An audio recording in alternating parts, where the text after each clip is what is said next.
Welcome to Tyler Walker Romance. You're about to dive into one of Miss Tyler's free full audiobooks. She always knows how to make you forget your life with handsome alpha male billionaire heroes and sassy strong heroines who grab love with both hands. In order for this content to be free, we have to take out the dirty details. Otherwise, we risk disrupting this platform's rules and guidelines. Buy the unabridged version of any Tyler Walker audiobook from tylerwalker.com, and with code SAVE40, you can get 40% off any digital product at checkout.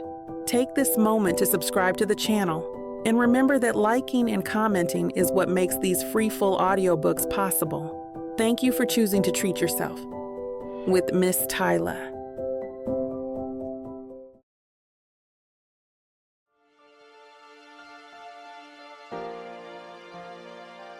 Chapter 1. Katrina. I shift in the uncomfortable bus seat, watching as trees zip past the window. My hands fidget with the strap of my bag, fingers drumming an anxious rhythm against the worn leather. Now approaching Oak Bridge, the driver calls out, voice crackling through ancient speakers. The announcement sends a jolt through my system. This is really happening. I'm doing this. Starting over in a town where nobody knows my name or my story. First time to Oak Bridge?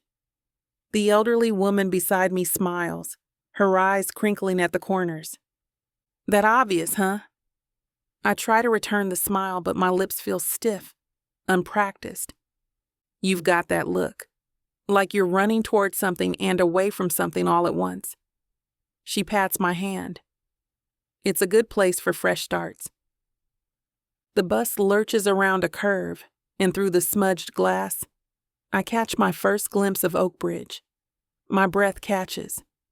The town unfolds before me like something from a postcard. Weathered brick buildings with colorful awnings, lampposts wrapped in climbing flowers, people strolling unhurried down tree-lined sidewalks. No skyscrapers, no honking horns, no memories lurking around each corner. Pretty, isn't it? My seatmate nods toward the window.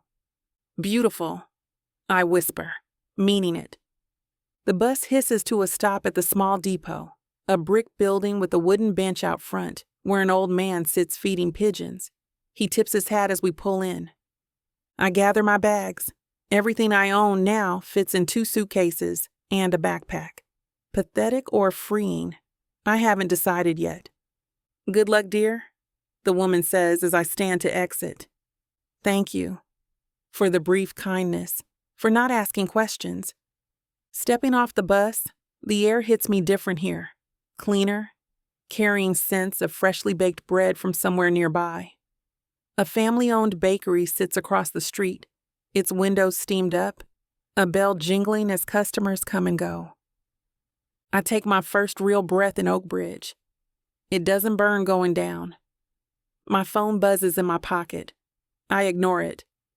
Probably Melissa again, her 20th apology text this week. As if sorry could erase the image burned into my brain, her tangled in my bed sheets with Jonathan, both of them wide-eyed when I walked in early from my shift. A sharp pain stabs behind my eyes. Don't think about it. Not now. But the memories flood in anyway, a dam broken. Jonathan's face twisted in anger when I told him to get out. You're nothing without me, Kat. You know that, right? The way he grabbed my wrist, squeezed until I winced. How many times had I forgiven similar moments? Too many to count. The phone buzzes again, more insistent this time. With shaking fingers, I pull it out, ready to block another number. But it's not Melissa. It's him. I know where you are. You think you can just leave? We're not done. Ice floods my veins. I delete the message, then the thread, then power off the phone completely. He's bluffing. He has to be. I told no one where I was going, not even my mother. A man brushes past me, mumbling an apology, and I flinch away from the contact. His confused look makes me realize I'm standing frozen on the sidewalk, clutching my phone like it might bite. Breathe, Katrina. Just breathe. Across the street, a coffee shop with hanging plants in the windows catches my eye. Oak Bridge Brew, declares a hand-painted sign. Through the window, I see people laughing, working on laptops, living normal lives. I want that so badly it hurts. You need a hand with those bags, miss? A cab driver calls from the curb. I study his face for any hint of threat and find none. Just a middle-aged man with kind eyes and a wedding band. I've got it, thanks. Trust is something I'll have to rebuild slowly. I heft my bags and start walking toward the address I've memorized. The small apartment above the bookstore, rented sight unseen, my salvation. As I navigate the unfamiliar streets, I take in everything. Children playing in a small park, an older couple holding hands outside an ice cream shop, a group of teens laughing on a corner. Normal, peaceful life happening all around. No one looking over their shoulder. No one calculating each word before speaking. No one wearing long sleeves in summer to hide bruises. My chest tightens again with the memory of Jonathan's last words before I walked out. You're mine, Cat. Always will be. I shake my head sharply, dispelling his voice. Not anymore. Not ever again. I reach the bookstore after a 10-minute walk, my suitcases feeling heavier with each step. A bell chimes as I push open the door, the smell of old books and cinnamon greeting me. The shop is cozy, shelves packed tight with colorful spines, a fat orange cat lounging on the counter. You must be Katrina. A woman in her 60s with silver hair and bright purple glasses emerges from behind a shelf. I'm Martha, your landlord. We spoke on the phone. That's me.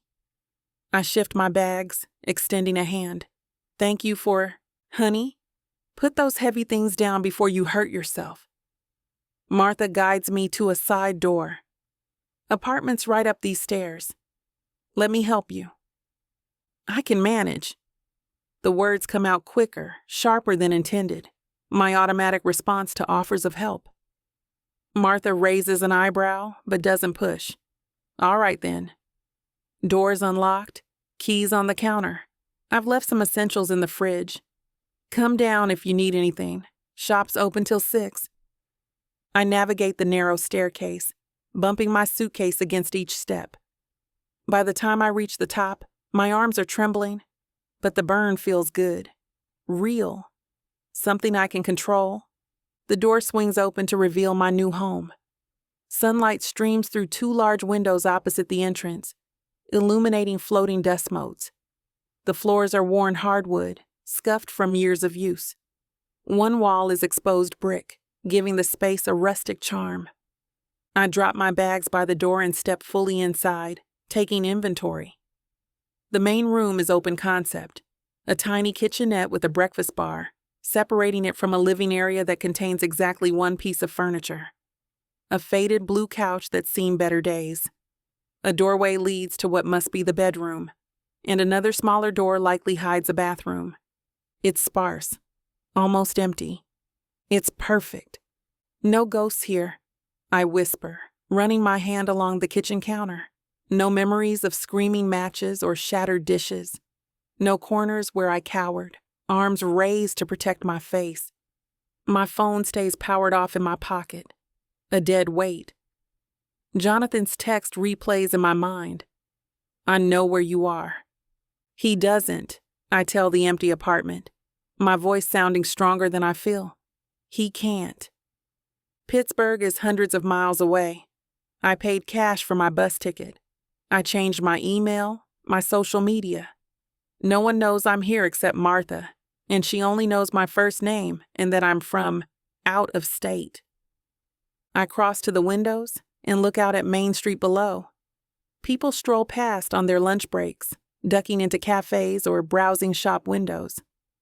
Normal people living normal lives. Maybe I can be one of them. My stomach growls, reminding me I haven't eaten since a candy bar on the bus 6 hours ago. The refrigerator holds a carton of eggs, milk, butter, and, bless Martha, a container of homemade chicken soup with a note, "Welcome to Oak Bridge." The simple kindness brings unexpected tears to my eyes. I blink them away, annoyed at myself. Crying doesn't solve anything, never has. After wolfing down some soup standing at the counter, I unpack my meager belongings. Clothes go in the bedroom's small closet. Toiletries in the bathroom. Books, my one indulgence, stacked neatly beside the couch. I place my therapist's parting gift on the nightstand, a small stone with courage engraved on it. Beside it, I carefully set a business card I picked up from the community center back in Pittsburgh. Melanie Jones, LCSW, trauma specialist.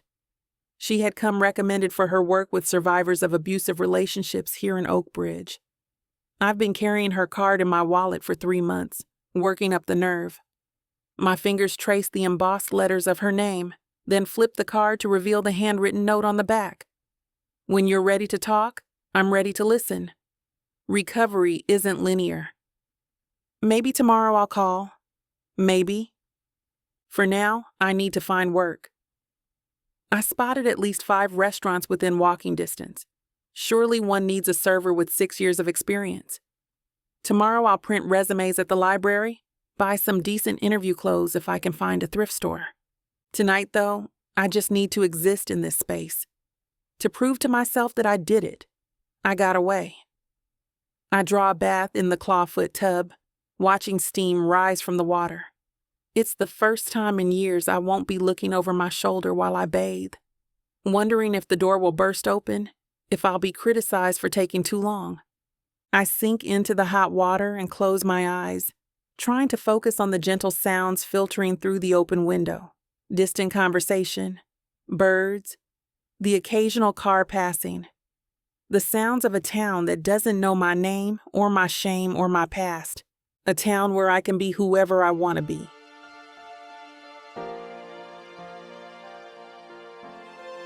Chapter 2. Gregory. I check my watch, 12:45. Jonathan is late, as usual. The upscale restaurant buzzes with lunchtime conversation, waitstaff gliding between tables with practiced efficiency. My finger traces the condensation on my water glass, drawing abstract patterns as I wait.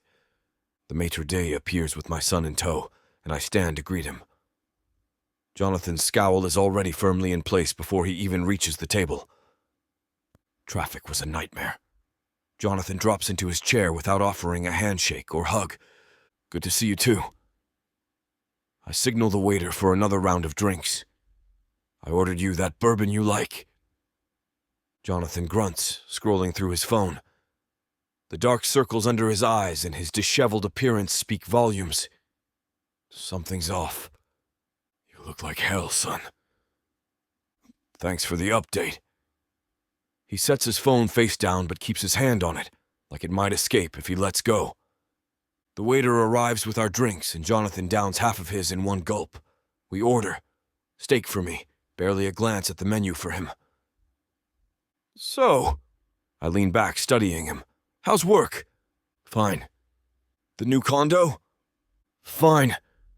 My teeth clench involuntarily. 18 years in business negotiations, and my toughest audience remains my own flesh and blood. Anything new with your girlfriend? I venture, recalling the bright young woman he'd introduced me to last Christmas. She'd been sharp, ambitious, seemed good for him. Her name escapes me right now. Jonathan's face darkens instantly. We're done. Next subject. That explains the mood. I raise my hands in surrender. Sorry to hear that. The silence between us stretches uncomfortably as our meals arrive. Jonathan attacks his food with unnecessary force, stabbing at his plate like it's personally offended him. You remember how your mother used to say I was too stubborn for my own good? I cut into my steak, aiming for casual. You definitely inherited that trait. Don't start with the mom stories. Jonathan's voice has an edge sharp enough to cut glass. I take a slow sip of water, weighing my words. It wasn't meant as criticism, Jonathan. Just an observation. Well, observe something else. My shoulders tense with familiar frustration. Our relationship has been a complicated dance since Agnes died. 21 years, and I still don't know the right steps. I miss her too, you know. The words slip out before I can stop them. Jonathan's fork pauses midway to his mouth, For a moment, something vulnerable flashes across his face. Then the walls slam back into place. "What do you want, Dad?" "You didn't fly to Pittsburgh just for lunch." I set down my utensils, deciding to take the direct approach. Ferguson Enterprises is expanding eastward. We're establishing headquarters in a town called Oakbridge. "Never heard of it. Small place, a lot of potential. Good incentives from the local government." I leaned forward slightly. "I'll be relocating there for the next couple of years to oversee the launch." Jonathan chews methodically, his expression unchanged. "Congratulations. I thought maybe you'd want to be involved. We'll need someone with marketing experience. I've got a job." He cuts me off, defense mechanisms fully engaged. "A good one." "Of course." I nod, trying to mask my disappointment. It was just a thought. We eat in silence for several minutes. Jonathan checks his phone repeatedly, his agitation visibly mounting with each glance at the screen. "Everything okay?" I venture. "Peachy." I exhale slowly. 28 years old, and we still can't have a real conversation. After Agnes died, I threw myself into work, building the company into something that could secure our future. But somewhere along the way, I lost the ability to reach my own son. I just thought... I pause, searching for the right words. "I'm not getting any younger, Jonathan. I'd like to know you better. The man you've become." Jonathan's eyes flicker up to mine, then away. "You know me fine." "Do I? Can you name my favorite book? My worst fear? Hell, do you even know if I'm dating anyone?" "Are you?" "No." I shake my head. That's not the point. "Then what is the point?" His voice rises slightly, drawing glances from nearby tables. "The point is I'm trying, Jonathan." I keep my tone measured, controlled. I've always tried. "By working 80-hour weeks? By shipping me off to boarding school?" He laughs without humor. "Yeah, real Father of the Year material." The barb lands exactly where intended. An old wound, still tender after all these years. "I did what I thought was best at the time." My words come out stiffer than intended. "Whatever helps you sleep at night." The rest of lunch passes in stilted conversation about nothing important. Weather, sports teams neither of us follows. The waitress clears our plates, asks about dessert. We both decline. "I leave for Oakbridge next week," I say, as I sign the check. "If you change your mind about visiting..." "I won't." Jonathan stands, already reaching for his coat. "But thanks for lunch." I watch him walk away, shoulders rigid with anger I don't fully understand. Whatever happened with his girlfriend has reopened some old wound, one he won't let me help heal. When did we become such strangers? I leave too much cash on the tray to cover the lunch plus a handsome tip, an old habit my financial advisor despises, and hurry after Jonathan, who's already halfway to the parking lot. "Jonathan, wait up." He stops but doesn't turn, shoulders hunched beneath his leather jacket. The afternoon sun catches on his dark hair, highlighting streaks of amber I've never noticed before. Agnes's color. "What, Dad?" His voice carries that familiar edge, the one that says he's already mentally gone from this conversation. "Let me walk you to your car at least." I catch up to him, slightly out of breath. These parking lots are designed by sadists. His lips twitch, almost a smile, but it vanishes in an instant. We walk in silence past rows of gleaming vehicles until we reach his black sports car. The one thing from me he accepted without argument. "Look, about Oakbridge. I'm not moving to some random small town to work for you." Jonathan unlocks his car, the beep cutting through the quiet lot. That's not what I was going to say. I stuffed my hands into my pockets, fighting the urge to reach for his shoulder. I was going to ask if you'd visit. Just once. No strings, no business talk. Jonathan pauses with his hand on the door handle. For a second, I see conflict in his eyes. That same little boy who once worshipped the ground I walked on. I'm busy. He slides into the driver's seat, conversation effectively terminated. Right. I step back as he fires up the engine. Well, the offer stands. He reverses without another word, leaving me standing alone between painted white lines. I watch until his taillights disappear around the corner, then exhale a long, exasperated breath. My phone buzzes with notifications. 16 emails since I sat down for lunch. I ignore them and call my driver instead. I'm ready, Thomas. Already outside, sir. The sleek town car pulls up moments later. I sink into the leather back seat, suddenly exhausted. How was lunch? Thomas asks, eyes meeting mine in the rearview mirror. Same as always. I loosen my tie, feeling the familiar constriction in my chest that follows every interaction with my son. He hates me, and I don't know how to fix it. Thomas nods, discreet as ever. Home, sir? Yes, I've got packing to do. The drive passes in quiet contemplation as Pittsburgh's downtown towers give way to the tree-lined streets of my neighborhood. I stare out the window, mentally cataloging the city I've called home for nearly 3 decades. The park where Jonathan took his first steps. The ice cream shop Agnes loved. The office building where I built my empire. All of it feels hollow now. Thomas pulls into my driveway, the security gate closing automatically behind us. Need help with anything today, sir? No, thanks. Take the rest of the day off. The house echoes with emptiness when I step inside.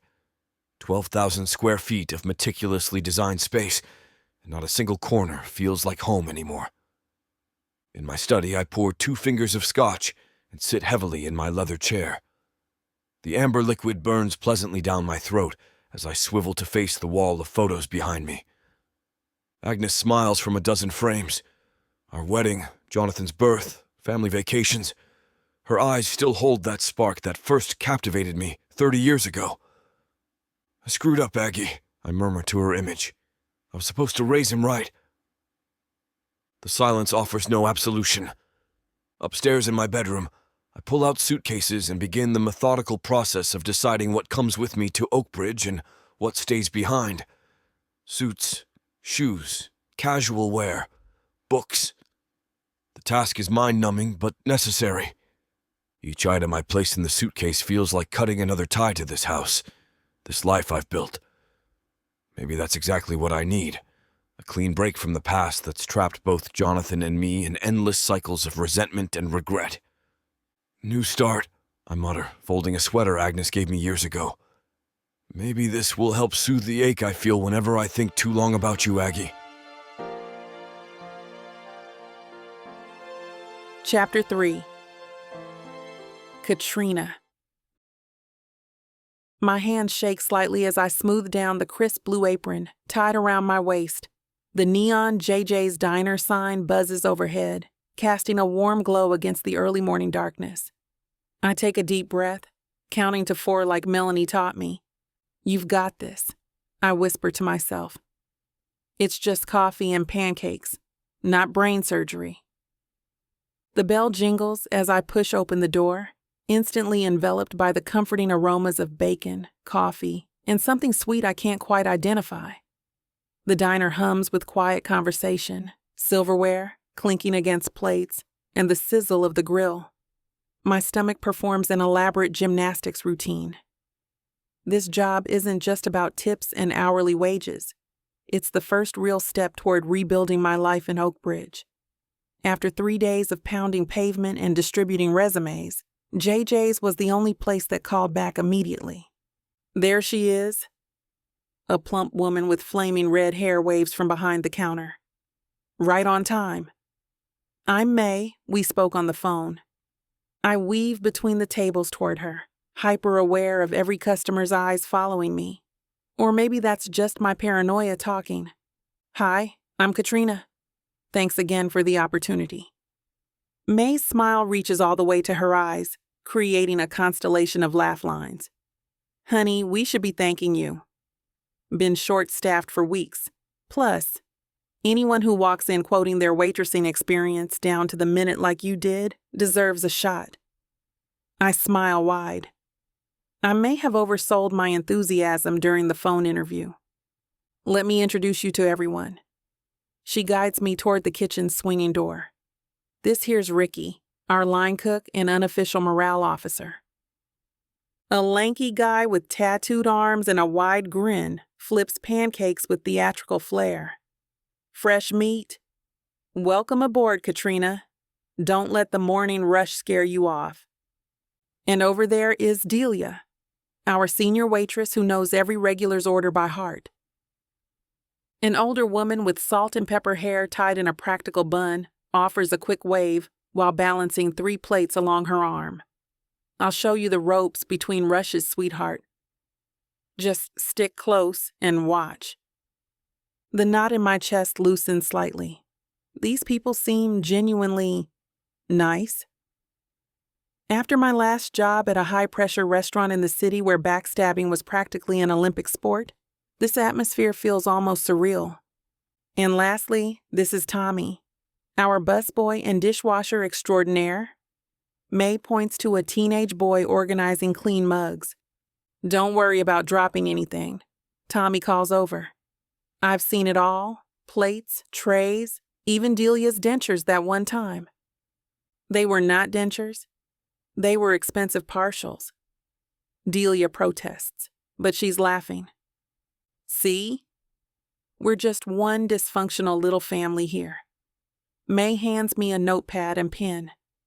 We all help each other out. No one succeeds alone. No one fails alone. I clutch the pad like a lifeline. I really appreciate that, May.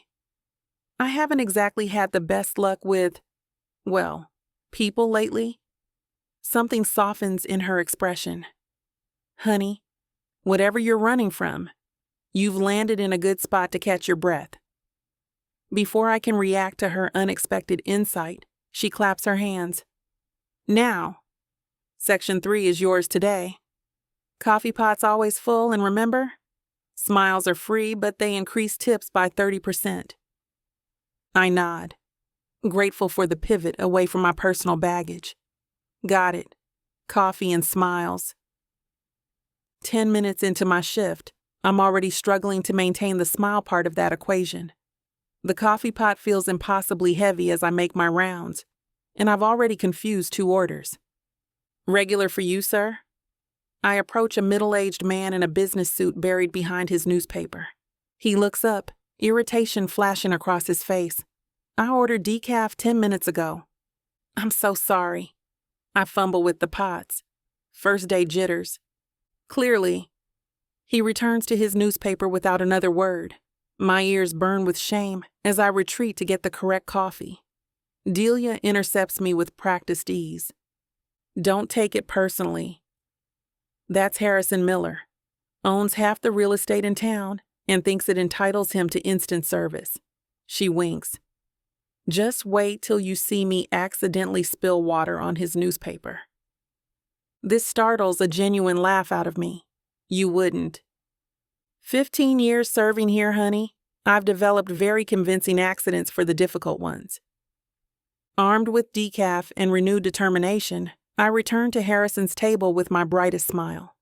Here's your decaf, sir. And I threw in one of our fresh blueberry muffins. On the house. He blinks, clearly not expecting this response. Thank you. The morning rush ebbs and flows like a tide, and I find my footing somewhere between the 5th coffee refill and my first perfectly balanced tray of pancakes and eggs. Maybe it's muscle memory from all those years putting myself through college waiting tables, or maybe it's just the way May keeps shooting me encouraging nods from across the diner. Order up for table 7, Ricky calls out, sliding a plate of golden waffles topped with strawberries onto the counter. I grab the plate, savoring the warmth against my palms. Thanks, Ricky. As I weave between tables, I notice my shoulders have relaxed. My steps feel lighter. The notepad no longer feels like a foreign object in my hands, but an extension of myself. Here you go. Strawberry waffles, I place the plate in front of a young woman typing furiously on her laptop. Can I get you anything else? She looks up, her expression softening from intense concentration to appreciation. This looks amazing. Thank you. Such a simple exchange, but the genuine gratitude in her eyes hits me somewhere deep. I'd forgotten what it feels like to provide something that makes someone else happy, even if it's just breakfast. Between running orders, I catch glimpses of conversations, snippets of lives unfolding over coffee cups and syrup-soaked plates, an elderly couple celebrating their anniversary, a group of construction workers mapping out their day, a mother trying to convince her toddler that pancakes taste better with the syrup on top, not underneath. You're a natural, Delia says, bumping my hip with hers as we refill salt shakers at the service station. Some folks take weeks to get the rhythm down. Thanks. It actually feels good to be useful again. The words slip out before I can filter them. Delia gives me a knowing look but doesn't pry. Instead, she points toward the corner booth. See that woman with the crossword puzzle? That's Linda from the library. She orders the same thing every Tuesday, veggie omelet with extra tomatoes and dry wheat toast. I follow her gaze to a bespectacled woman in her 60s, pencil poised thoughtfully over her newspaper. Got it. And the guy in the flannel by the window? That's Pete, retired firefighter, lost his wife last year, comes in every morning at 7:15, orders black coffee and whatever the special is. As Delia continues her rundown of the regulars, I realize this diner is more than just a place to eat. It's where the community intersects. Everyone belongs here, regardless of their story. My mind drifts to yesterday's session with Melanie, the way she smiled when I told her I'd landed this job. Building community connections is crucial for healing, she'd said, her office bathed in the soft light that always makes me feel safe enough to speak my truths. Every healthy relationship you form is another brick in the foundation of your new life. I'd nodded, not fully understanding what she meant. But standing here now, watching the tapestry of Oak Bridge unfold before me, one breakfast order at a time, I'm beginning to get it. You doing okay over there? May calls out, breaking my reverie. I realize I've been standing still, coffee pot in hand, lost in thought. Yes, sorry. No apologies needed, just checking. She taps her wristwatch. Take your 15 when you're ready. First shifts can be overwhelming, but that's just it. I don't feel overwhelmed. For the first time in months, I feel present. I deliver coffee to a table of 4 women who look like they just came from a yoga class. One of them, a woman with silver streaks in her dark hair, smiles up at me. You're new here, aren't you? I'm Elena. I own the bookstore down the street. Katrina, today's my first day. Well, Katrina, you should stop by Turning Pages sometime. We have a great self-help section. Her voice drops to a whisper. And an even better romance section in the back. The women laugh, and I find myself laughing with them. And that's Kelly. She runs the flower shop. Elena continues, pointing to a freckled woman with auburn hair. And Zoe teaches yoga. And this is Diane, who makes the best pottery you've ever seen. Nice to meet you all. And I mean it. By mid-morning, I've met what feels like half the town. Each interaction, each smile exchanged, feels like tiny threads connecting me to this place. For so long, I'd been drifting, untethered and afraid. But here, serving pancakes and pouring coffee, I'm starting to feel like I might actually belong somewhere again.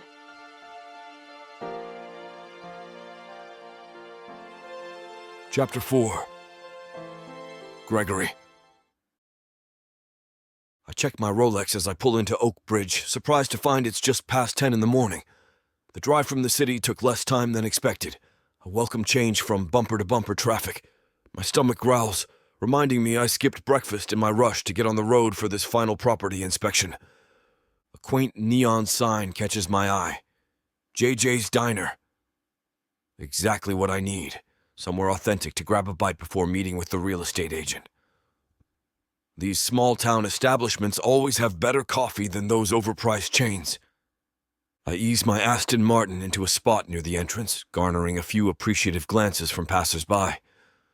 The car tends to stand out in places like this, but it's the one indulgence I allow myself despite my wealth. Some men collect watches or art. I prefer the purr of a finely tuned engine.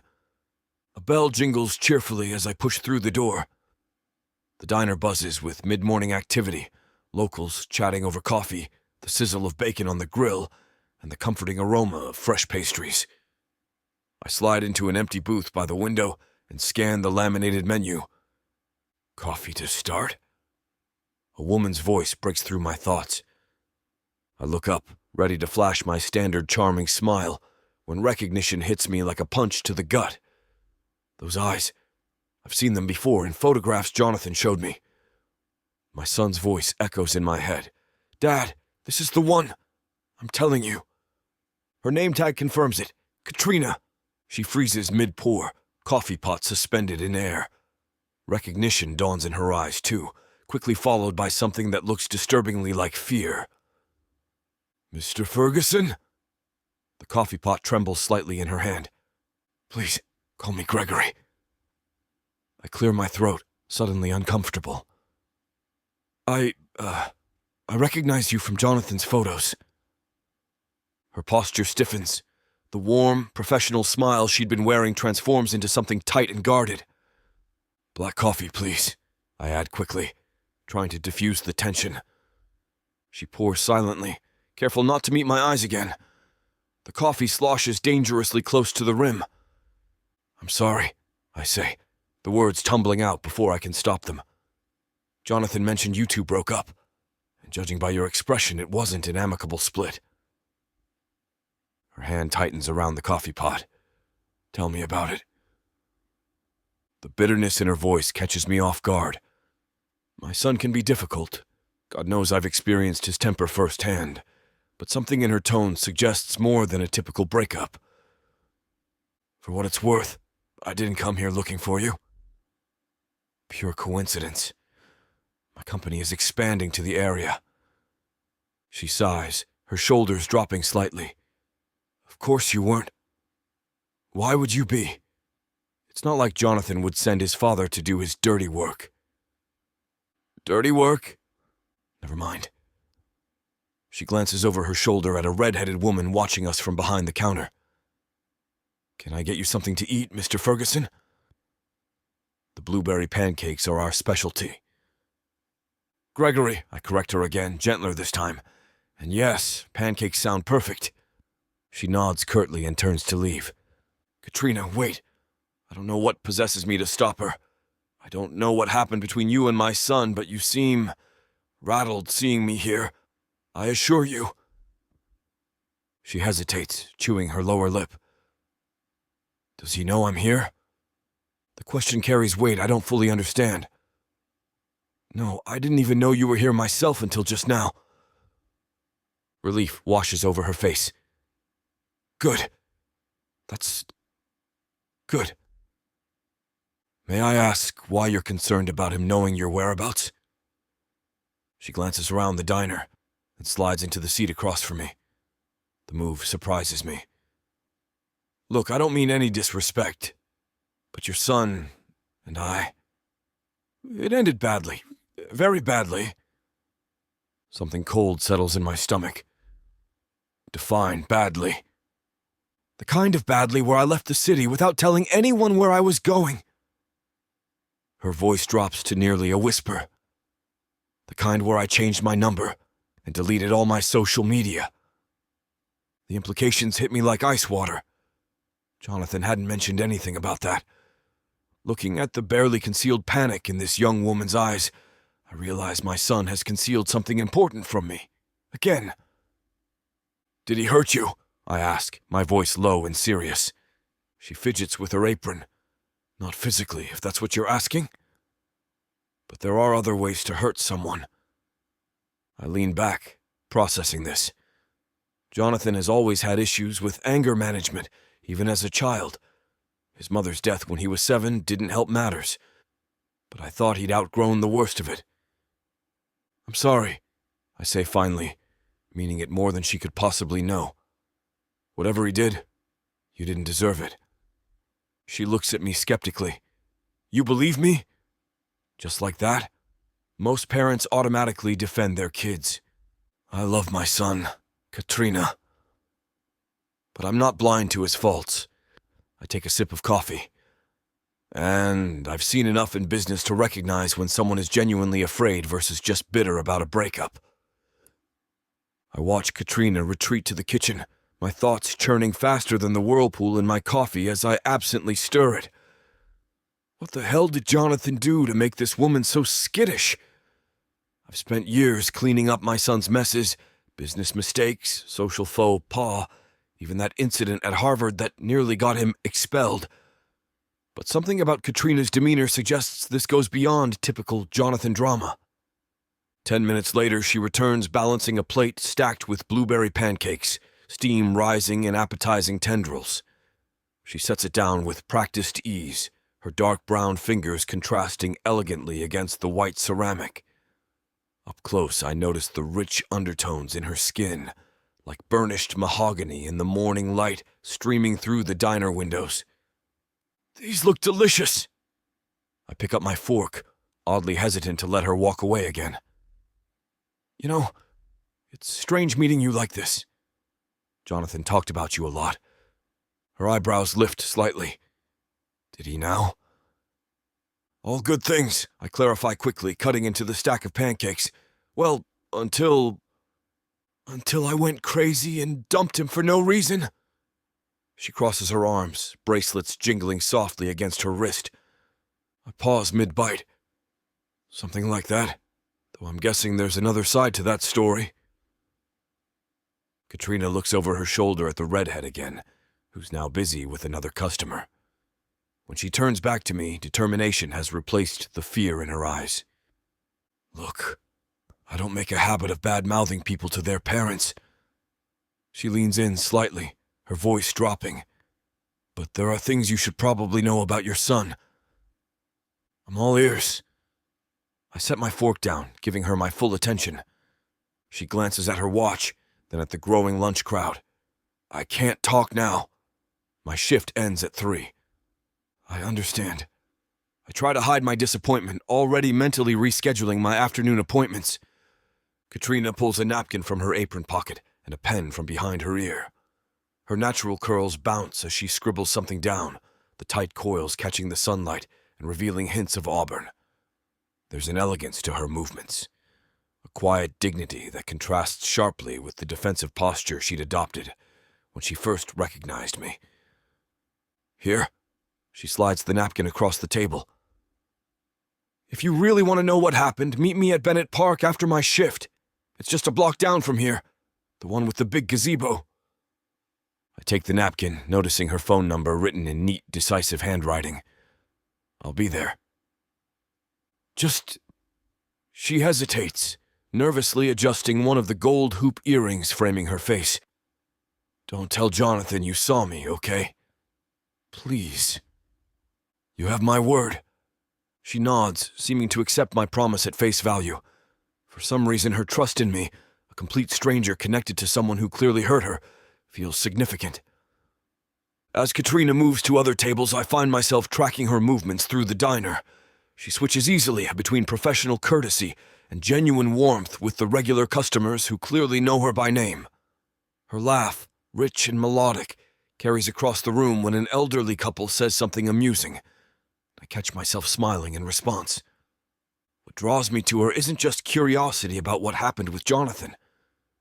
There's something compelling about Katrina herself, a resilience evident in the way she holds herself despite the shock of seeing me, the way she commands her space with quiet confidence. I finish my pancakes slowly, in no particular rush to leave. My coffee gets refilled twice, each time by Katrina, our exchanges brief but increasingly less tense. By the time I signal for the check, I've decided to cancel my afternoon appointments entirely. Whatever this young woman has to tell me about my son, I need to hear it. And if I'm being completely honest with myself, I want to see more of the spark in her eyes when she stops being guarded, when she's simply herself, without the shadow of Jonathan lurking between us. Chapter 5. Katrina. My hands shake as I untie my apron. 3 o'clock couldn't come fast enough. Every time the bell above the diner door jingled, my heart leaped into my throat, half expecting to see Jonathan stride in with that predatory smile I'd grown to fear. "You okay, honey?" May's voice cuts through my spiral. "You've been jumpy as a cat since that silver fox in the fancy car came in." I force a smile. "I'm fine. That was my ex's father." Her eyes widen. "The one who, yeah?" I nod, not wanting to rehash the details I'd shared with her during late-night closing shifts. "That one. Want me to spit in his coffee next time?" Her fiery red curls bounce as she crackles with protective energy. Despite everything, I laugh. "No need." He was surprisingly decent, actually. I clock out, my stomach twisting into knots. Why did I agree to meet Gregory Ferguson? What good could possibly come from dredging up the past? But something in his eyes when he asked if Jonathan had hurt me, genuine concern, not defensive denial, made me think he might be different from his son. Bennett Park welcomes me with dappled shade from ancient oak trees. The gazebo stands in the center like a Victorian postcard, pristine white against the green backdrop. Gregory's already there, his tall figure standing at the railing, back to me as he checks his watch. His Aston Martin is nowhere in sight. He must have walked here. "You came?" I announce myself from several feet away, not wanting to startle him. He turns, and for a moment, I'm struck by how different he looks from Jonathan despite their shared DNA. Same strong jawline, but Gregory's eyes hold none of his son's coldness. Of course. He steps toward me, but maintains a respectful distance. "Thank you for agreeing to talk." We settle on a bench inside the gazebo, the afternoon sun filtering through the lattice overhead, creating fragmented patterns on the wooden floor. For a long moment, neither of us speaks. I don't know where to start. I admit, watching a pair of cardinals flit between trees. "Wherever you feel comfortable." His voice is gentle. Nothing like Jonathan's demanding tone. "I won't interrupt." I take a deep breath, focusing on the distant swing set where children play. I met Jonathan at a charity gala in Pittsburgh. He was charming, attentive, everything a girl thinks she wants. My fingers twist together in my lap. At first, Gregory nods, his expression carefully neutral. Things changed about 3 months in. Little things at first, criticizing my clothes, my friends, how I spent my time. Then bigger things. The words come faster now, like water through a broken dam. He'd get angry if I didn't answer his calls right away. He started checking my phone when I wasn't looking. "I'm sorry." Gregory's voice is quiet, pained. I should have left then, but I kept making excuses. He was stressed about work. He had trust issues from past relationships. I shake my head at my former naivete. Then one night, I came home early from work. Found him in our bed with Melissa, my good friend since college. Gregory winces. Jesus. When I confronted them, he threw his phone at me, said I was paranoid and controlling, that I'd driven him to it. The memory still burns, hot and shameful. When I tried to leave, he grabbed me so hard it left bruises on my arm. Said no one would believe me anyway, that his family name would make sure of that. I roll up my sleeve slightly, revealing a small scar near my elbow, where I fell against the corner of our dresser that night. Gregory's eyes track the movement, his face darkening with something that looks like rage, but not directed at me. I stayed for a few weeks before I found the courage to leave. packed while he was out at work, left my key, disappeared. I meet Gregory's gaze directly. I came to Oakbridge because no one would look for me here. Started over with what little I could bring. Gregory sits perfectly still, his hands clenched together. I had no idea, he finally says, voice rough with emotion. Katrina, I can't begin to tell you how sorry I am. It's not your fault. He's my son. His actions reflect the man I raised. He runs a hand through his salt and pepper hair. Or failed to raise properly. The genuine remorse in his voice catches me off guard. I'd expected defensiveness, maybe even accusations that I was exaggerating. Jonathan always said his father would never believe anything negative about him. I don't want to see him again, I say firmly. I came here to disappear, to feel safe. If he finds out I'm in Oakbridge, he won't. Not from me. Gregory's tone leaves no room for doubt. You have my word on that. We sit in silence for a moment, the weight of shared understanding between us. A breeze rustles through the gazebo, cooling my hot cheeks. I should have seen it. Gregory finally continues. The signs were there. Jonathan's mother died when he was young, and I tried to help him as best as I could. I did everything for him. Sent him to the best schools, got him the best tutors and nannies money could buy. But it wasn't enough. I bite my lip and swipe at a traitorous tear that escapes down my cheek. The last thing I wanted was to break down in front of Gregory Ferguson of all people. I'm sorry. I straighten my shoulders. I didn't mean to get emotional. Don't apologize. Gregory offers me his pocket square. A crisp navy fabric that probably costs more than my daily tips. You have every right to your feelings. I take it, dabbing at the corners of my eyes. Thank you. But what I meant to say is that Jonathan is responsible for his own decisions. No one forced him to cheat with my friend.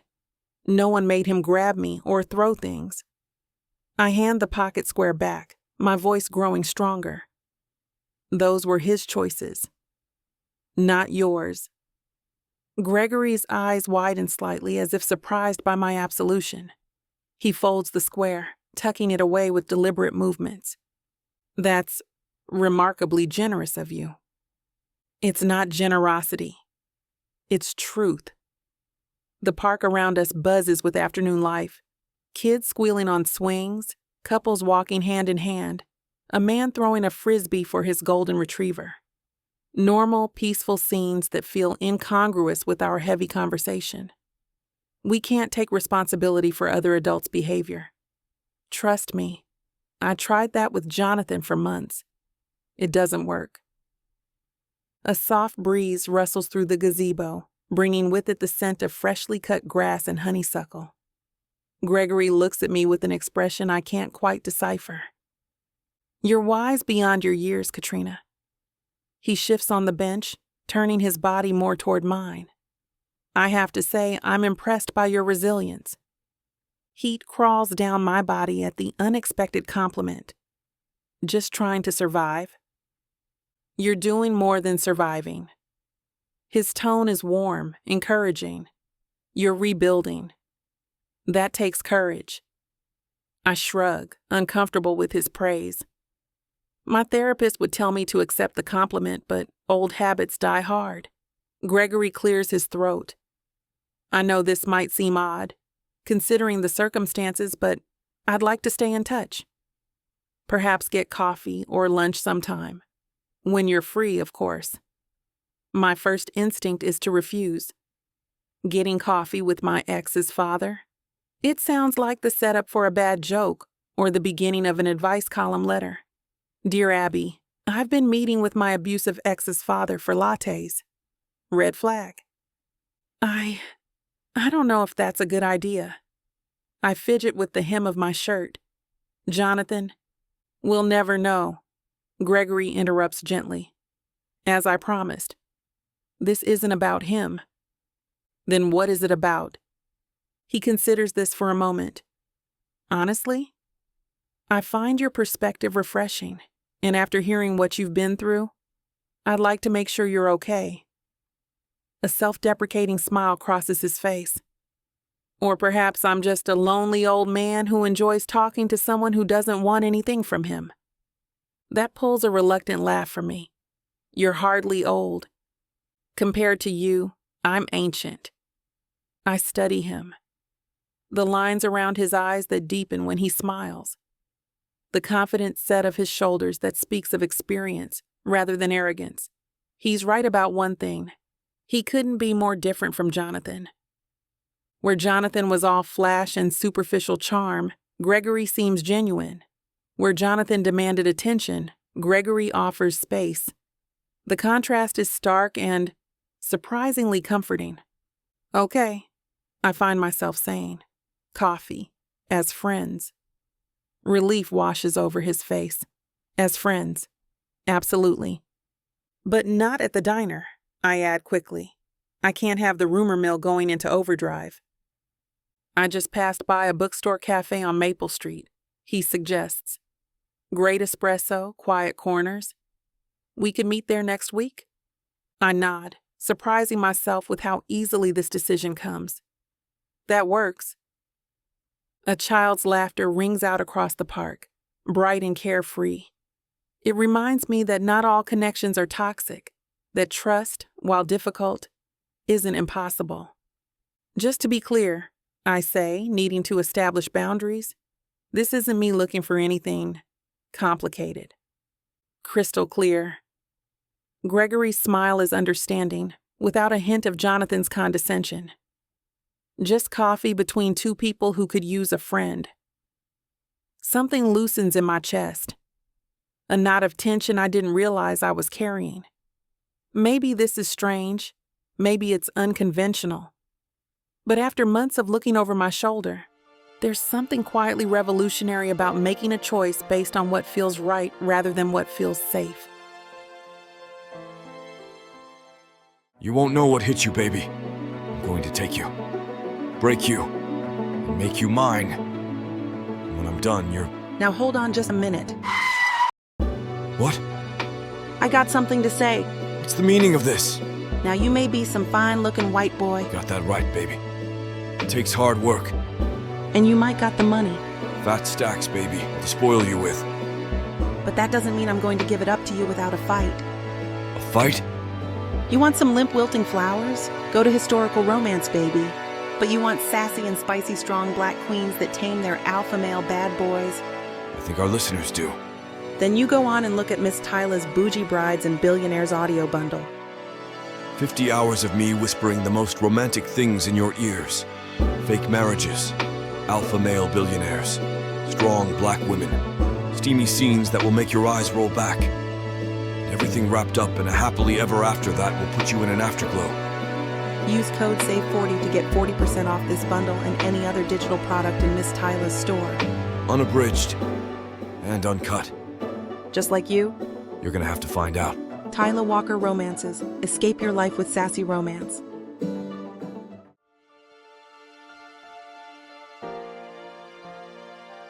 Chapter 6. Gregory. The week passes with surprising speed. Each morning in my driver's seat, I find myself checking my watch not for business meetings, but for the hour when I'll meet Katrina at Novels and Notes, the bookstore cafe on Maple Street. My anticipation catches me off guard. I'm not a man usually ruled by impatience. I arrive 15 minutes early, selecting a secluded corner table near a floor-to-ceiling bookshelf laden with classics. The cafe portion of the store hums with gentle activity, an elderly couple sharing a pastry, a college student typing furiously on her laptop, a barista creating latte art with practiced precision. The bell above the door chimes and Katrina steps in, scanning the room. She's changed from her diner uniform into a simple sundress that catches the afternoon light. Her natural hair frames her face in a soft crown, and for a moment, I'm struck by how young she looks away from the harsh fluorescence of the diner.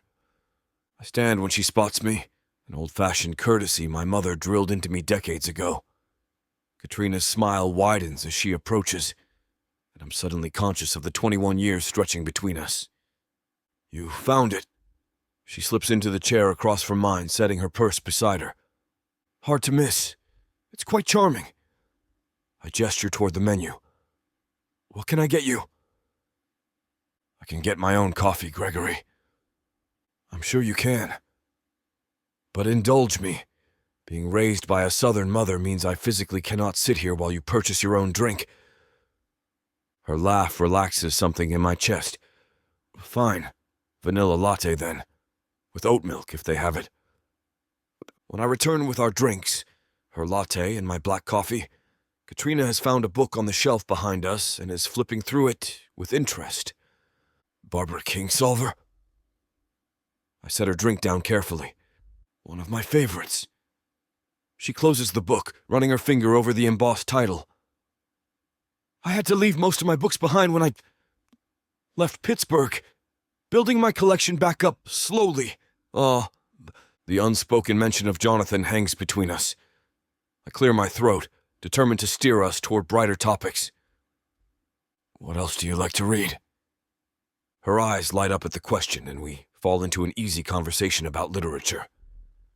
She favors contemporary fiction with strong female protagonists. I admit a weakness for historical biographies and the occasional spy thriller. The topics flow naturally. Books to movies, movies to travel, travel to dreams. I've actually been thinking about going back to school, she says after a comfortable lull, tracing the rim of her empty cup. I was halfway through my nursing prerequisites when I met... She stops, recalibrates. When I got sidetracked. Nursing? I lean forward, genuinely interested. That's admirable. It is. She looks surprised by my enthusiasm. Absolutely. It takes a special kind of person to dedicate themselves to healing others. I think of my mother, who volunteered at hospice centers well into her 70s. What drew you to it? She considers the question thoughtfully. I've always been a caretaker by nature, but there's also something about being there for people at their most vulnerable moments, helping them through pain, fear, uncertainty, making a real difference. The passion in her voice transforms her face, lighting her from within. I find myself captivated by this glimpse of the person beneath the wariness. You should pursue it, I say with conviction. Oakbridge Community College has a solid nursing program. I've been considering donating to their science building renovation. I've looked into it, actually. She tucks a strand of hair behind her ear. The fall semester starts in a few months. I'm just trying to figure out if I can swing tuition and rent while working at the diner. I resist the immediate urge to offer financial assistance, sensing it would cross a boundary neither of us is ready to breach. And what about you? She tilts her head, studying me with those perceptive eyes. What brings a big city billionaire to sleepy Oakbridge for more than just passing through? Expansion, actually. I take a sip of my now lukewarm coffee. Ferguson Enterprises is opening a new headquarters here. We're focusing on sustainable technology development, clean energy solutions primarily. Here, in Oakbridge? Her eyebrows lift in surprise. The location is perfect. Affordable real estate, proximity to 3 major universities for talent recruitment, and a community that could benefit from the economic boost. I find myself warming to the topic, sharing details I usually reserve for boardrooms. Operations begin next month. I've hired about 200 people to start, with plans to double that within 2 years. So, you're staying? It's not quite a question. I am. Bought a house on Lakeview Drive. I'll be overseeing the launch personally. I meet her gaze directly. I plan to be here for the long haul. At least 5 years, probably more. Something shifts in her expression. Relief, perhaps. The thought that my presence might comfort rather than concern her sends an unexpected warmth through me. That's good to hear. Her smile is small but genuine. The afternoon stretches pleasantly as we continue talking. She tells me about her childhood in Cleveland, her college years in Pittsburgh, her dream of eventually working in pediatric care. I share stories of building my company, my passion for renewable energy, my fondness for sailing. What strikes me most is the ease between us. Despite the circumstances that brought us together, conversation flows without effort or awkwardness. Katrina is articulate and quick-witted, matching my business anecdotes with her own insightful observations about human nature. I find myself leaning forward, drawn to her animated expressions and the way her hands move when she's excited about a topic. There's a vibrancy to her that has nothing to do with her youth and everything to do with her resilient spirit. By the time we realize 2 hours have passed, the afternoon crowd has thinned and been replaced by early evening coffee seekers. I should probably get going, she says reluctantly, gathering her purse. Early shift tomorrow. Of course. I stand as she does. This was unexpectedly delightful. Her laugh is warm and genuine. You sound surprised. Only at how quickly the time went. I walk with her toward the door, hyper-aware of the curious glances from other patrons. In a small town like Oakbridge, I should be more careful about fueling gossip, but for once, I find myself unconcerned with appearances. I could walk you home, I offer, as we step outside into the golden hour sunlight. If you'd be comfortable with that. Katrina considers for a moment, tucking a loose curl behind her ear. I'm just a couple blocks away, actually, above Bookmark Books. Martha's place? I ask, genuinely surprised. I just signed the paperwork to sponsor their children's reading program. Small world. Her smile reaches her eyes, creating tiny crinkles at the corners. Martha's been a godsend. When I was searching for a place to stay, she had that little apartment sitting empty. We fall into step together along the tree-lined sidewalk. Oakbridge in early summer presents itself like a postcard. Hanging flower baskets adorn the street lamps, couples stroll hand in hand, and the scent of freshly cut grass mingles with someone's backyard barbecue. How long have you been in town? I ask, shortening my stride to match hers. A few weeks now. She glances at me, sunlight catching her eyes. Seems longer sometimes, in a good way. The walk is brief but pleasant. When we reach Bookmark Books, the storefront welcomes us with its hand-painted sign and window displays featuring local authors. A bell similar to the one at Novels and Notes jingles as I hold the door for Katrina. Gregory! What a lovely surprise, Martha calls from behind the counter. Her purple glasses remain perched on her nose. And Katrina, dear, you two know each other? I catch the hint of curiosity in her tone, the small-town radar for potential gossip activating. We're friends, Katrina answers smoothly before I can formulate a response. The word friends settles between us, neither presumptuous nor dismissive. Gregory's been kind enough to keep me company this afternoon, she continues. I'm just heading upstairs now. Of course, dear. Martha's eyes dart between us with poorly concealed interest. Don't forget book club is Thursday. Wouldn't miss it, Katrina promises, then turns toward a narrow staircase at the back of the shop. I follow her lead, nodding politely to Martha as we pass. The staircase opens to a small landing with a single door. Katrina fishes a key from her purse, unlocking it with practiced ease. She pauses before entering, turning to face me. Thank you, she says quietly. For coffee. For listening. For... She gestures vaguely, understanding the complicated situation. You don't need to thank me for basic human decency. Maybe not, but I'm going to anyway. She meets my eyes directly. I haven't had much of that recently. The confession hits me in the chest with unexpected force. What kind of damage has my son done to make simple kindness seem exceptional? The thought both angers and saddens me. Katrina, I begin, careful with my next words. I'd like to see you again. Not because of any obligation or the situation with Jonathan, but because I genuinely enjoy your company. I hadn't planned to say it so directly, but standing here in the warm light of the landing, it feels right. Still, I brace myself for gentle rejection, the polite decline of a young woman faced with an older man's interest, however innocently framed. "I'd like that too," she says instead, her voice clear and certain. My surprise must show on my face because she laughs softly. "Don't look so shocked, Gregory. I enjoyed our talk too." "You did?" The words come out more eagerly than intended, and I immediately feel like I'm back in high school, awkward and transparent. "I did." Her smile widens. "Very much so." A rush of pleasure courses through me, disproportionate to the simple affirmation. Would dinner be too forward? There's a new place on the waterfront I've been meaning to try. Dinner would be nice.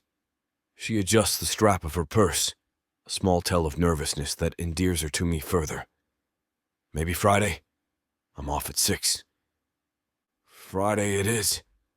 I resist the urge to reach for her hand, recognizing the need to proceed with care. I'll pick you up here. 7 o'clock? 7 works perfectly. She unlocks her door, pausing at the threshold. Thank you again for today, Gregory. Chapter 7. Katrina. Melanie's office always smells like lavender and vanilla, a deliberate choice, she once told me, to create a sense of calm. The walls are painted a soft sage green, adorned with abstract artwork in soothing blues and purples. It's the opposite of clinical, which is exactly why I've been able to open up here when I couldn't anywhere else. You're looking well, Katrina. Melanie settles into her armchair across from me, notebook balanced on her knee. Her braids are gathered in an elegant updo today, silver earrings catching the light when she moves. There's a different energy about you this week. I sink deeper into the cushions of the couch, tucking my feet underneath me. I feel different, I think. Different how? Her voice carries that perfect balance of professional interest and genuine care that makes her exceptional at her job. Like I don't know. I trace the pattern on the throw pillow beside me. More present? Less afraid? Melanie nods, her expression warm. That's significant progress. After trauma, being present in your body and your surroundings is a major step forward. It's been almost 4 weeks now since I left Pittsburgh. The realization surprises me. Time has taken on a strange quality lately, simultaneously crawling and flying. And how are you feeling about that decision? It was the right one. The certainty in my voice surprises even me. Every day I'm here is another day I remember who I was before Jonathan.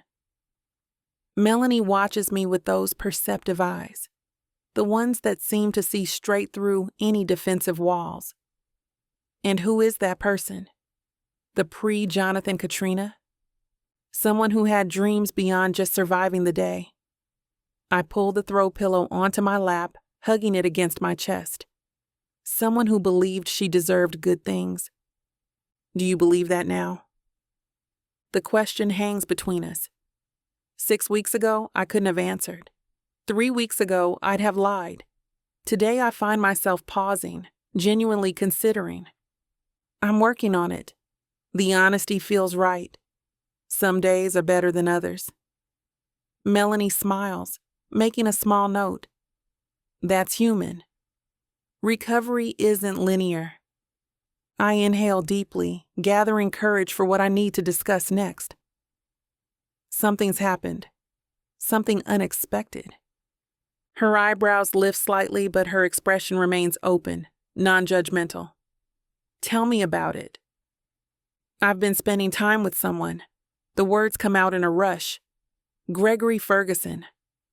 The name hangs in the air between us. To her credit, Melanie's expression doesn't change beyond a slight widening of her eyes. Jonathan's father, she clarifies. Yes. I twist a loose thread on the pillow around my finger. We've had coffee a few times. Just talking. And now we're having dinner on Friday. I see. Melanie sets her pen down, giving me her complete attention. How did this connection develop? I explain everything. Our first meeting at the diner, his apology on behalf of his son, the unexpectedly pleasant conversation at Novels and Notes. As I speak, I realize how much I've been wanting to talk about this with someone who wouldn't immediately judge the situation. He's nothing like Jonathan, I finish. He's thoughtful and considerate.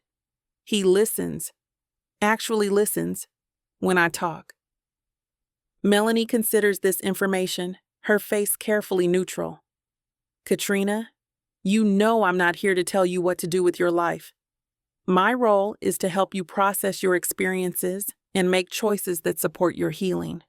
She leans forward slightly. I do need to ask, is this something you want? Something you feel comfortable with? The question forces me to confront my own confusion. On paper, it's completely inappropriate, right? He's 21 years older than me. He's my ex's father. I shake my head, trying to organize my thoughts. But when I'm with him, none of that seems to matter. I just like being around him. What do you like about being around him? He makes me feel safe. The truth of it hits me as I speak. Not in a he'll protect me way, but in the sense that I don't feel like I'm walking on eggshells. He doesn't have mood swings. He doesn't make me guess what he's thinking. Melanie watches me thoughtfully.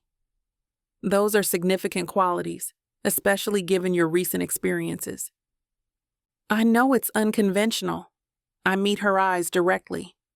Maybe even a little messy, given the connection to Jonathan. But I look forward to seeing him, to talking with him. That hasn't happened with anyone in a long time. Unconventional doesn't automatically mean unhealthy. Melanie's voice is measured, careful.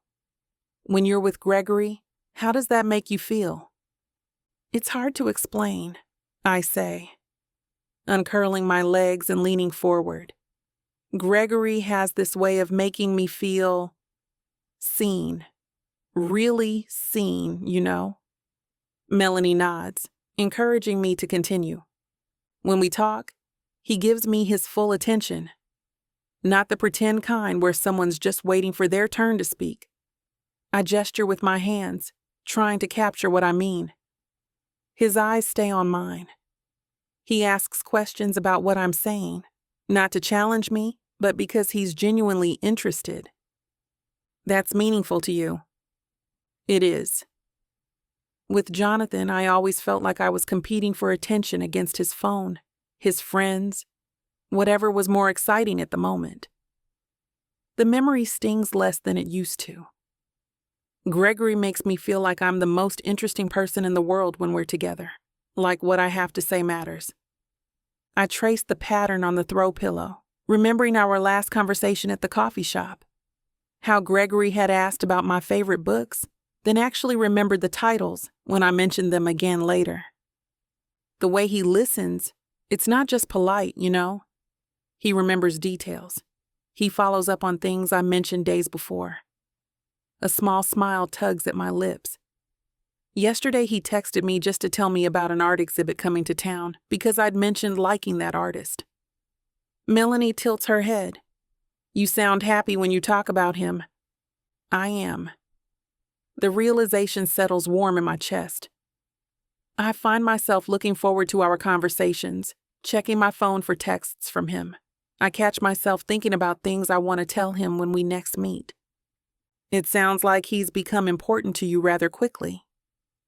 I nod, not bothering to deny it. I know it's been a short time, but yes. I look forward to seeing him. I hesitate, then admit, I wish we could spend more time together, actually. Melanie watches me for a moment, then asks the question I've been avoiding even in my own thoughts. Katrina, do you think there's potential for a romance to blossom between you two? The directness of her question makes my breath catch. I stare at the abstract painting on her wall, blue and purple swirls merging together, as I search for the right words. I don't know, I say finally, my voice quieter. We haven't. There hasn't been anything explicitly romantic between us. That wasn't quite my question, Melanie points out gently. I meet her eyes and see nothing but professional curiosity there. No judgment, no warning, just an invitation to explore my own feelings honestly. I guess I haven't let myself think about it that way. The lie tastes obvious on my tongue. There's so much complication with who he is, with our age difference. Melanie waits, giving me space to continue. The truth is, I take a deep breath. The truth is, I wouldn't mind it if something more developed between us. The admission hangs in the air, and something loosens in my chest at finally saying it aloud. I know it sounds crazy. He's Jonathan's father. He's 21 years older than me. By any rational standard, this is a terrible idea. I laugh, a small nervous sound. But when I'm with him, none of that seems important. I just feel good, safe, alive. Connection isn't always rational, Melanie observes. And sometimes what looks messy from the outside makes perfect sense to the people involved. I don't know what he wants, I confess. Maybe it's just friendship. Maybe he sees me as some kind of responsibility because of what Jonathan did. Have you asked him? I shake my head. I'm afraid to. What if bringing it up ruins what we have now? What if I'm completely misreading everything? Those are valid concerns, Melanie acknowledges, but there are also questions that will linger until addressed. I sigh, pulling the pillow back to my chest. I know. I'm just not ready yet. I'm still getting used to the idea myself that I could be attracted to someone like Gregory. Someone so different from what I thought was my type. Different in ways that might be healing for you, Melanie suggests. The comment hits home. Yes, I whisper. Exactly that.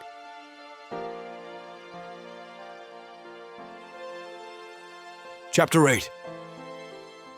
Gregory. I arrive 15 minutes early to Lumiere, Oakbridge's most exclusive restaurant. The maitre d' recognizes me immediately. Mr. Ferguson, welcome. Your table is ready. Thank you, Antoine. I slip him a $100 bill. I'd like our best sommelier tonight. My guest deserves special attention. Antoine's eyes light up with understanding. Of course, sir. Juliet will attend to you personally.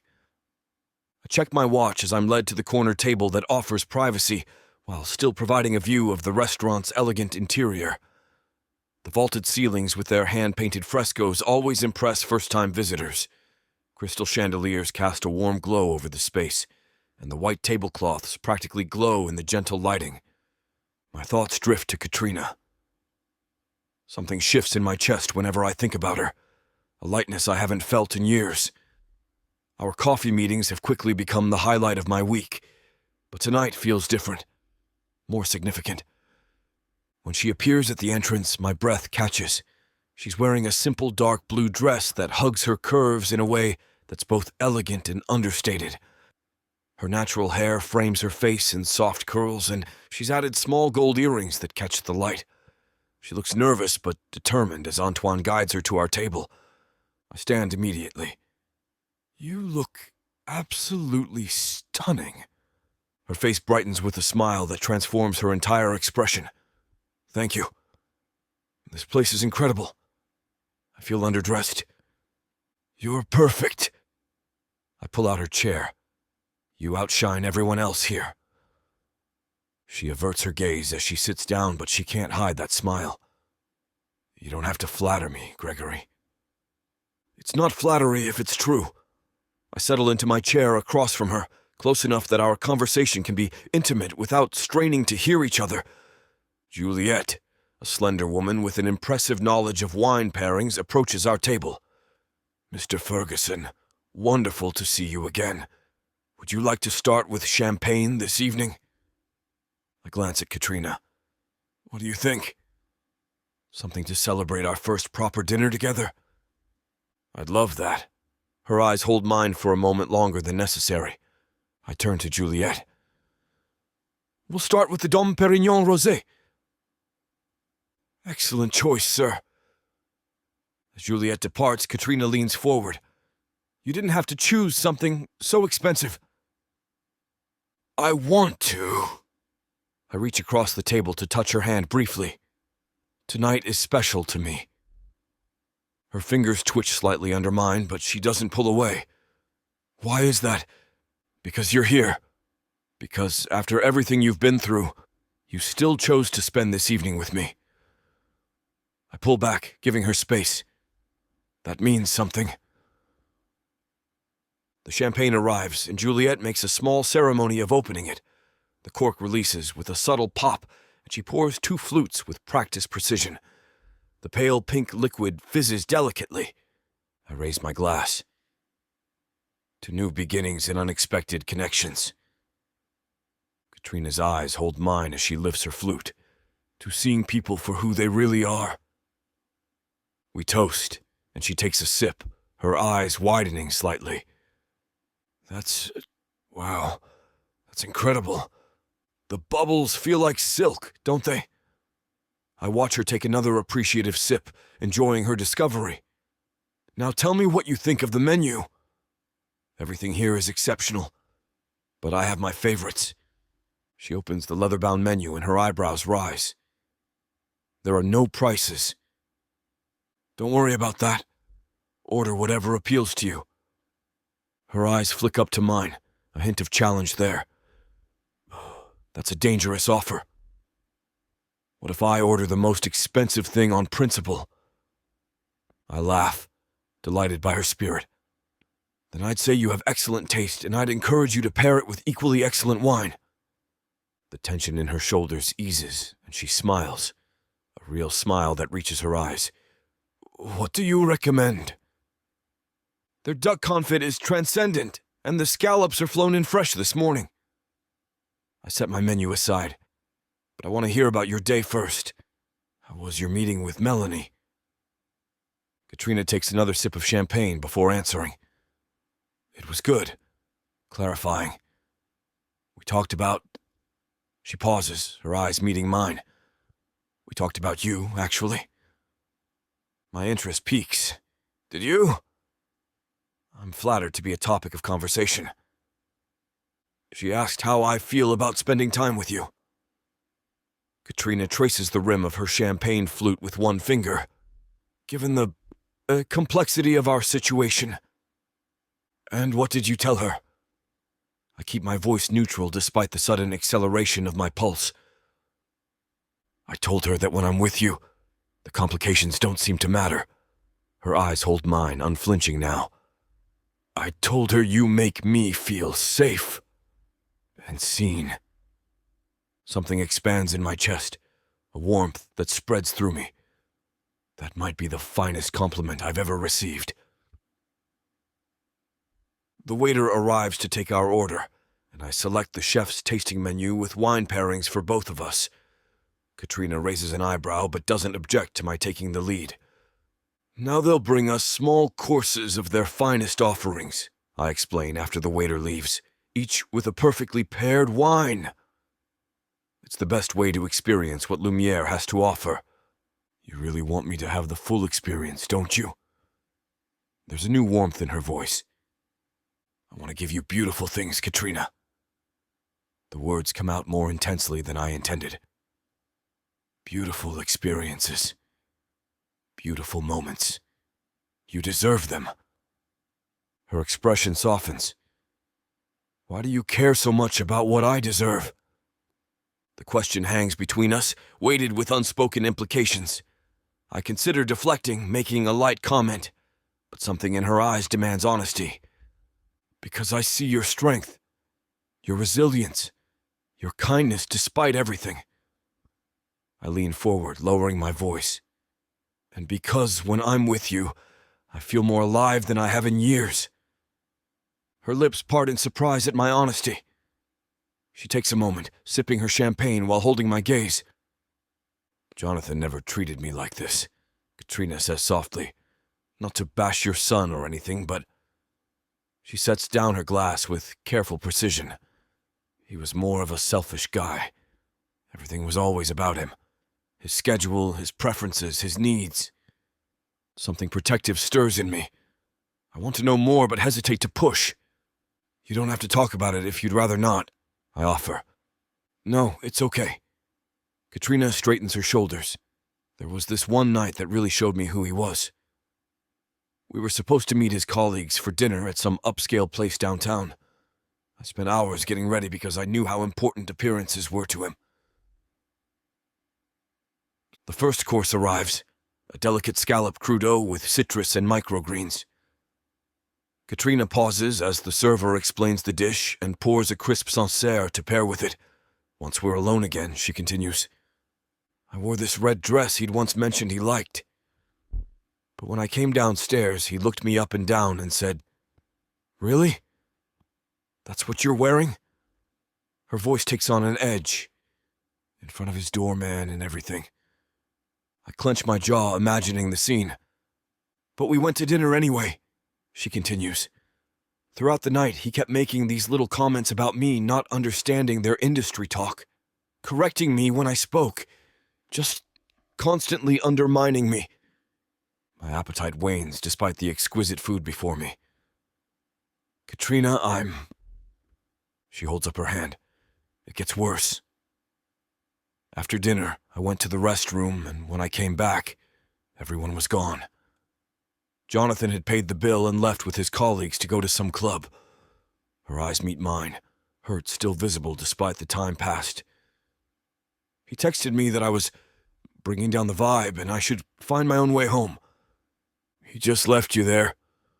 The words come out sharper than intended.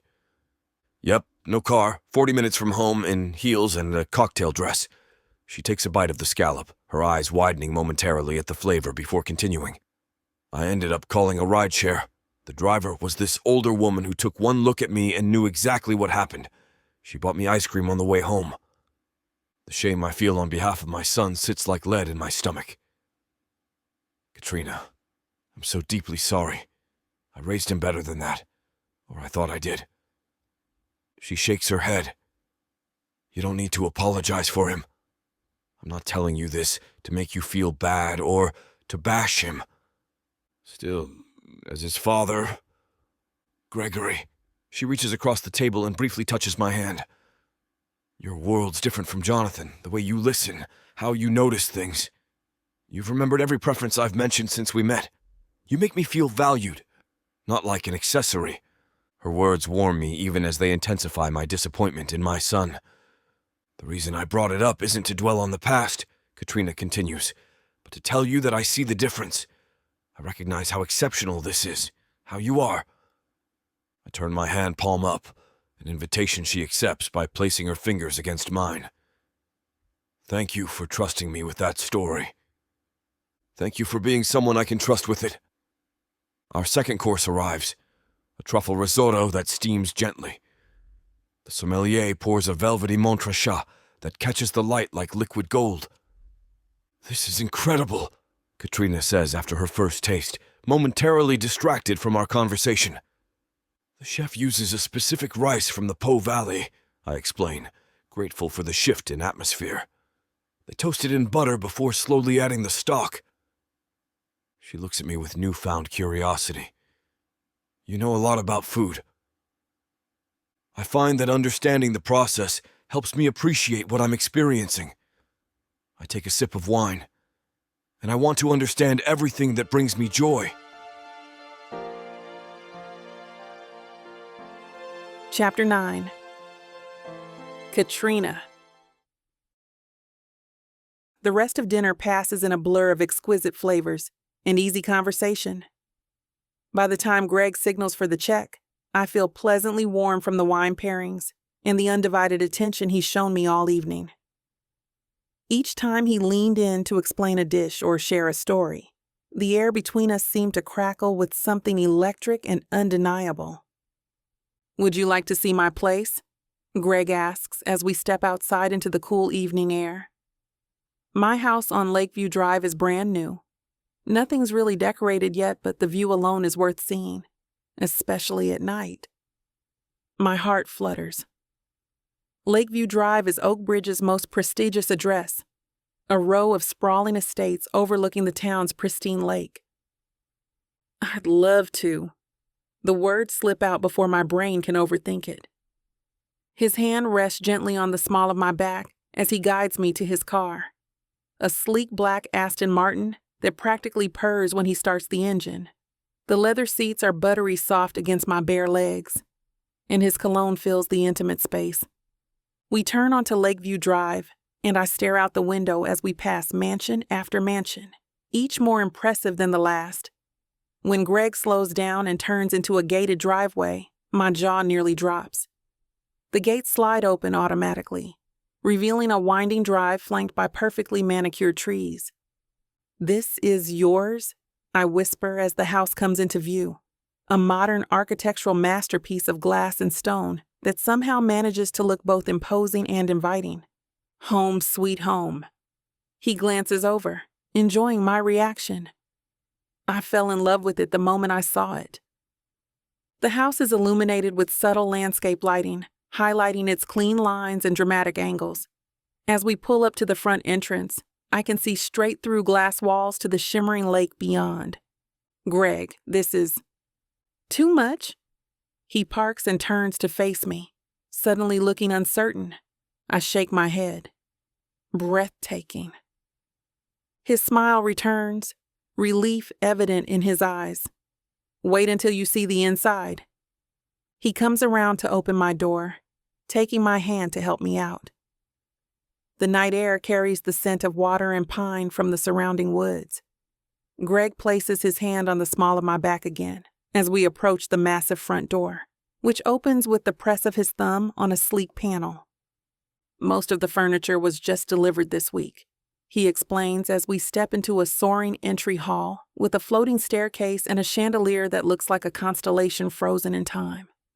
I'm still figuring out what goes where.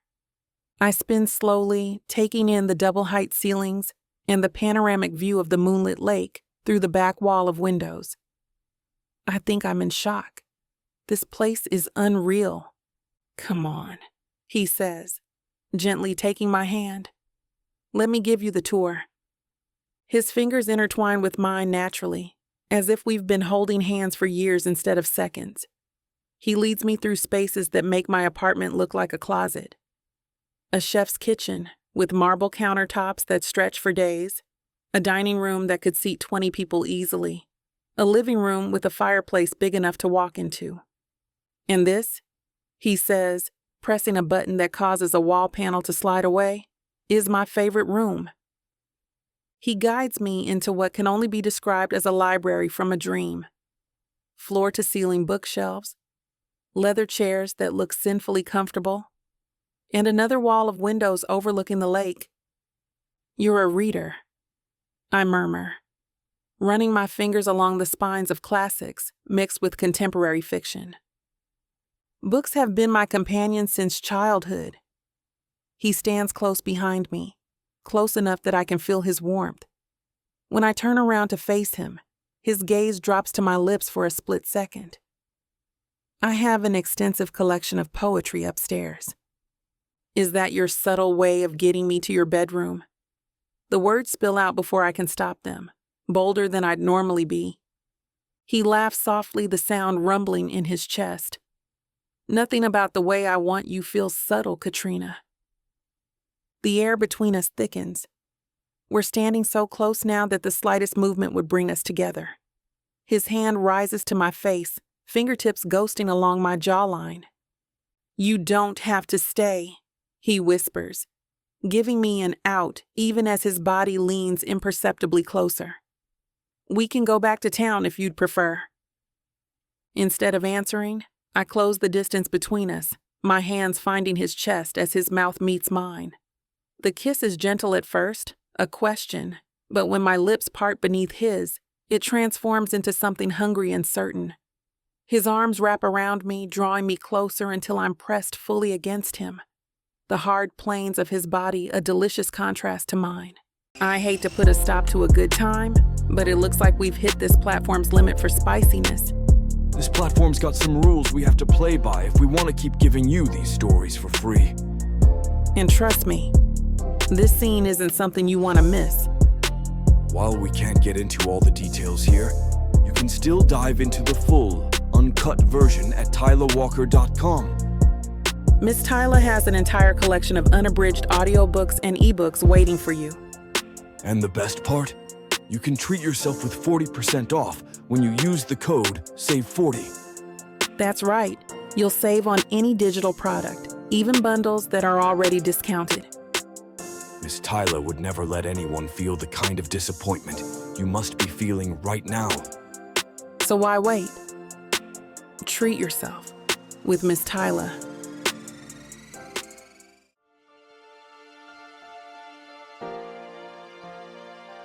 Chapter 10. Gregory. I hate to put a stop to a good time, but it looks like we've hit this platform's limit for spiciness. This platform's got some rules we have to play by if we want to keep giving you these stories for free. And trust me, this scene isn't something you want to miss. While we can't get into all the details here, you can still dive into the full, uncut version at TylerWalker.com. Miss Tyler has an entire collection of unabridged audiobooks and ebooks waiting for you. And the best part? You can treat yourself with 40% off when you use the code SAVE40. That's right. You'll save on any digital product, even bundles that are already discounted. Miss Tyler would never let anyone feel the kind of disappointment you must be feeling right now. So why wait? Treat yourself with Miss Tyler. As our breathing gradually slows, I run my hands over the smooth expanse of her back, tracing idle patterns on her skin.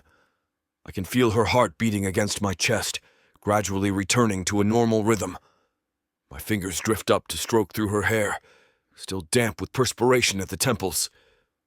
"You're incredible," I murmur, pressing a gentle kiss to her forehead. I continue to hold her close, savoring the weight of her in my arms, the softness of her skin beneath my fingertips. There's something profoundly intimate about these moments after passion, something almost more vulnerable than the act itself. Chapter 11. Katrina. I nearly dropped the coffee pot for the third time this morning, my hands refusing to cooperate with my brain. The ceramic mug clatters against its saucer, splashing dark liquid onto the countertop. Damn, I mutter, grabbing a rag to mop up the mess before Ricky notices. Honey, what is going on with you today? May slides up beside me, her fiery red hair pulled back in a messy bun, wisps escaping to frame her freckled face. You've been jumpier than a cat in a room full of rocking chairs since you walked in. Nothing. I'm fine. The lie tastes sour on my tongue. May raises a perfectly arched eyebrow, unconvinced. And I'm Beyoncé's long-lost twin sister. She leans against the counter, arms crossed. Spill it, honey. Did you win the lottery? Get abducted by aliens? Have earth-shattering sex with a mysterious stranger? The coffee pot nearly slips from my fingers again. May's eyes widen to comical proportions. Oh my God, it's the sex thing. I was just being dramatic, but... She lowers her voice to a whisper. Who is he? Do I know him? May, please. I glance around the diner nervously. I've got tables waiting. She steps aside, but points a warning finger at me. This conversation is not over, Daniels. I escape to table 7, where an elderly couple waits patiently, but as I take their order, my mind drifts back to last night. Gregory's hands on my skin, his mouth exploring every inch of me, the way he looked at me like I was the most precious thing he'd ever seen. My body heats at the memory.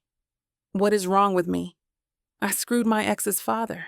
That's not just crossing a line. It's obliterating it. Miss?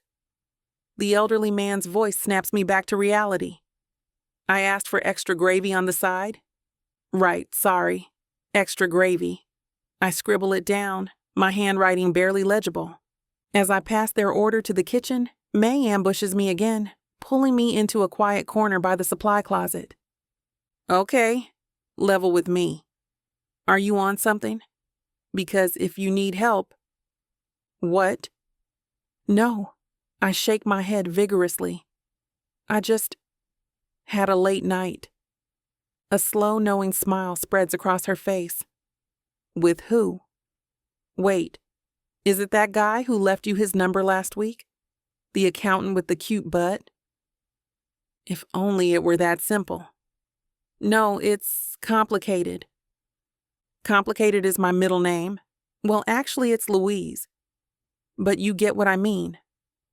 May's expression softens. Talk to me, Kat. I open my mouth, then close it again. How do I even begin to explain? Hey, remember that jerk ex I told you about? Well, I just had mind-blowing sex with his father. Oh, and did I mention he's 21 years older than me? The bell above the door chimes, saving me temporarily. I peek around May to see who's entered, and my stomach drops. It's not Gregory, thank God. But it might as well be. A businessman in an expensive suit, salt and pepper at his temples, commanding presence. For a split second, my brain superimposes Gregory's face on his. I gesture vaguely toward the new customer. May sighs dramatically. Fine. But we're getting drinks after shift, and you're telling me everything. This is non-negotiable. I nod absently, already moving toward the businessman with my notepad ready. As I take his order, black coffee, egg white omelet. I can't stop the comparisons. His hands aren't as strong as Gregory's. His eyes don't crinkle at the corners when he smiles. He doesn't look at me like he wants to devour me whole. Stop it, I scold myself. Last night was a mistake. A hot, incredible, earth-shattering mistake that I can still feel between my thighs. But a mistake nonetheless. Jonathan's father. I slept with Jonathan's father. The thought jolts through me like electric current. What kind of person does that make me? Am I trying to hurt Jonathan? Get back at him for all the pain he caused me? No, a small voice whispers inside me. That's not why you did it. I did it because Gregory makes me feel seen. Because when he touches me, I forget to be afraid. Because when he kissed me last night, it wasn't about Jonathan at all. It was about us. But there is no us. There can't be. Order up. Ricky's gruff voice calls from the kitchen. I deliver plates to table 4, my smile fixed and professional, while my insides churn with conflict. Every time the bell above the door rings, my heart leaps into my throat, afraid it might be him, hoping it might be him. You're staring at the door again. May comments as she sidles up next to me at the service station. Expecting someone special? I shake my head too quickly. Just tired. Not enough sleep. Uh-huh. May leans in, her voice dropping to a whisper. Your neck says otherwise. My hand flies to my collar. What? Relax, there's nothing there. But your reaction tells me everything I need to know. She grins triumphantly. Someone gave you a good time last night and you're freaking out about it. Why? Is he married? No. The denial comes out too forcefully. I'm not doing this right now, May. I adjust my collar and step back, needing space from her perceptive eyes. I've got tables waiting, and Ricky will have both our asses if we don't keep up. May raises her hands in surrender. All right, keep your secrets. But they're eating you alive, honey. She taps her temple with one finger. It's written all over your face. As she sashays away to check on her customers, I exhale slowly, my shoulders dropping from where they've been tensed up around my ears. My mind drifts back to Gregory. Is he thinking about me too? Is he sitting in his fancy office, distracted during meetings, remembering how my skin felt against his? Or has he already compartmentalized last night, filed it away as a pleasant but ultimately insignificant diversion? The thought pierces something tender inside me. I shouldn't care.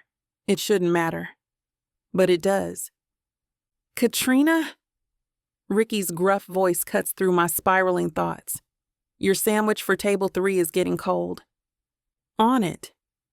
I grab the plate and deliver it to the young woman typing furiously on her laptop, then circle back to refill coffees and clear empty plates. The mechanical rhythm of waitressing gives my hands something to do while my mind refuses to settle. By the time my break rolls around, I feel like I've run a marathon. Take 15, Ricky says, not looking up from the grill. You look like you're about to pass out. I don't argue. The break room is mercifully empty. A tiny space with a wobbly table, 2 chairs, and a mini fridge that makes concerning noises. I collapse onto a chair and pull out my phone, expecting to see nothing but app notifications. My heart skips when I see his name. 3 messages from Gregory, sent over the last hour. I can't stop thinking about last night. You're under my skin, Katrina. I'm sitting in a budget meeting and all I can think about is the way you taste. I miss you. Tell me when I can see you again. Heat floods my body, pooling low in my belly.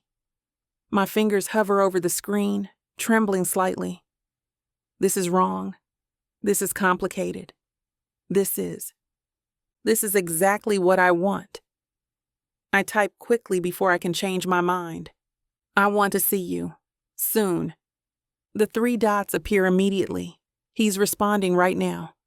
The knowledge that he's somewhere across town, dropping everything to text me back, sends a thrill through my veins.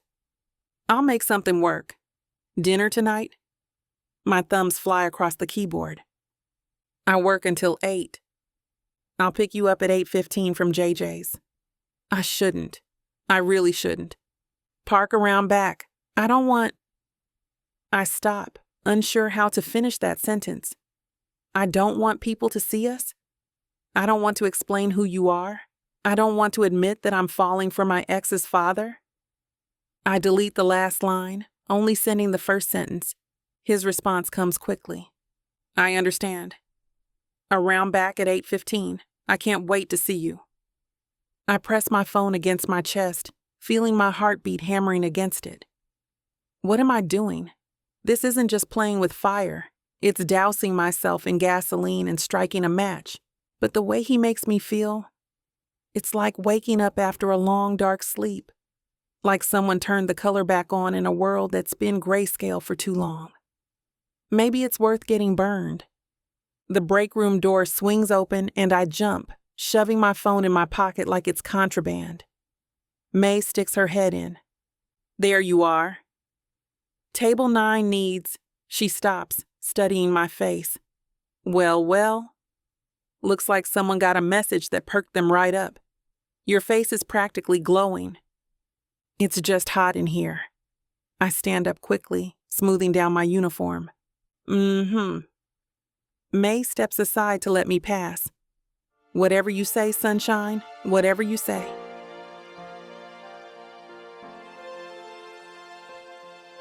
Chapter 12.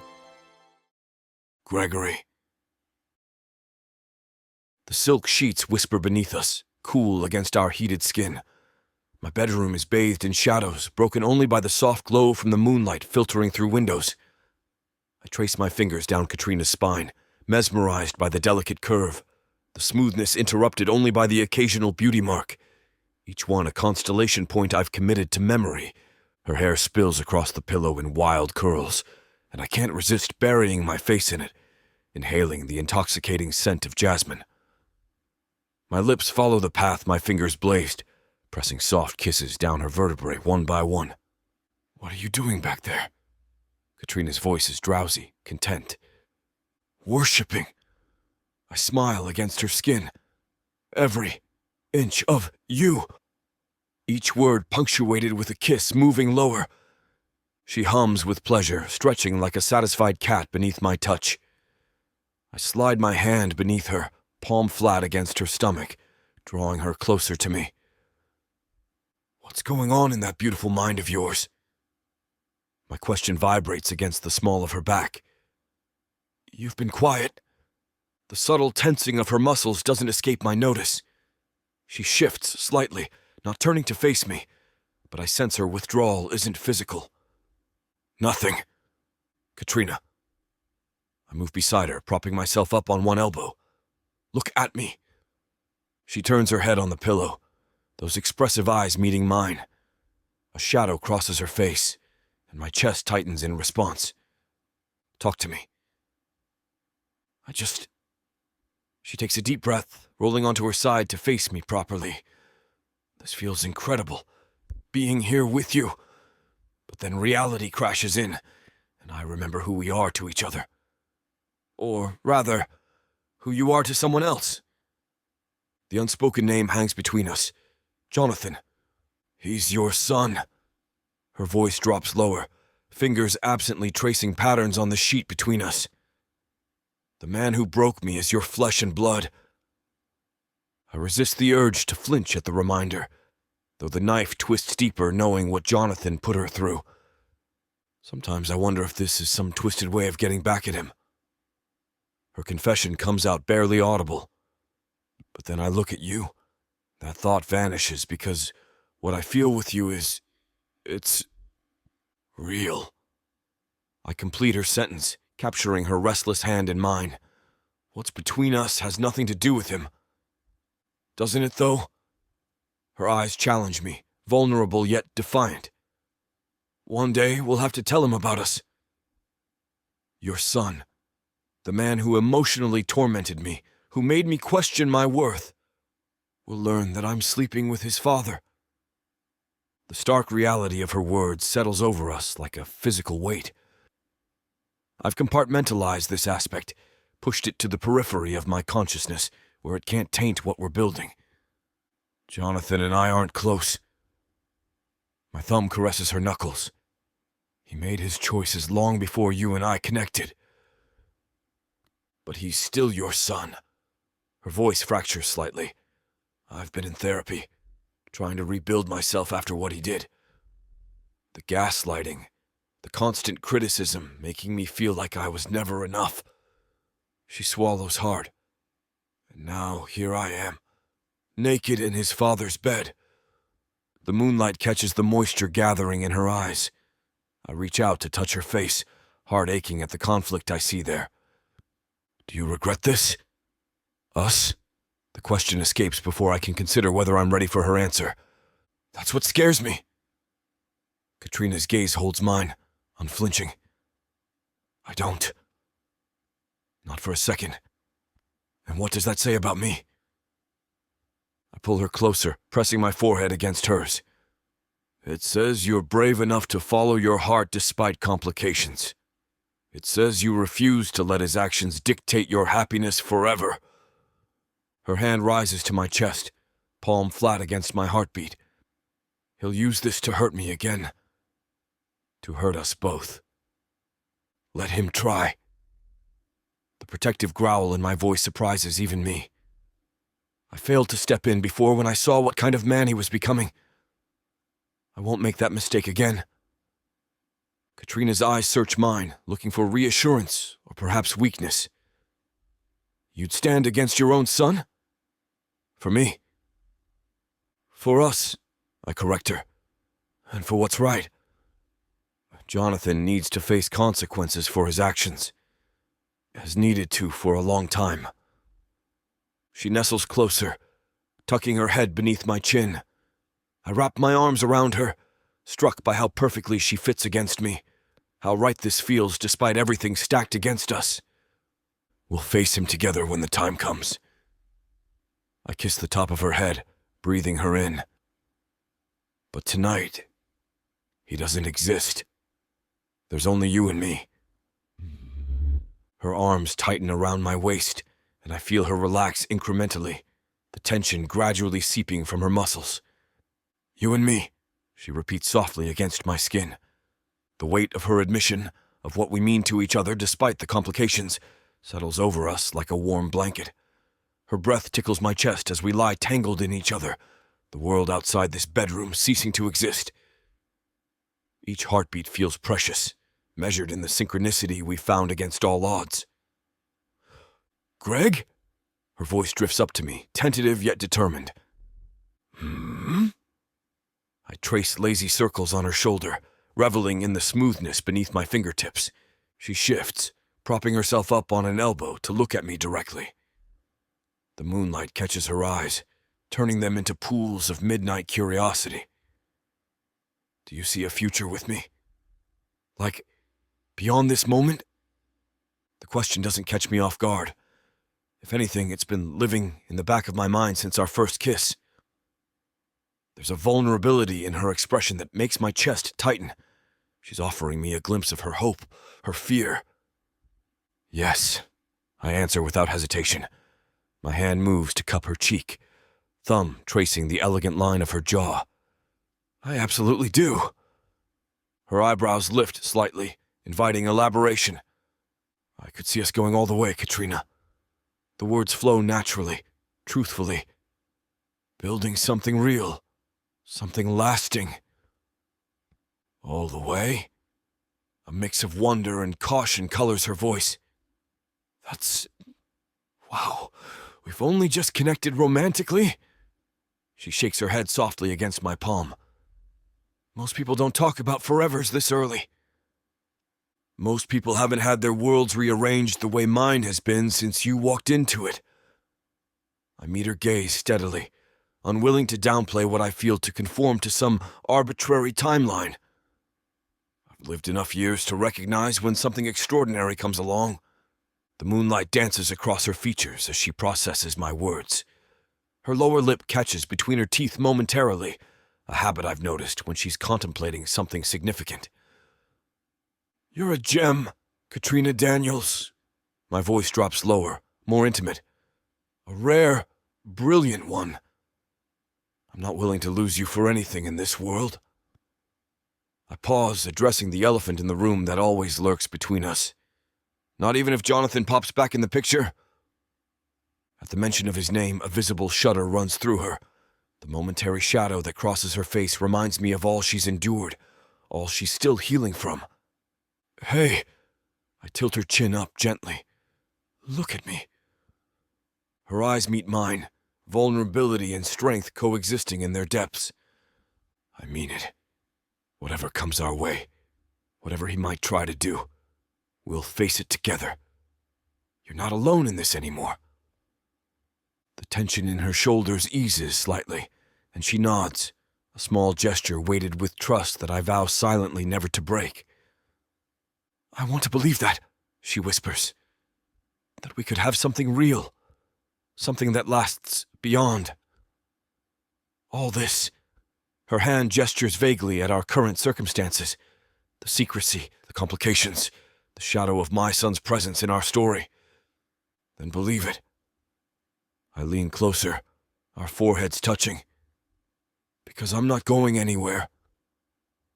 You've shown me what it means to start again, to find connection when you least expect it. That's not something I take lightly. A small smile plays at the corners of her mouth, tentative but genuine. You make it sound so simple. The feeling is simple. My fingers thread through her hair, cradling the back of her head. Everything else? We'll figure it out day by day. She closes the distance between us, our lips meeting in a kiss so gentle it almost breaks my heart. There's no urgency, no desperate heat, just pure connection, a promise exchanged without words. Her hand rests over my heart, and I wonder if she can feel how it races for her. When we part, her eyes remain closed for a moment longer, as if memorizing the sensation. When they open, I see a clarity there that takes my breath away. I trust you, Greg, she whispers. Please don't make me regret it.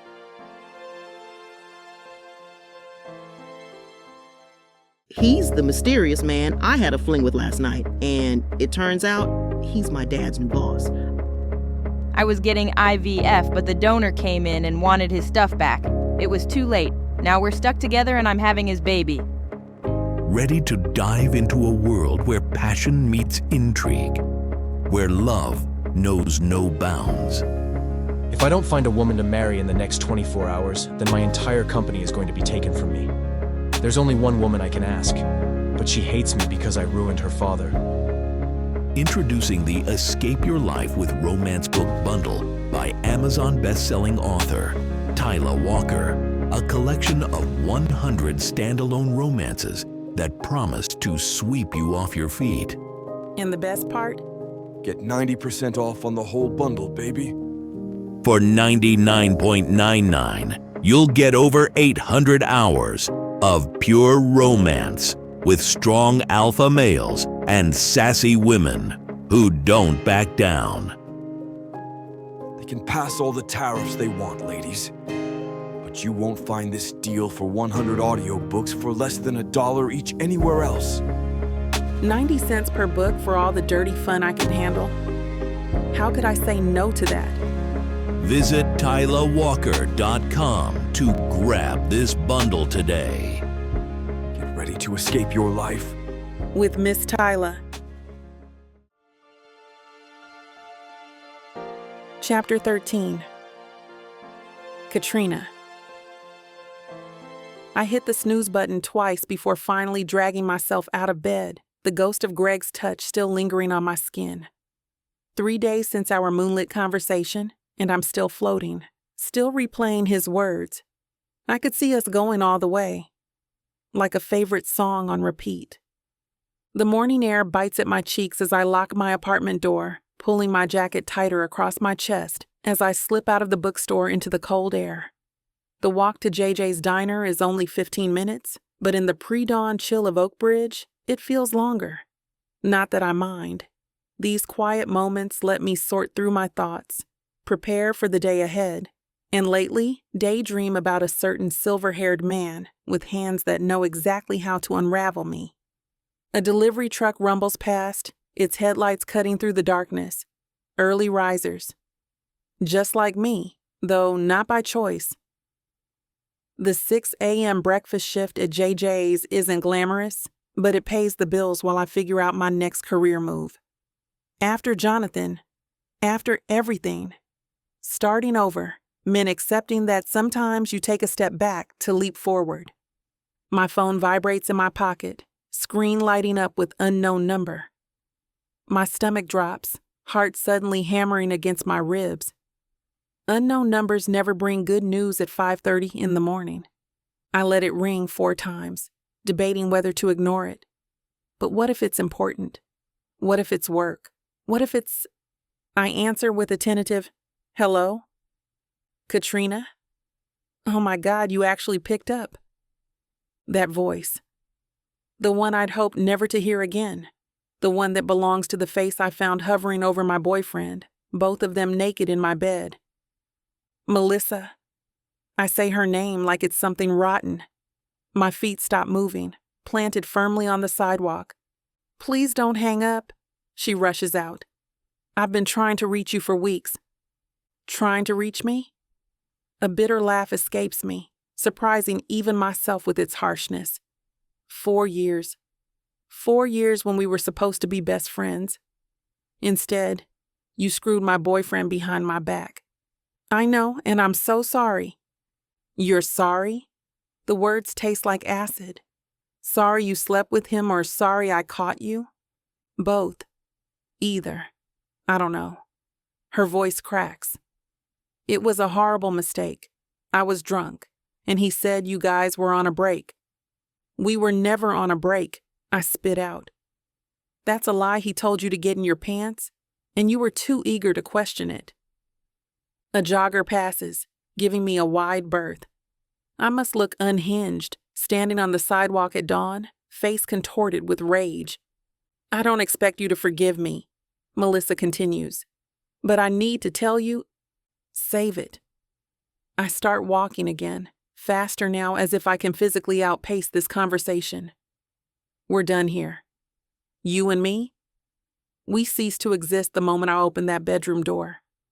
So kindly get off back to whatever hole you crawled out of. My finger hovers over the end call button when her panicked voice cuts through. Wait! Katrina, please. Be careful. Jonathan has been looking for you nonstop. My blood freezes midstream. I stop walking again, the name hitting me like a physical blow. What did you say? He's obsessed with finding you.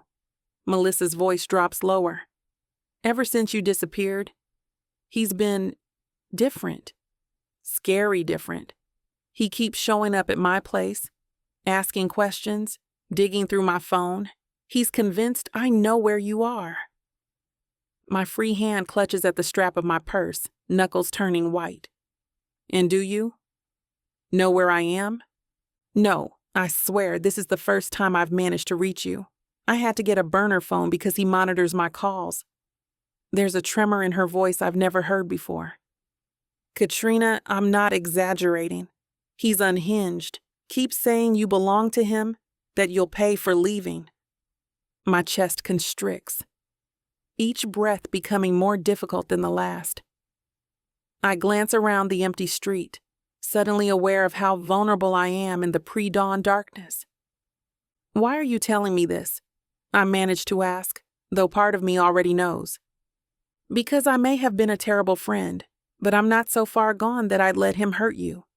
She pauses, and I hear muffled movement on her end. Look, I don't know where you've gone, and I don't want to know. But whatever you do, be careful. Don't use your social media. Change your routines. He's looking, and he's not the Jonathan we knew anymore. The diner's neon sign flickers ahead, a beacon of normality in a conversation that's veered into nightmare territory. My safe new life suddenly feels like tissue paper, fragile and easily torn. How did you get this number? I demand, paranoia rising like bile. Your mom. I told her I wanted to apologize. Of course. Mom never knew the full story of why Melissa and I stopped speaking. Does Jonathan have it? Not from me, but Katrina. He's resourceful and determined. The weight of her warning settles over me like a shroud. My new beginning, my budding relationship with Greg, all of it suddenly feels precarious, threatened, and the cruel irony isn't lost on me. The woman who helped destroy my past is now warning me about my future. Listen, Melissa. The knot in my throat makes it hard to speak. Thanks for the heads up. I mean it.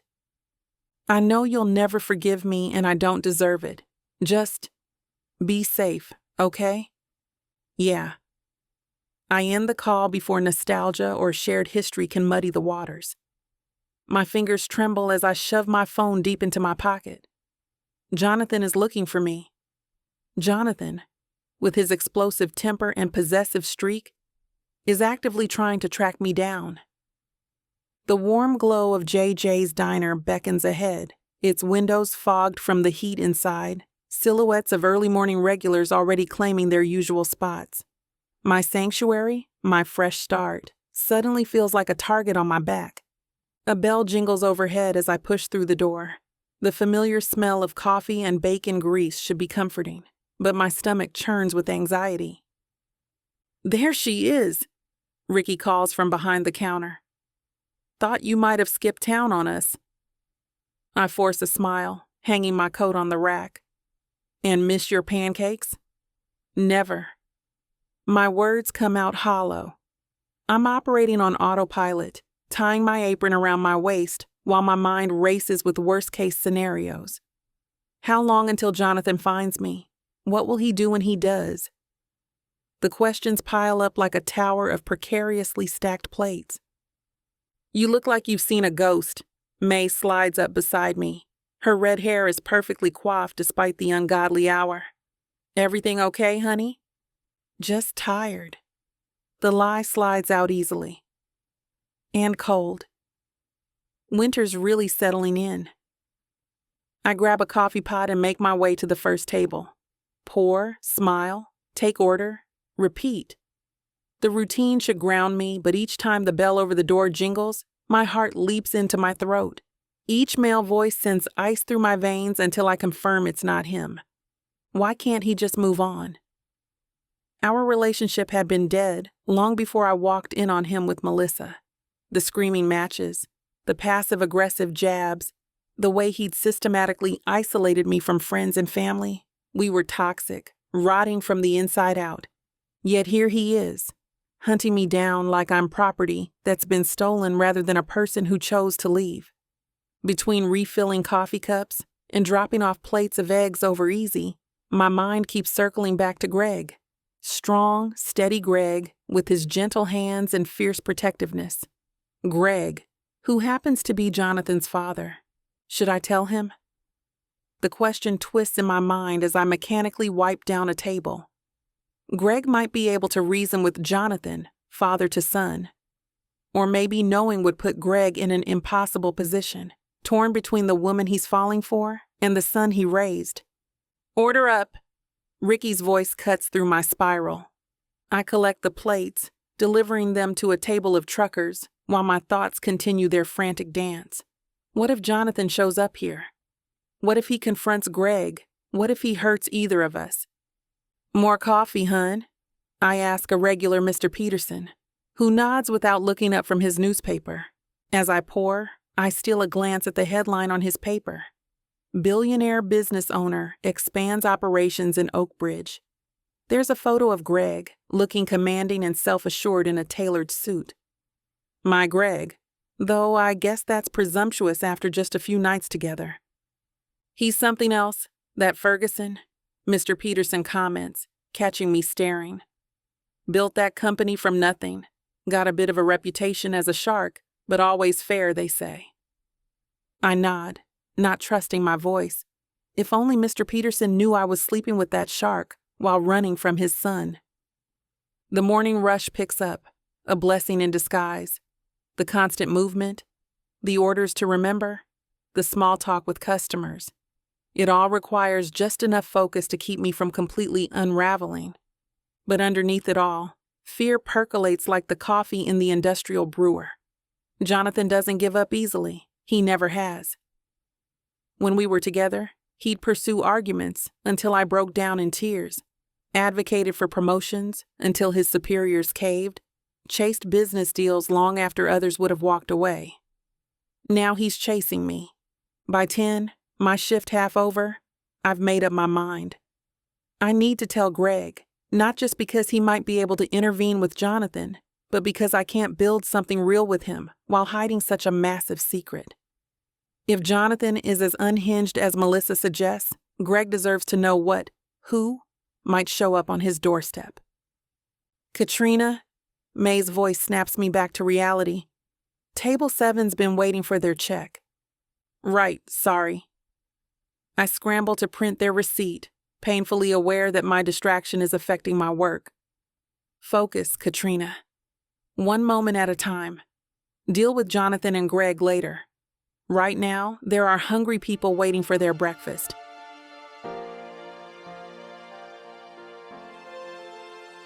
Chapter 14. Gregory. I drum my fingers against the polished oak of my desk, watching the minutes tick by on my Rolex. 2 more hours until I see Katrina. The thought of her sends a wave of warmth through my chest, settling somewhere behind my ribcage. It's ridiculous how much I miss her after only 3 days. My assistant buzzes through the intercom. Mr. Ferguson, the Henderson contract needs your signature before close of business. Send it in. I straighten in my chair, shifting mental gears back to CEO mode.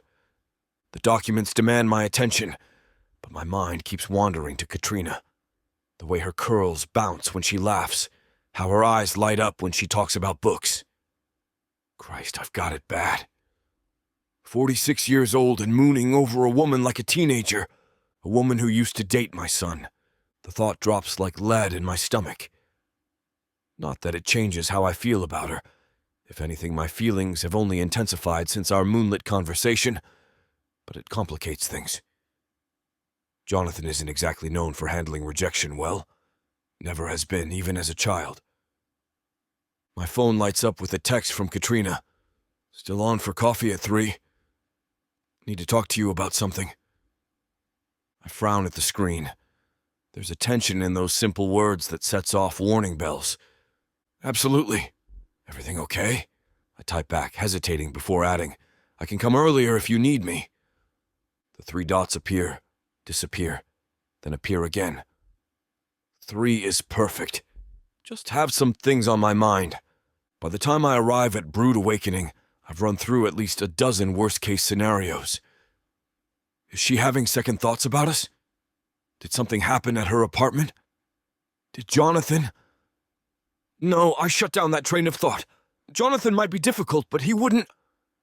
I spot her through the window, seated in a corner booth.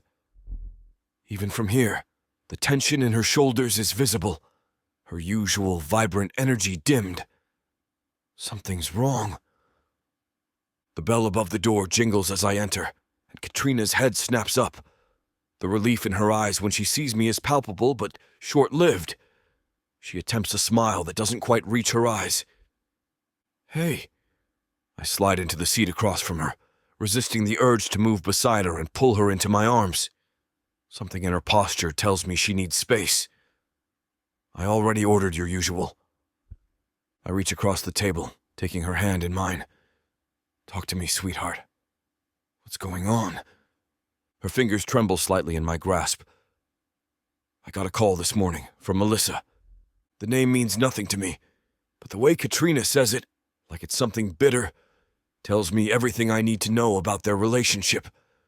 She was my best friend. For 4 years. Katrina's free hand wraps around her mug, knuckles straining. Until I caught her in bed with Jonathan. My jaw clenches involuntarily. Jonathan, I repeat flatly. Yeah. Her eyes meet mine, searching. She called to warn me. He's looking for me, Greg. And according to her, he's not stable. The coffee between us grows cold as Katrina recounts the morning's phone call. With each detail, the knot in my stomach tightens. The tremor in her voice when she mentions how obsessively Jonathan is searching for her, how he keeps telling Melissa that Katrina belongs to him, sends a chill through me that has nothing to do with the cafe's aggressive air conditioning.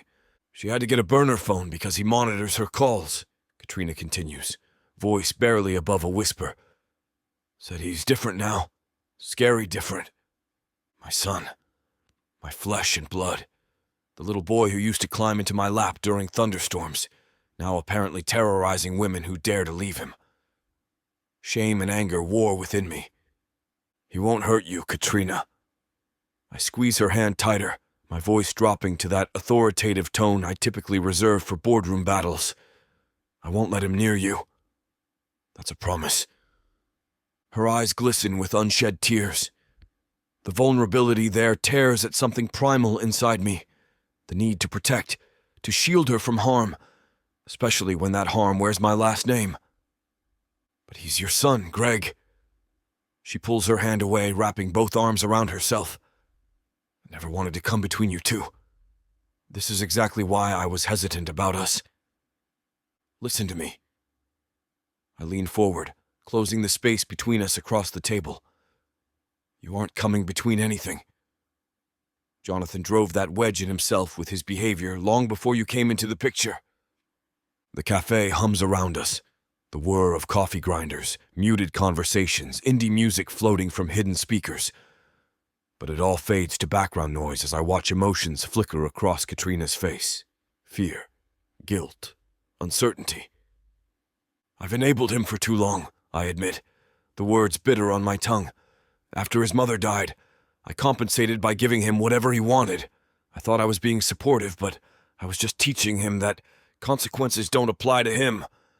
Katrina reaches for her mug, more for something to hold than to drink. He can be so charming when he wants to be. That's what got me in the first place.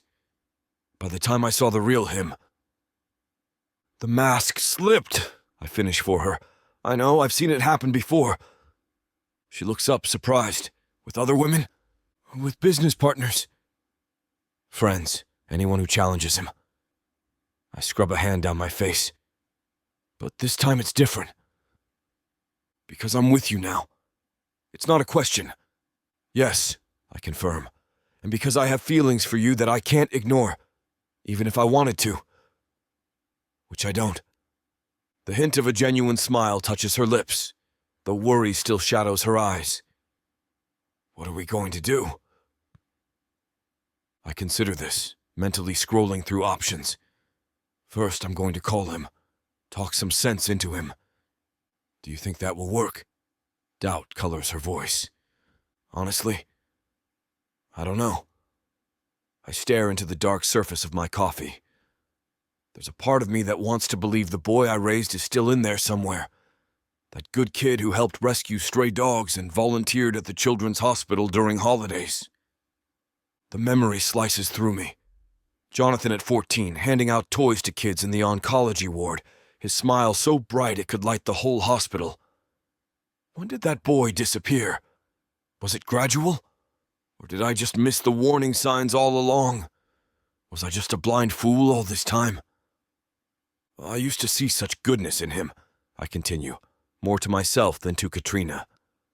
I need to believe some fragment of that still exists, that it wasn't all an act. Katrina's hand slides back across the table, covering mine. And if it doesn't work, if he won't listen, then I'll take more direct measures. My tone hardens. I have resources, connections. If he's truly become a threat, I'll do whatever it takes to keep you safe. The weight of that promise settles between us. In 28 years of fatherhood, I've never had to position myself as Jonathan's adversary. The thought makes my chest ache, but looking at Katrina, at the fear he's instilled in her, steels my resolve. I don't want it to come to that, she whispers. Neither do I. But my priority right now is making sure you feel safe. I interlace my fingers with hers. I can't change what Jonathan did to you in the past, but I can damn well make sure he doesn't hurt you again. She studies our joined hands. I never thought I'd be in this position, falling for someone while their son is... She trails off. While their son is obsessively stalking you. I finish with grim humor. Yeah, not exactly the meet-cute they write about in romance novels. This pulls a genuine laugh from her, brief but real. It's like sunshine breaking through storm clouds. I'll call him tonight, I decide. See if I can get through to him. Remind him of who he used to be, if that person still exists somewhere inside him. The hope in my voice sounds hollow even to my own ears. Jonathan has been spiraling for years, each poor decision cementing patterns of behavior I've been reluctant to confront head-on. But now, with Katrina's safety at stake, I no longer have the luxury of looking the other way. Chapter 15. Katrina. My apartment above feels emptier tonight. Shadows stretch long across the hardwood floors. I wrap my cardigan tighter around myself, though the spring evening isn't particularly cold. The kettle whistles on the stove, a piercing sound that breaks the silence, but I don't move to turn it off immediately, letting the noise fill the space around me. Greg's face flashes in my mind. The hard set of his jaw when I told him about Jonathan, the fierce protectiveness in his eyes. I'll call him tonight, see if I can get through to him. I finally silence the kettle and pour steaming water over a chamomile tea bag. The aromatic steam rises in gentle curls but brings none of its usual comfort. How exactly does Greg plan to handle Jonathan? A phone call seems so inadequate, like trying to stop a hurricane with an umbrella. Jonathan doesn't listen to reason when he gets fixated on something or someone. The memory of his face the last time I saw him rises unbidden. Pupils dilated with rage, spittle flying from his lips as he screamed that I'd regret leaving him. You're mine, Katrina. You'll always be mine. The mug trembles in my hands, tea sloshing dangerously close to the rim. I set it down on the coffee table before I can scald myself. My gaze drifts to the windows. Large, beautiful windows that were one of my favorite features when I first saw this apartment. Now they look vulnerable, exposed. The bookstore below is closed, the street quiet. I'm completely alone up here. Could Jonathan find me here? Oak Bridge is small, insular. If he started asking around... A branch scrapes against the side of the building, and I jump, heart hammering against my ribs. The sound transforms in my mind to fingernails, to hands testing the window frame, looking for a way in. "Stop it," I whisper to myself. "You're being paranoid." But am I? Jonathan is pestering Melissa now. He's resourceful when he wants something, and he wants me. I pace the length of my living room, fingers tugging at my curls. What if Greg's call just makes things worse? What if it confirms to Jonathan that I'm with Greg now, sends him into a rage? What if? The faint creak of a floorboard freezes me mid-step. My eyes dart to my bedroom door slightly ajar. Was that sound from outside my apartment or inside? Did I leave that door open? My breath catches in my throat, becomes shallow, too fast. The walls of the apartment seem to contract, closing in. I press a hand to my chest, feeling the wild staccato of my heartbeat beneath my palm. He's found me. He's here. The rational part of my brain tries to argue. The building is old, floors creak, it's nothing, but terror has already taken hold, squeezing my lungs in a vice grip. Black spots dance at the edges of my vision as I stumble toward my phone on the kitchen counter. My fingers are numb, clumsy as I try to unlock the screen. Who would I even call? The police? They wouldn't arrive in time if he's already in my apartment. Greg? He's halfway across town. I slide down against the kitchen cabinets, knees drawn to my chest, phone clutched in my trembling hands. The room tilts and spins around me as panic swallows me whole. Breathe, Katrina. Just breathe. Melanie's voice cuts through the chaos in my head, a lifeline from our last session. When panic comes, don't fight it. Acknowledge it. Name what you're feeling. Then breathe. I'm scared, I whisper to the empty room. I'm having a panic attack. This isn't real danger.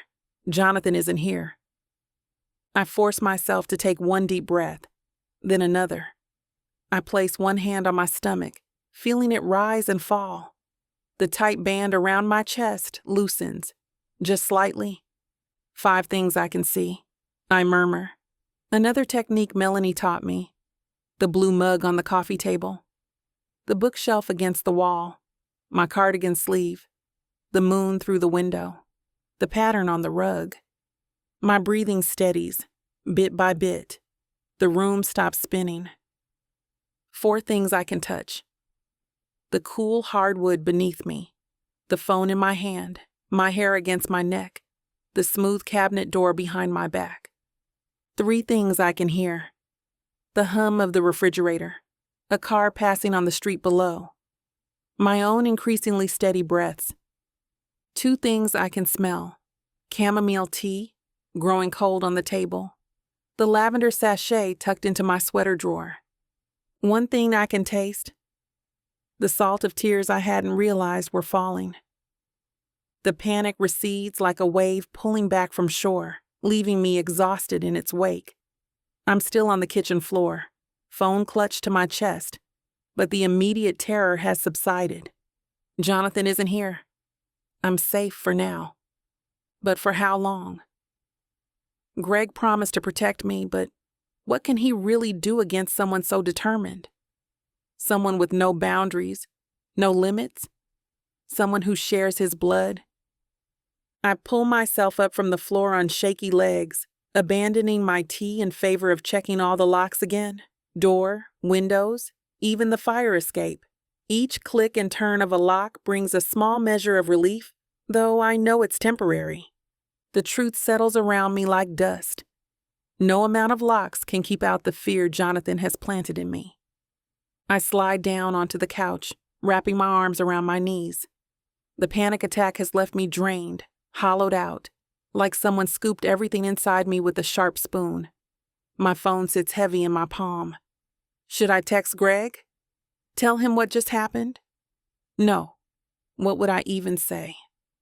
Just had a panic attack thinking your son was in my apartment. That would only worry him, and he's already taking on so much of this burden that isn't his to carry. This whole mess is because of me. because I fell for Gregory Ferguson. You weren't supposed to, I whispered to myself, pressing my forehead against my knees. You were supposed to stay away from men altogether, especially men connected to Jonathan. The irony isn't lost on me. The one man who makes me feel safe is related to the man who destroyed my sense of safety. I unfold myself from the couch and drift toward the window, peering through the blinds at the quiet street below. A cat slinks along the sidewalk, the only living thing in sight. Tomorrow I'll have to be up at 5:30 for my early shift at JJ's Diner. Regular customers will smile and ask for their usual orders. I'll pour coffee, take orders, make small talk with the morning regulars. Just Katrina the waitress, not Katrina who's dating her ex's father, not Katrina who jumps at shadows. A hysterical laugh bubbles up from my chest. How did my life turn into this soap opera? I should be focusing on saving money for nursing school, not navigating this emotional minefield. I press my palm against the cool glass of the window. If Greg can't get through to Jonathan, what then? My stomach twists at the thought. I can't keep living like this, constantly looking over my shoulder, waiting for the next ambush, the next message, the next violation of my peace. I'd have to leave, I admit aloud, giving voice to the thought that's been growing in the back of my mind. Start over somewhere new. Again. The words hang in the empty apartment, stark and unavoidable. What would that mean for me and Greg? The answer is clear. There would be no me and Greg. I move away from the window and into the kitchen, filling a glass with water. My throat feels parched after the panic attack. I shouldn't have let myself fall for him. It was reckless, foolish. Getting involved with Greg was like playing with fire while doused in gasoline. But how could I not? The way he looked at me that first day in the diner, not with Jonathan's possessive hunger, but with genuine interest, like he wanted to know my thoughts, not just own my body. I swallow hard against the lump forming in my throat. Loving Greg Ferguson was never part of my plan, but it happened anyway, creeping up on me like the dawn, so gradual I barely noticed until I was bathed in its light. Setting the glass down, I moved to check the locks one more time. I can't help it. The routine gives me comfort. Door secured, windows latched, curtains drawn. What if Greg's call to Jonathan only makes things worse? What if Jonathan becomes even more determined to win me back, to punish me for choosing his father over him? I press my back against the door, sliding down until I'm sitting on the floor again. The pressure of it all weighs on my chest. I want this relationship with Greg. I want it with an intensity that scares me. But at what cost? How much fear am I willing to live with? My early shift tomorrow looms, and exhaustion pulls at my limbs. I should try to sleep, but the thought of closing my eyes, of being vulnerable, even for a few hours, sends another spike of anxiety through me. Instead, I reach for the throw blanket draped over my armchair and wrap it around my shoulders. Just a few minutes on the couch, I tell myself. Just until I feel safe enough to move to the bedroom. I curl up, making myself small under the blanket. The apartment is quiet, except for my breathing, which finally, mercifully begins to slow.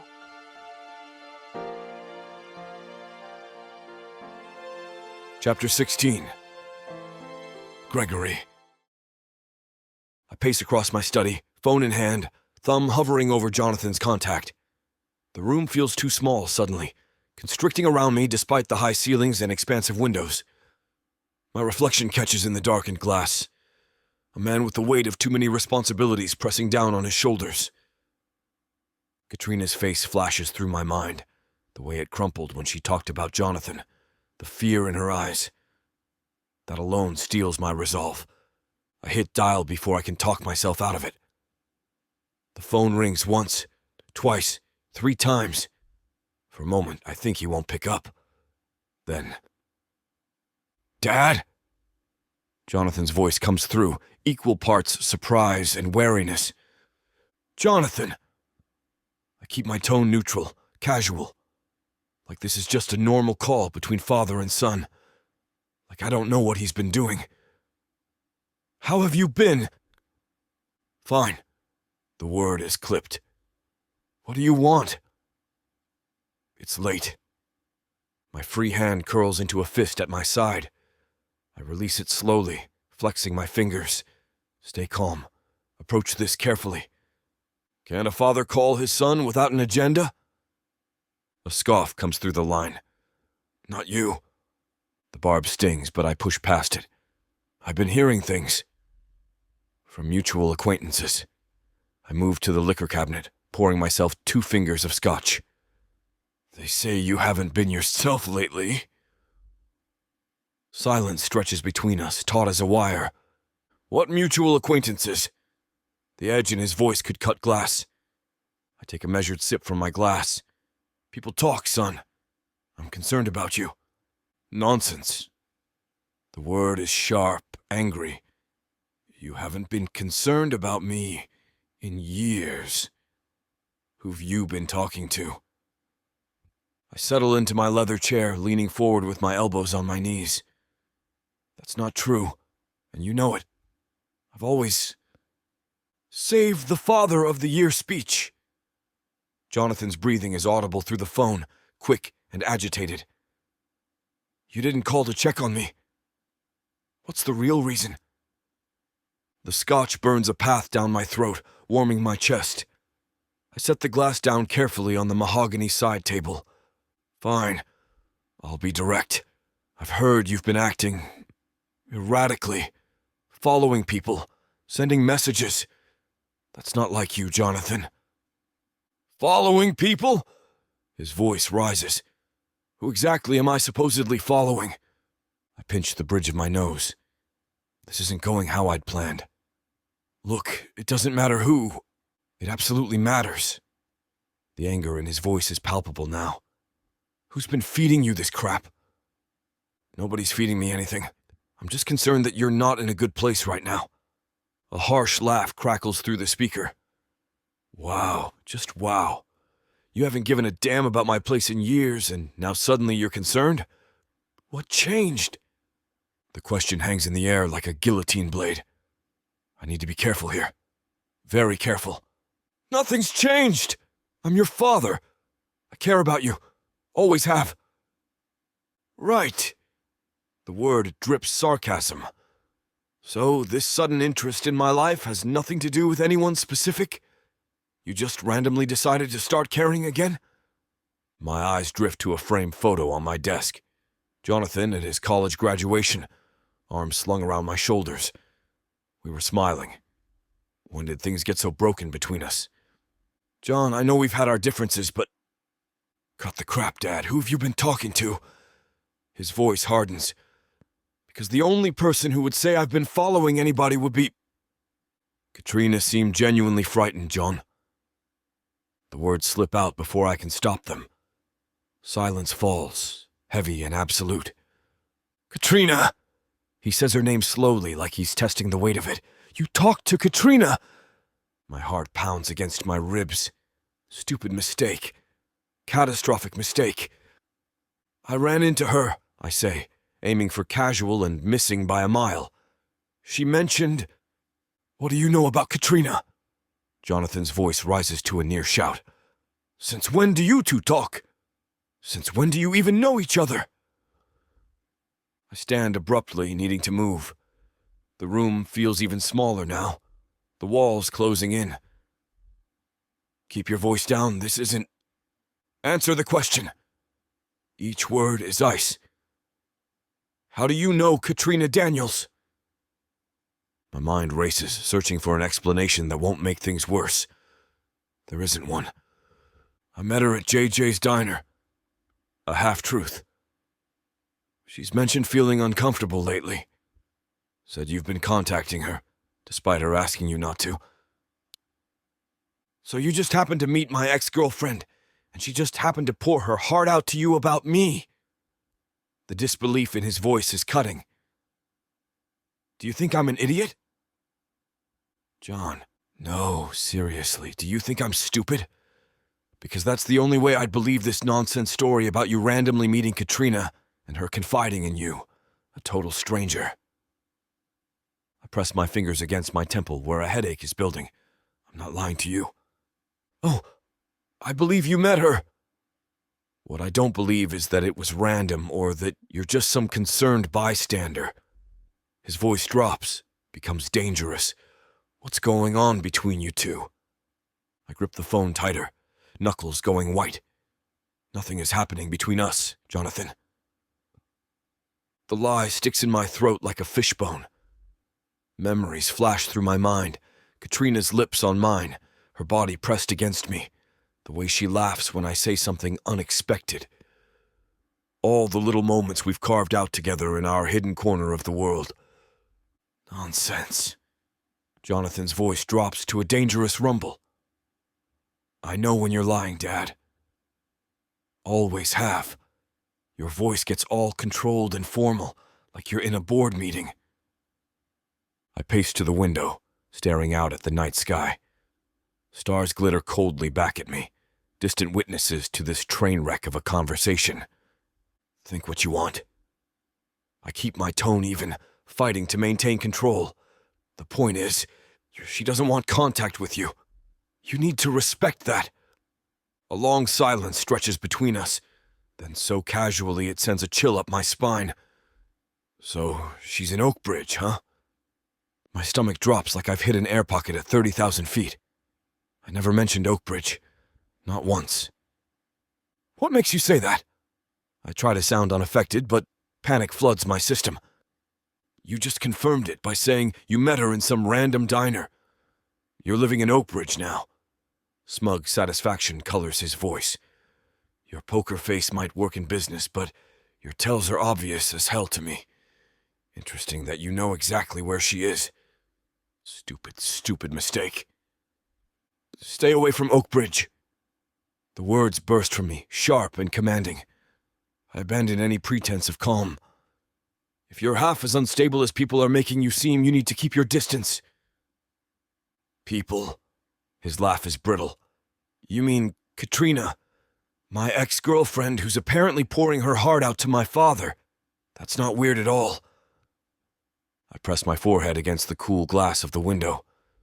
This conversation is spiraling out of control faster than I can manage. Listen to me very carefully. I lower my voice, infusing it with all the authority I've cultivated over decades in business. Don't mess with Katrina. I'm not asking, I'm telling you. There will be consequences if you do. Consequences?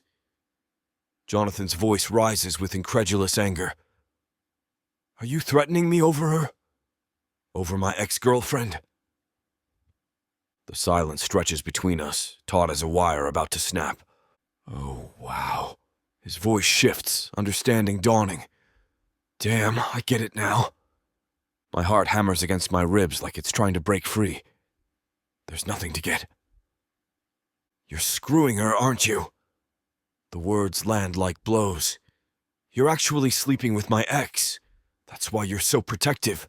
That's why you know where she lives. I close my eyes, fighting for composure. Jonathan, she's half your age, Dad. Jesus Christ. Disgust and rage war in his voice. What is she, 24? 25? And you're what? Pushing 50, that's pathetic. Each word cuts deeper than the last. Not because they're cruel, but because underneath the cruelty is truth I've been avoiding. This isn't about age, I say, but even to my own ears it sounds defensive. No? Then what's it about? Love? He spits the word like it's poison. Let me guess, she's different. Special. Not like other girls. Did she feed you that line before or after she started screwing my father? White-hot anger surges through me. That's enough. No, it's not nearly enough.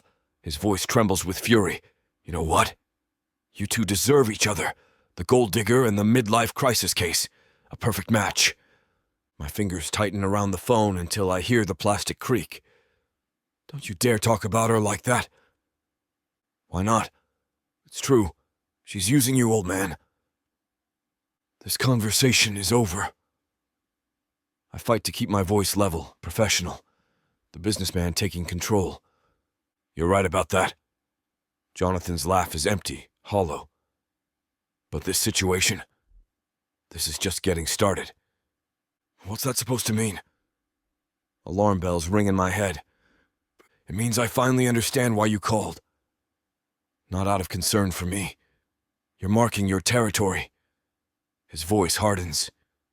But here's the thing, Dad. You don't get to have everything. Not this time. The line goes dead. I stand frozen, phone still pressed to my ear, listening to nothing. What have I done? Chapter 17. Katrina. The lunch rush at JJ's hits like a tidal wave, all noise and demands, and the endless clatter of silverware against plates. It's exactly what I need today. My hands stay busy carrying plates, refilling coffee cups, jotting down orders. No time to spiral into the dark corners of my mind where Jonathan lurks. "Order up, Cat," Ricky calls from the kitchen window, sliding 2 plates of his famous meatloaf special onto the ledge. I balance the plates along my arm, a skill I've perfected over the past weeks. The routine offers comfort, a script to follow when the rest of my life feels like it's veering wildly off page. Here we go, folks. 2 meatloaf specials.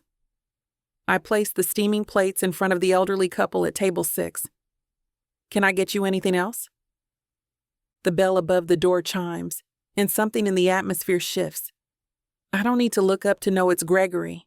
My body recognizes his presence before my eyes confirm it, that inexplicable awareness that sends electricity dancing across my skin. When I do look, my smile falters. His face is drawn, shoulders tense under his charcoal button-down. Dark circles shadow his eyes. He hasn't slept. "I'll be right with you," I call over, keeping my tone light for the benefit of the other customers, while my stomach knots itself into complicated origami shapes. He nods, sliding into his usual booth by the window. Even distracted, he commands attention. Several customers glance his way, curious about the distinguished man who looks so out of place in our diner. I finish with the elderly couple, then grab a coffee pot and make my way to Gregory's table. Professional, casual, like seeing him doesn't simultaneously thrill and terrify me right now. "You look like you could use this." I pour coffee into his mug, noticing how his fingers drum an anxious rhythm against the tabletop. "That obvious, huh?" The corner of his mouth lifts in a weak attempt at his usual smile. I glance around. The diner's still busy enough that no one's paying us particular attention, but quiet enough that a private conversation is risky. "My break's in 15 minutes, I say under my breath. "Can it wait?" His eyes meet mine, and the worry I see there makes my heart stutter. Yes and no. There's enough weight in those 3 words to sink a ship. 5 minutes, I amend, already calculating which tables I can pass off to May. I hurry through my remaining orders, checking on tables with mechanical efficiency. My mind races ahead of me, constructing and discarding worst-case scenarios. Whatever happened, it's bad. Gregory doesn't do worried, not visibly anyway. When I finally slide into the booth across from him, my break officially started. His coffee sits untouched and cooling before him. "Spill it," I say, keeping my voice low. "What happened?" Gregory runs a hand through his hair, disrupting its usual perfect style. "I spoke to Jonathan.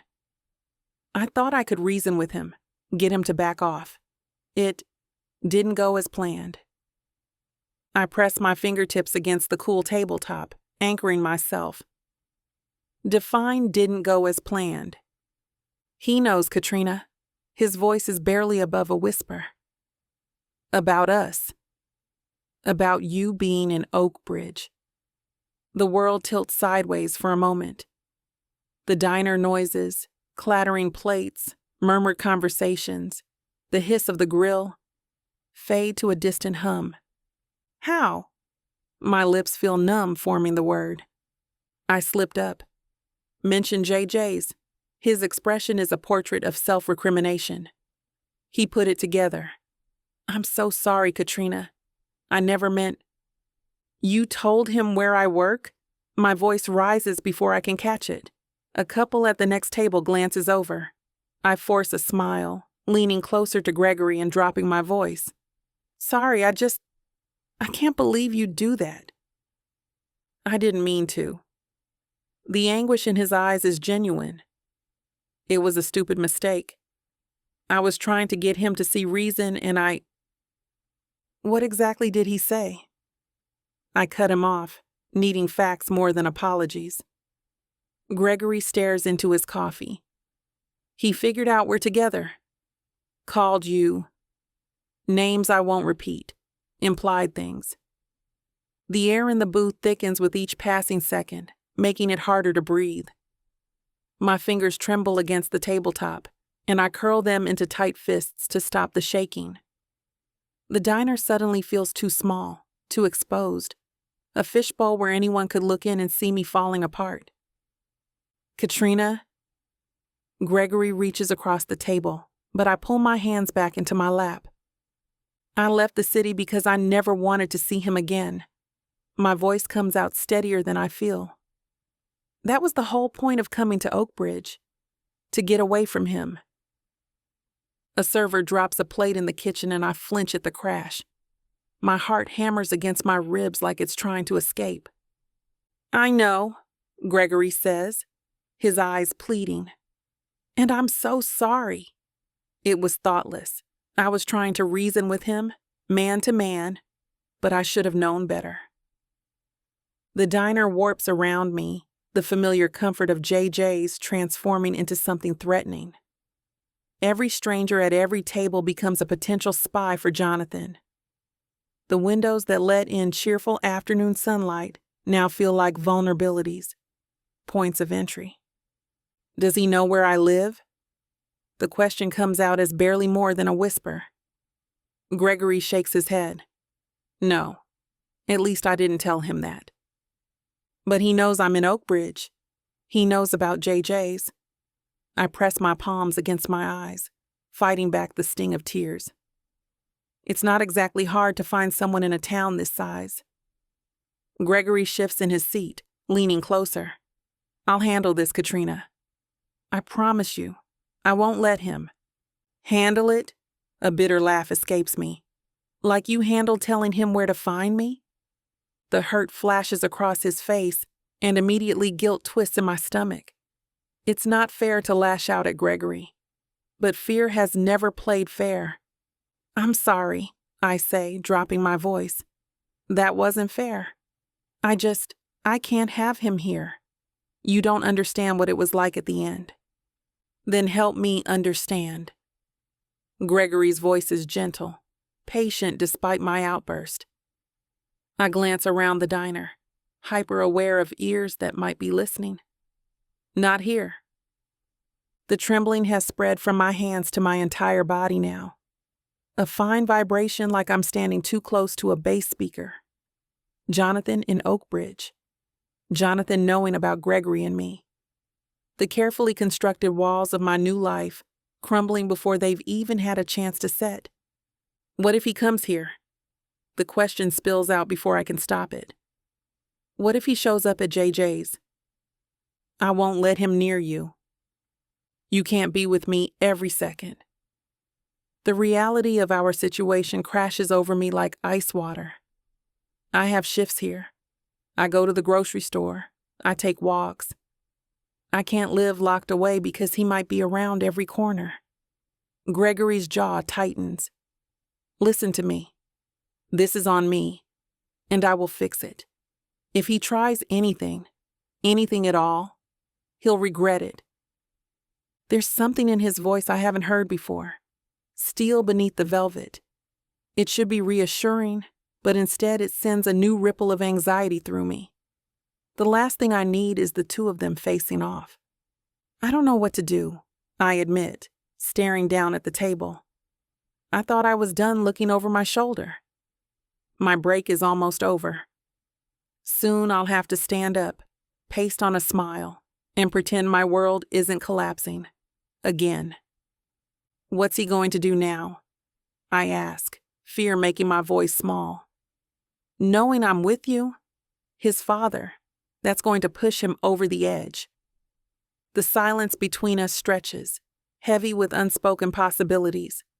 We both know Jonathan's temper. We both know his sense of entitlement. And now, we both know he has a new reason to feel betrayed. I don't know, Gregory finally answers, honesty replacing false reassurances. But whatever he tries, we'll face it together. I won't let him hurt you again. I want to believe him. But as I sit there, my uniform suddenly too tight, the diner too loud, I can't shake the feeling that this is just the beginning. Jonathan always did like to play games before he made his real move, and now he's found his favorite piece back on the board.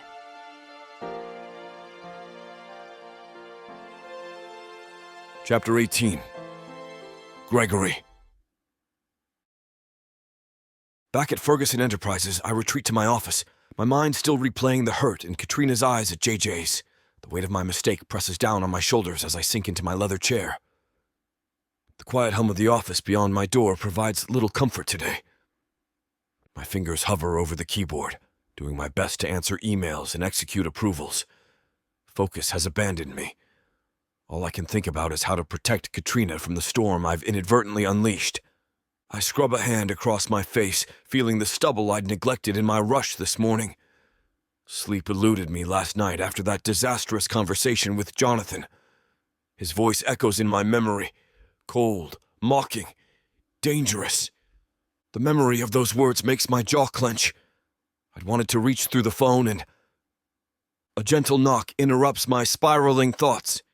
"Come in," I call, straightening in my chair and attempting to look like the CEO I'm supposed to be rather than a man drowning in regret. My assistant Diane pushes the door open, her typically composed expression now pinched with concern. "Mr. Ferguson, I'm sorry to interrupt, but..." Something in her hesitation makes me sit up straighter. "What is it, Diane?" "Your son is here."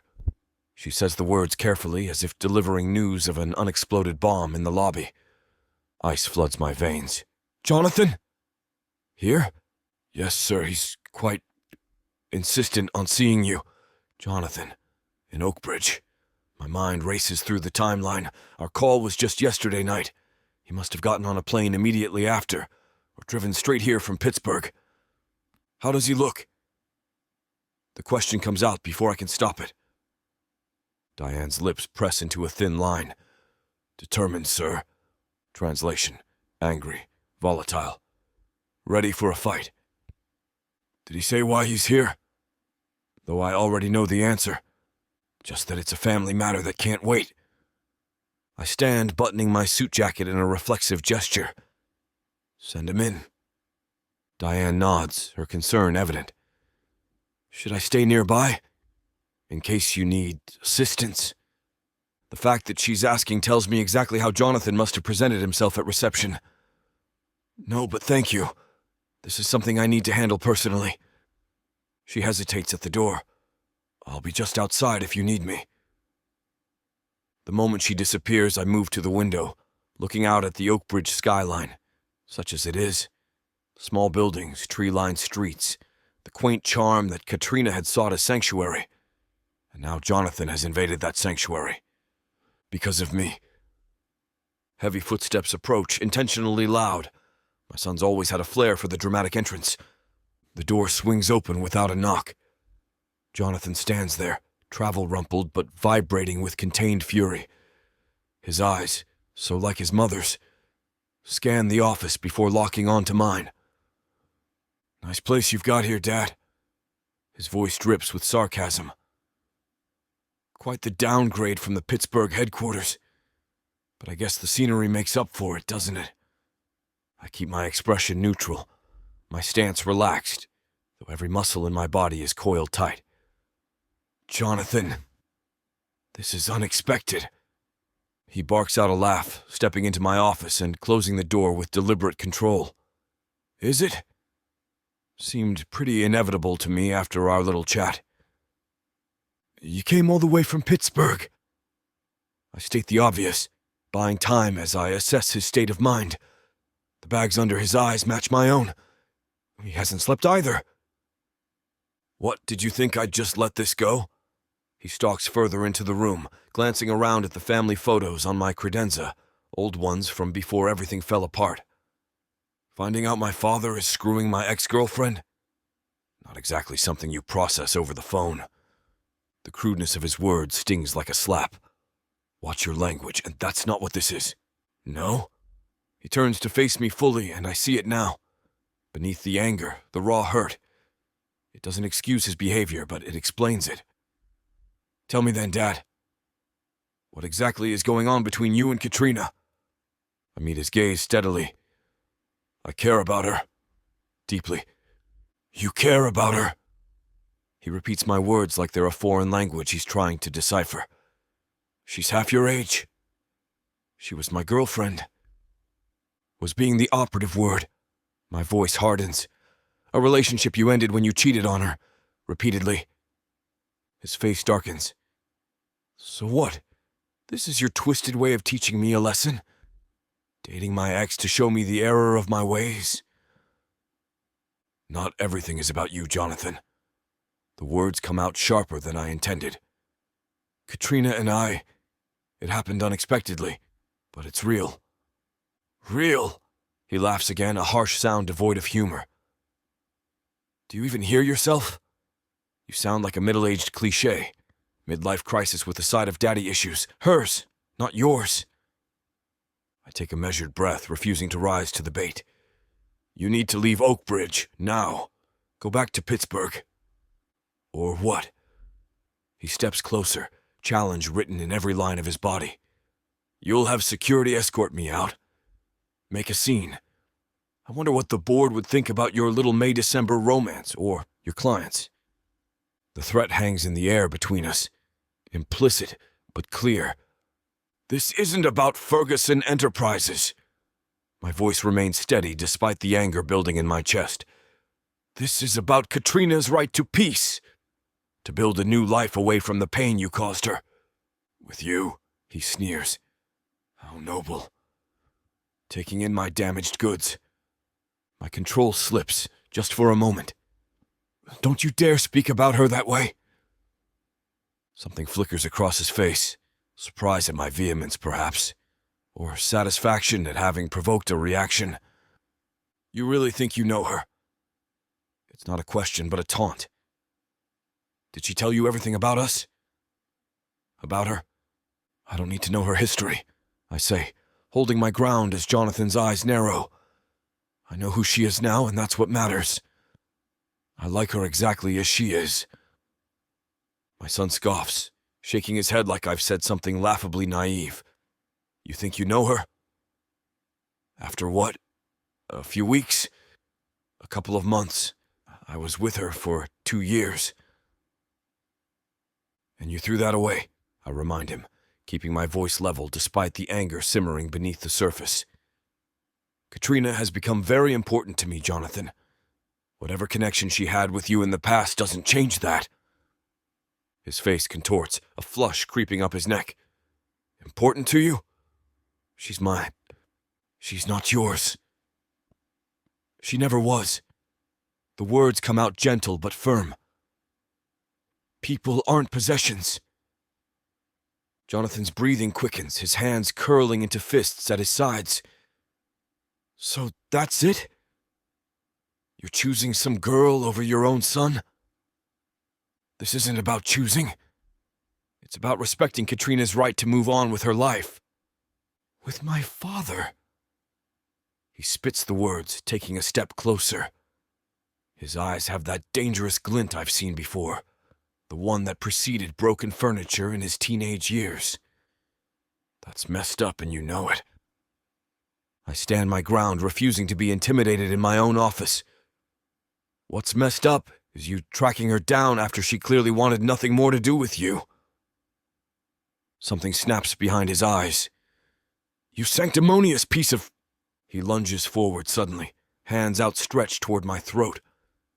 Despite the years that have passed since our last physical altercation, Him 17 and drunk, me having to restrain him before he drove. My body remembers what to do. I sidestep, catching his arm and using his momentum to spin him.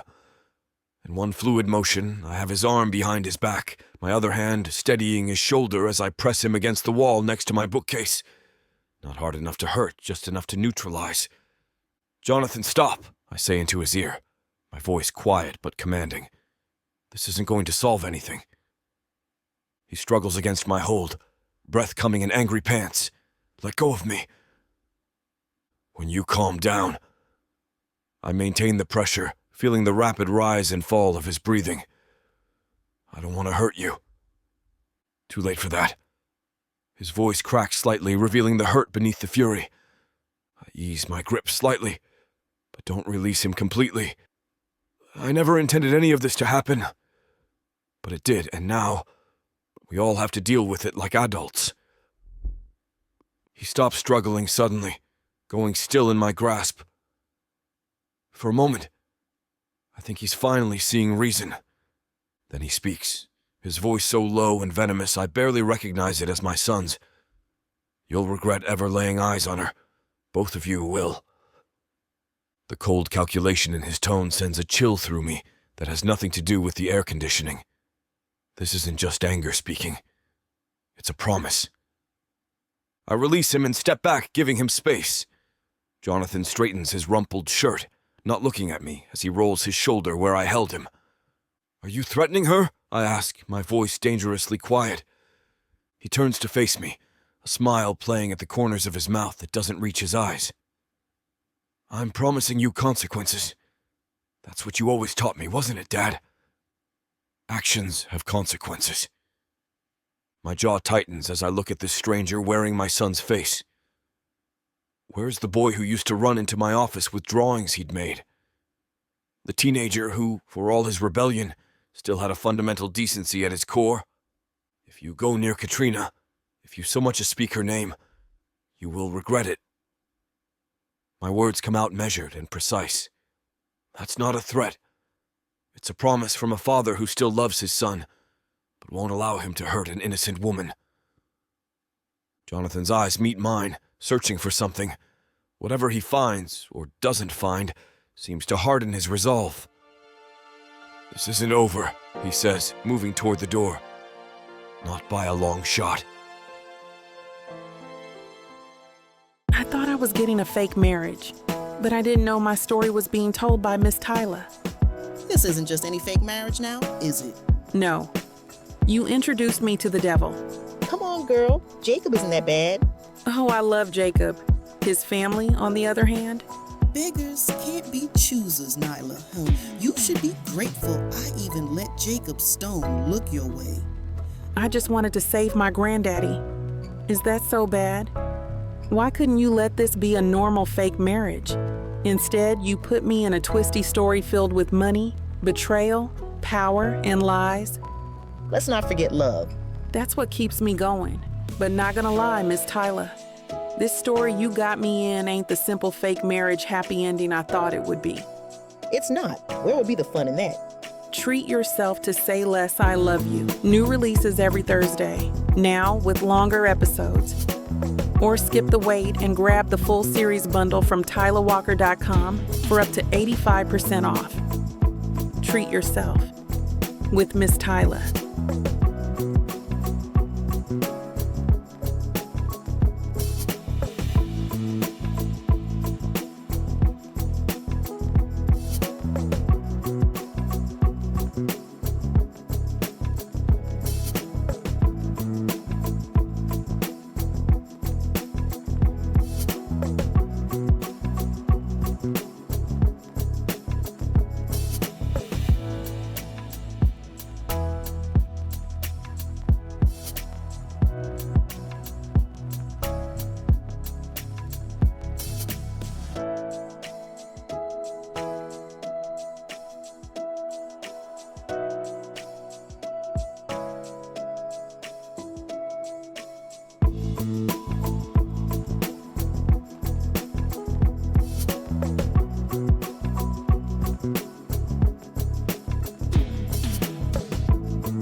Chapter 19.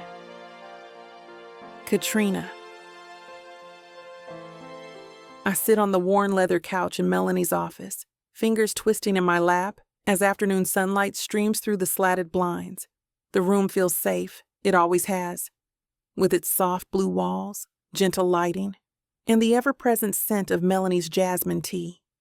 But today, not even this sanctuary can calm the storm inside me. He knows. The words tumble out of me in a rush. Jonathan knows about Greg and me. Melanie sets down her pen, dark eyes focusing entirely on me. Her braids are pulled back today, accentuating the concerned furrow of her brow. "Tell me what happened," she says, her voice steady, an anchor in my sea of panic. I take a deep breath, trying to organize the chaos of the past 24 hours. Greg told me what happened when he visited me at JJ's. He let it spill to Jonathan about us, and it went exactly as terribly as we feared. The memory of Greg's voice, strained with worry, makes my stomach tighten. I'd never heard him sound so rattled before. "And how are you feeling about that?" Melanie asks, leaning forward slightly in her chair. A laugh escapes me, sharp and brittle, terrified, angry, like I want to pack my bags and disappear again. I run my hand through my curls, tugging slightly at the roots. I came to Oakbridge to get away from him, to start over. And now he's found you again, Melanie fills in softly. No, worse. He's coming here. The words taste like ash in my mouth. He's probably in Oakbridge by now. Melanie's expression shifts, professional concern giving way to something sharper. Jonathan is physically coming to Oakbridge? I nod, wrapping my arms around myself. And it won't stop there. Jonathan doesn't just let things go, especially things, or people, he thinks belong to him. The memory of his possessiveness, the way it had morphed from flattering to frightening, sends a familiar chill up my spine. How many times had I heard, "You're mine," whispered in my ear like both a promise and a threat? Has Jonathan made any direct threats to you? Melanie asks, reaching for her notepad. Not yet. But he will. My certainty comes from 2 years of experience, from 100 small cruelties that built into something monstrous. You don't understand what he's like when he feels challenged, when his ego is wounded. Melanie sets her pen down and looks me directly in the eyes. Actually, Katrina, I understand better than you might think, both professionally and personally. The quiet admission hangs between us. In all our sessions, Melanie has kept the focus firmly on me, rarely sharing details of her own life. This glimpse behind her professional curtain feels like a gift, one I'm not sure I deserve. "I'm sorry," I whisper. "I didn't mean—" "No apologies needed." She waves away my concern with a gentle hand. "I'm telling you this because I want you to know that I believe you, that I understand the gravity of what you're facing." Relief washes through me, sweet and unexpected. How many times had I tried to explain Jonathan to friends, only to hear, maybe he's just passionate, or all couples fight? I think it's time to involve the police, Katrina. Melanie's words land like stones in still water. My head jerks up. The police. Yes, this is stalking behavior. Jonathan has tracked you to a new city after your breakup and is coming here specifically because of your new relationship. But he hasn't actually done anything yet. I protest weakly, even as my mind catalogs all the things Jonathan has done in the past. The accidental deletion of job application emails, the friendly check-ins with my college friends that were really information-gathering missions, the time my car mysteriously wouldn't start the day of an important interview. It's better to establish a paper trail now, Melanie explains, her tone gentle but firm, even if it's just documenting your concerns. If, God forbid, things escalate, having that history on record can make all the difference. The thought of sitting in a police station, Laying bare the ugliness of my relationship with Jonathan makes my chest tighten. What would I even say? My ex-boyfriend found out I'm dating his dad and I'm scared? They'll think I'm being dramatic. No, they won't. Melanie's certainty is comforting. You'll tell them about the pattern of controlling behavior during your relationship, about how you moved to create distance, about how he's now traveling across state lines specifically to confront you about your new relationship. She leans forward, her gaze steady and reassuring.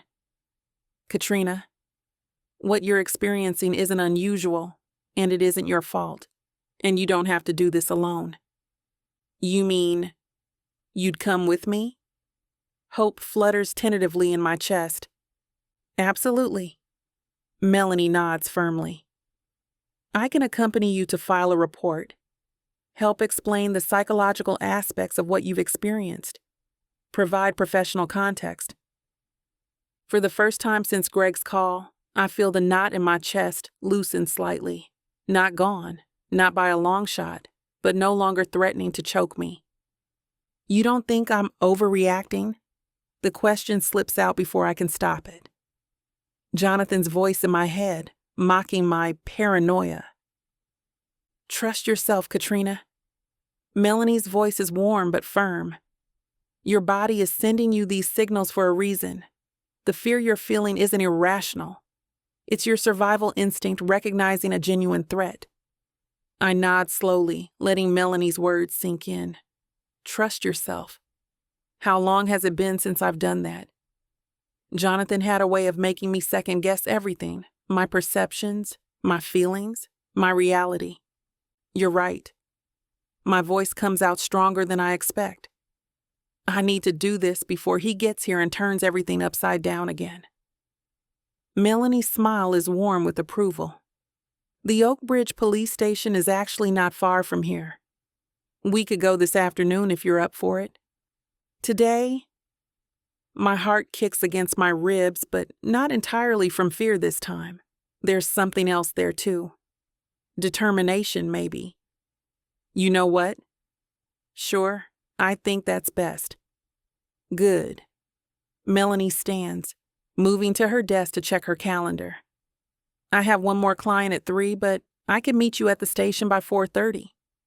I glance at my watch. Just past 2 now. That works. I'll need to call Greg. Let him know what's happening. Of course. She pauses, studying me with those perceptive eyes. How is Gregory handling all this? The question catches me off guard. In all the chaos, I've barely had time to process Greg's feelings about the situation. He's worried. Feels responsible, I think. Like he triggered this by confronting Jonathan. That's understandable, but not accurate. You both know who's really responsible here. Jonathan, just saying his name out loud feels like an act of defiance. Exactly. Melanie returns to her chair, leaning forward with an intensity I haven't seen before. Katrina, I don't usually share personal details with clients, but I think this might help you. The shift in her tone draws me in. I sit up straighter, curiosity temporarily displacing my anxiety. I was in a similar situation once, years ago. Her voice remains professional, but there's an undercurrent of something raw. His name was Nathaniel. We were together for years before I found the courage to leave. I didn't know, I whisper, though of course I couldn't have known. Still, it's hard to imagine poised, confident Melanie trapped in the same kind of relationship that nearly broke me. After I left, he found me. She continues, each word measured. I didn't take precautions, told myself I was overreacting, that he wouldn't really hurt me. The unspoken conclusion hangs in the air between us. What happened? I ask, almost afraid to hear the answer. Let's just say I learned the hard way that these situations need to be taken seriously from the beginning. She touches a spot near her collarbone reflexively, then seems to catch herself. That's why I'm so adamant about you going to the police now, before things escalate. Her disclosure feels like a gift, one offered at personal cost to help me avoid her fate. The realization brings tears to my eyes. Thank you for telling me. I reach across the space between us, not quite touching her, but extending my hand in solidarity, for using your experience to help me. That's why I became a counselor. Her smile is gentle but tinged with something bittersweet. I'll always be willing to help another woman in need. We have to look out for each other in these situations. I feel a surge of connection with her, not just as my therapist now, but as someone who truly understands the particular hell I've been through. Someone who knows exactly what it's like to feel simultaneously loved and terrorized by the same person. I can do this, I say, as much to myself as to her. I can file the report. Yes, you can. Melanie's confidence in me is unwavering. It's just the first step, but it's an important one. 4:30 then. I gather my purse, a new sense of purpose straightening my spine. And Melanie, thank you for everything, for seeing me, for believing me, always. She stands as I do, her presence reassuring. I'll see you at the station. We'll face this together. As I walk out of her office into the bright afternoon, I feel different, lighter somehow. Despite the storm clouds gathering on my horizon, there's strength in being understood, in knowing you're not crazy, in having someone stand beside you and say, yes, this is real, and yes, we can fight it. For the first time since my meeting with Gregory, I allow myself to believe that maybe, just maybe, Jonathan doesn't have to win this time.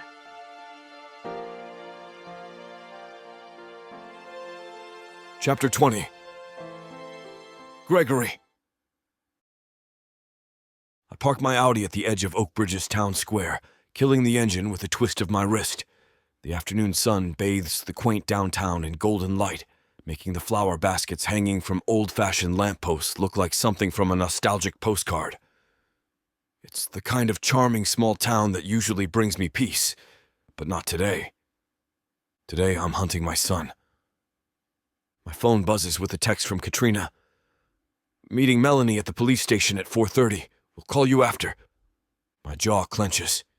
Things are escalating faster than I'd anticipated, but I'm glad she's taking precautions. I send back a quick reply. Good. Stay safe. I'm looking for him now. The town square bustles with mid-afternoon activity, a mix of locals running errands and tourists browsing the boutique shops. I straighten my blazer and step out of my car, slipping my sunglasses on. Time to find out if anyone's seen Jonathan. The hardware store yields nothing. Neither does the bookshops or the cafe. I'm about to try the local bar when I spot a park bench occupied by an elderly woman feeding pigeons, her silver hair styled in an immaculate perm, bright eyes missing nothing beneath her flowered hat. Excuse me, ma'am. I approach with my most charming smile. I'm looking for someone who might have come into town recently. Young man, dark hair, probably driving something flashy. The woman's eyes light up like I've just handed her a winning lottery ticket. Ah, I think I know who you're talking about. She pats the bench beside her. Sit down, dear. I'm Ethel Whitaker. I take the offered seat, intrigued by her immediate recognition. You know Jonathan? Oh, I don't know him personally. Her bird-like hands flutter as she speaks. But everybody knows when someone new comes to Oakbridge, especially driving a car like that. All engine noise and no manners. Nearly scared my cat half to death when he roared past my house last night. My pulse quickens. Last night?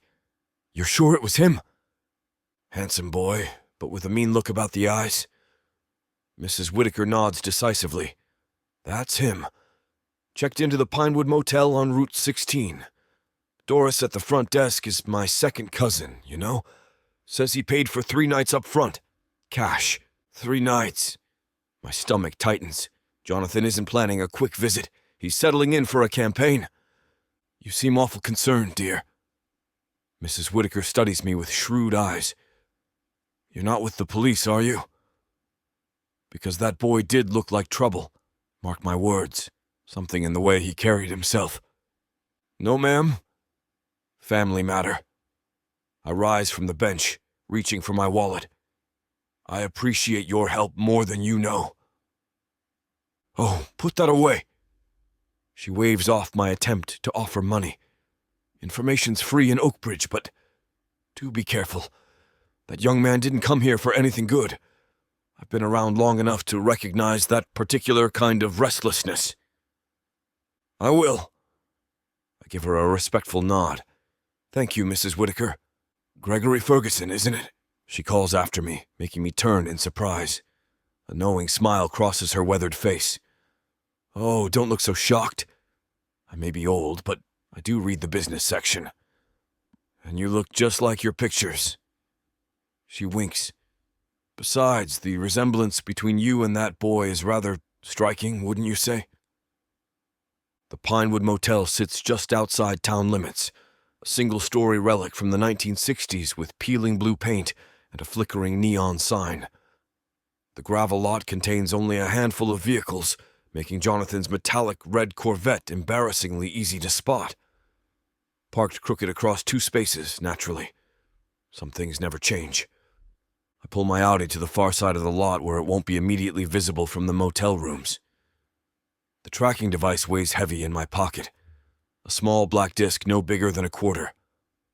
A necessary invasion of privacy, I remind myself. This isn't about surveillance. It's about protection. Stepping out of my car, I scan the row of doors. No sign of activity.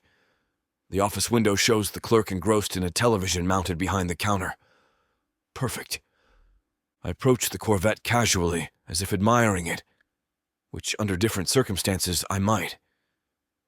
It's a beautiful machine, even if its owner is currently using it for all the wrong reasons. When I reach the passenger side, I crouch down, pretending to examine the custom rims. My fingers slide the tracker from my pocket, the adhesive backing already exposed. One smooth movement places it up under the wheel well, invisible unless someone's specifically looking for it. Standing, I brush gravel from my knees and take one more glance at the motel. Room 7 has its curtains drawn tight, a "Do Not Disturb" sign hanging from the doorknob. That would be Jonathan's style, shutting out the world while he plots. Back in my car, I open the tracking app on my phone. The small blue dot appears immediately, stationary at my current location. The system is active. Now I'll know every move you make, I mutter, starting my engine. Part of me wants to march up to room 7, pound on the door, and have this out right now. But confronting Jonathan without preparation would only put Katrina at greater risk. For now, knowledge is power. And while my son schemes in his rented room, I'll be watching. One step ahead, ready to protect what matters most. I pull away from the Pinewood Motel, gravel crunching under my tires as I leave my son and his red Corvette behind. The tracking app glows on my phone screen, that little blue dot a constant reminder of the mess we're in. My knuckles whiten against the steering wheel as I merge onto the main road heading back toward Lakeview Drive. God damn it, Jonathan! The words escape through clenched teeth, filling the empty car with my frustration. Traffic lights blur past as I navigate the quiet streets of Oakbridge, my mind racing faster than my Audi. How did we get here? My son, my flesh and blood, stalking a woman I've grown to care for. The irony doesn't escape me. If I hadn't let the truth of our relationship slip out during that call, Jonathan might have eventually moved on, found someone else to torment. Instead, I've become the competition, the threat in his warped mind. I turn onto the winding road that leads up to Lakeview Drive, the late afternoon sun filtering through ancient oak trees, the pristine homes of Oakbridge's wealthy perch along the hillside overlooking the lake, mine among them. A glass and stone modern marvel that once represented everything I'd accomplished. Now it just feels empty. The automatic gates part as I approach, recognizing my vehicle. The long driveway curves through manicured gardens before opening to reveal the house, all clean lines and expansive windows reflecting the water below. I park in front of the 3-car garage and kill the engine, sitting in silence for a moment. "You created this, monster," I mutter to myself, rubbing my temples where a headache threatens. "Now fix it." The house greets me with cool air and silence as I enter through the front door. I toss my keys onto the marble console table, my footsteps echoing across the open foyer. Floor-to-ceiling windows frame the spectacular view of the lake, but I barely notice it anymore.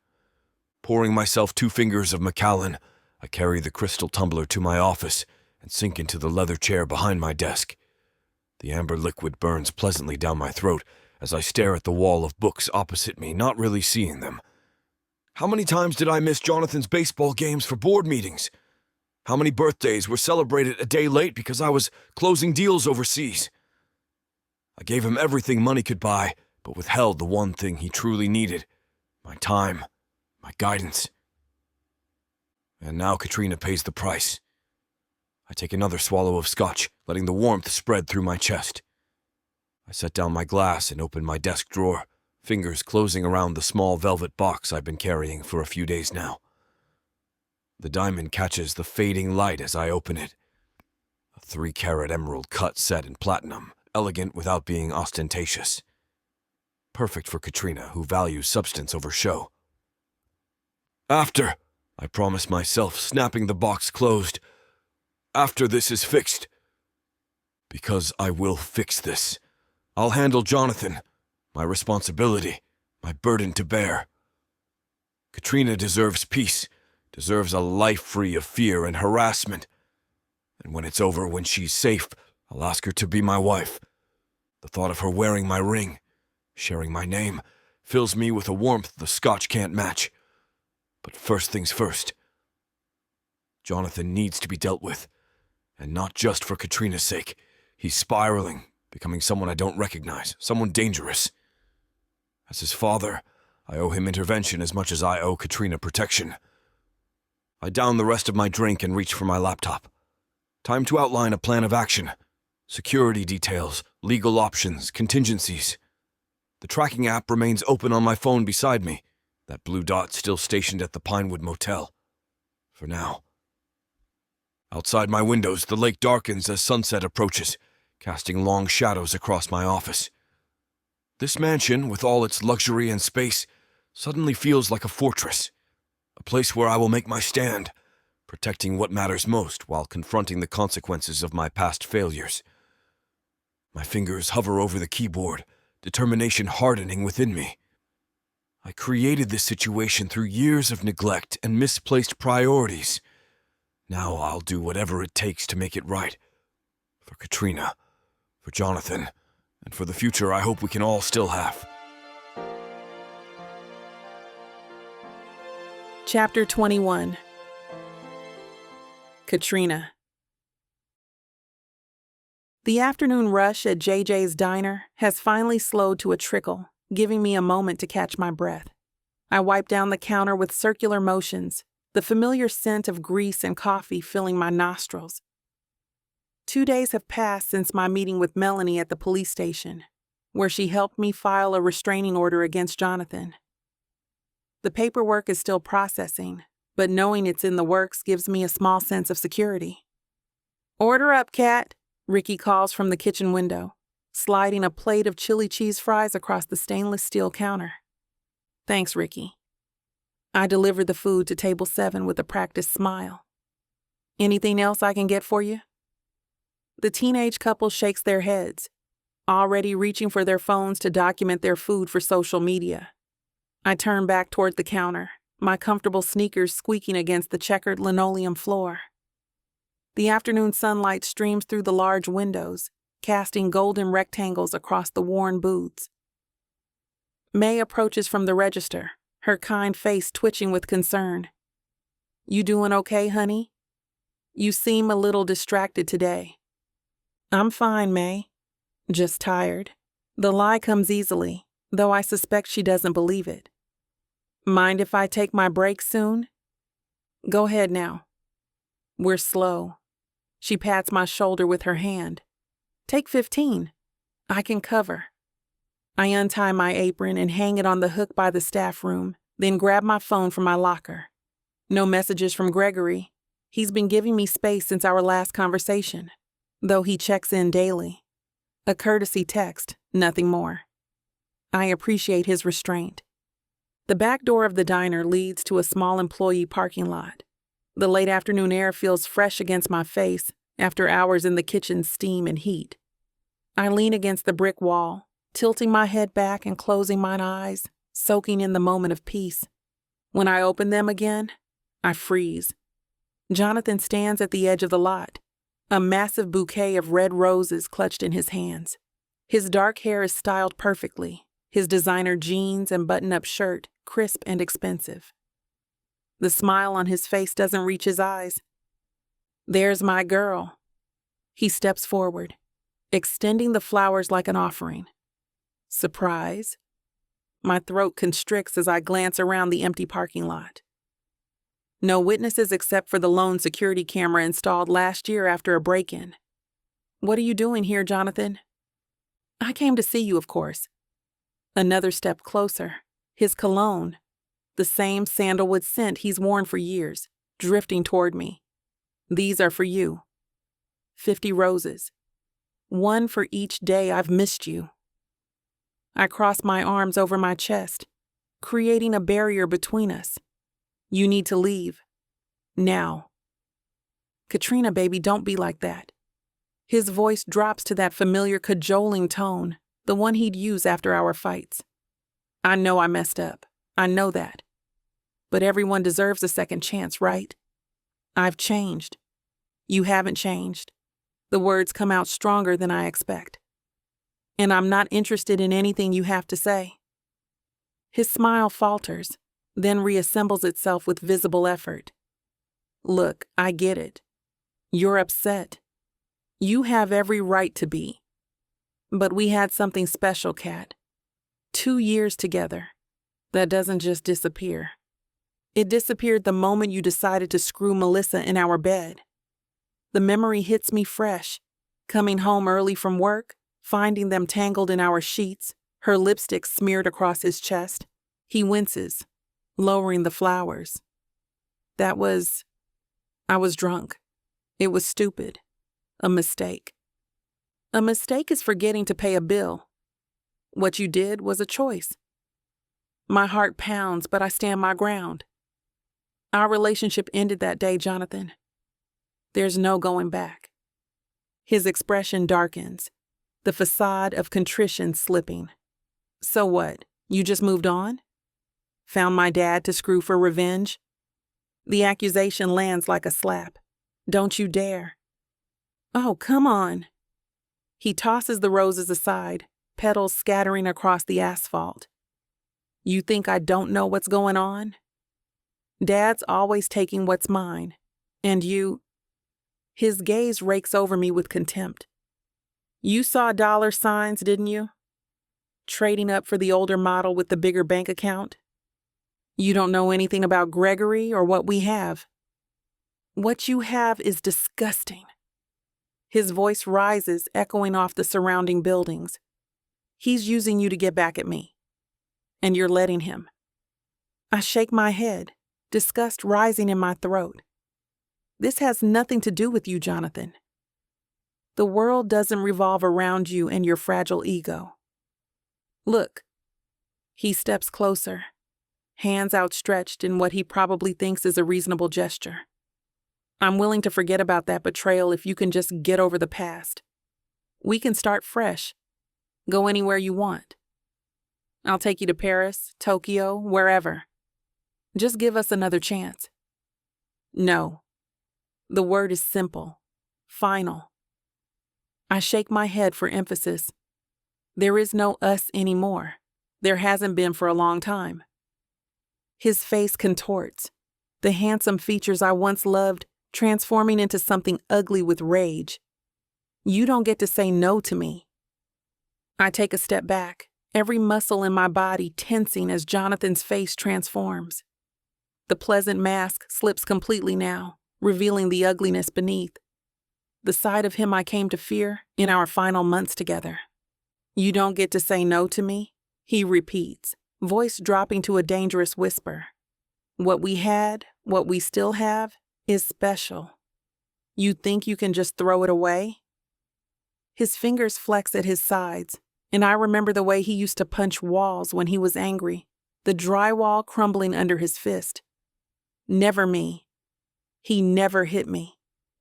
But the threat always hung in the air like a storm about to break. I'm asking you to leave. Now. I reach for my phone in my pocket, my fingers trembling slightly. I've already filed for a restraining order. You being here is a restraining order? His laugh is sharp, incredulous. Are you kidding me? After everything I've done for you? He steps closer, invading my space. I paid your rent for 6 months when you were between jobs. I bought you that necklace you're wearing right now. My hand flies to my throat, where a small silver pendant hangs, one I bought myself last month as a symbol of my independence. This isn't yours. Nothing on me is yours anymore. You ungrateful brat. His voice rises, splitting the quiet afternoon air. You think you're too good for me now? Running to my father like some gold digger? You think he actually cares about you? Each word lands like a physical blow. I press my back against the brick wall, calculating the distance to the diner's door. 10 steps, maybe 12. He's using you to get back at me. Jonathan's face is inches from mine now, spittle flying as he shouts. That's all this is. When he's done with you, he'll toss you aside like trash. You don't know anything about... I know my father. His hand slams against the wall beside my head, making me flinch. And I know you're nothing to him. A way to hurt his son. You think you're special? You're just... The back door swings open with a metallic creak. Katrina, everything okay out here? May stands in the doorway, her flaming red hair pulled back in its usual messy bun, concern etched across her freckled face. Her eyes dart between us, taking in Jonathan's aggressive stance, my cornered position. Relief floods through me at the sight of her. 5 feet 2 inches of fierce maternal energy. May, I'm fine. My voice comes out steadier than I feel. This stranger just approached me and won't leave me alone. Jonathan's head whips toward me, disbelief and rage warring on his face. Stranger? Are you serious right now? He turns to May, pointing at me. We were together for 2 years. I loved her. We lived together. May crosses her arms, unimpressed. Well, she clearly doesn't want to talk to you now, buddy. So that makes you an unwelcome stranger in my book. This is nonsense. Jonathan runs a hand through his perfect hair, messing it up in a way that once would have made me reach out and smooth it back into place. Kat, come on. Tell her who I am. Tell her about us. I push off the wall, standing straighter now that May's presence has created a buffer.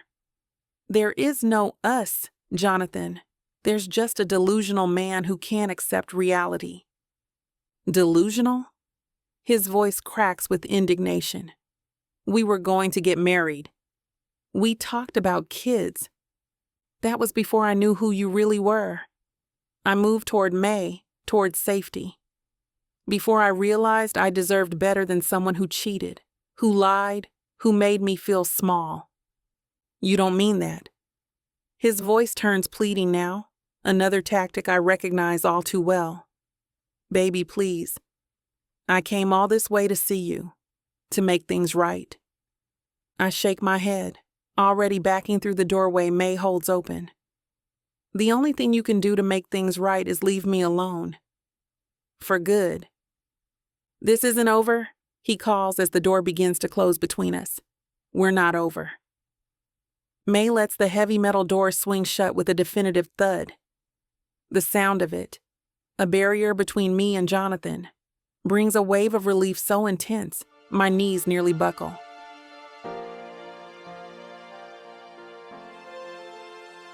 Chapter 22. Gregory. I slam the brake pedal of my Aston Martin as I pull into JJ's parking lot, tires squealing against the asphalt. The tracking app on my phone shows Jonathan's Corvette parked nearby. The red dot that's been moving around town finally stopped here 20 minutes ago. My pulse pounds in my ears as I leap from the car, not bothering to take the keys from the ignition. Across the lot, I spot him immediately. My son, standing with his back to me, facing the diner's rear entrance. His shoulders are tense, hands balled into fists at his sides.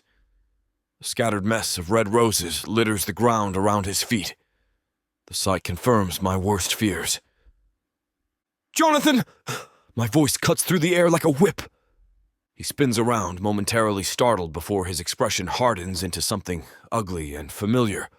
That combination of defiance and entitlement I've seen too many times to count. "Well, well," Daddy to the rescue. His lips curl into a sneer as I approach. "How convenient. Did she call you to come save her?" I scan the area quickly. No sign of Katrina, but the back door to the diner has just closed. Relief washes over me. At least she's inside, away from him. What the hell are you doing here?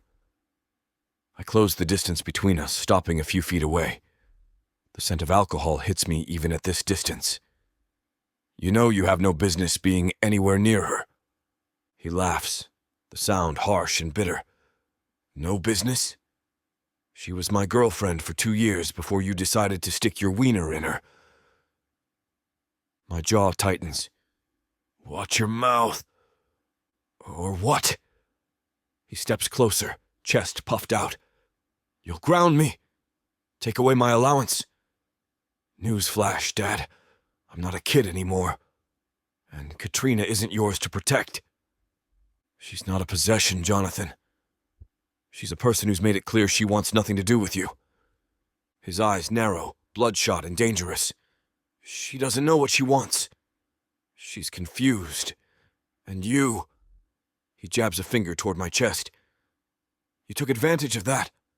What kind of father sleeps with his son's ex? The kind whose son treated a woman like garbage and threw away something precious.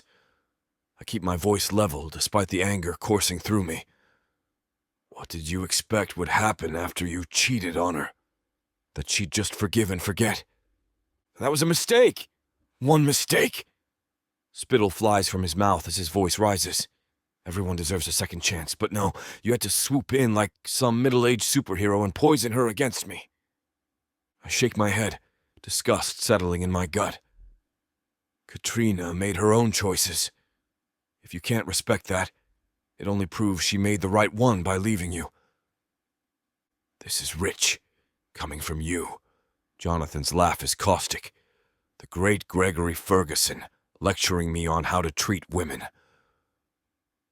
This isn't about me. Nonsense. He kicks at the scattered roses, sending petals flying. This is all about you. It always has been.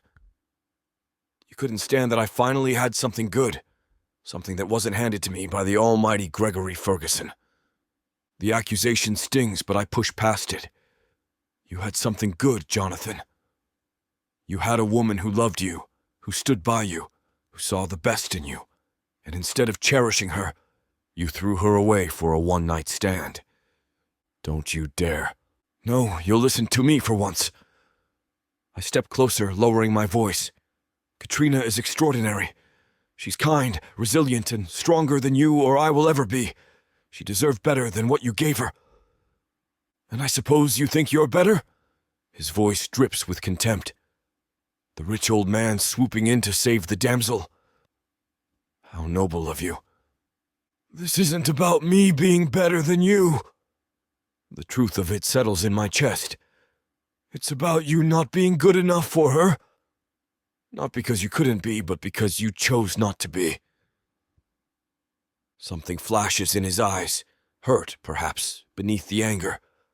For a moment I see the little boy who used to look up at me with unconditional love, before disappointment and resentment created this chasm between us.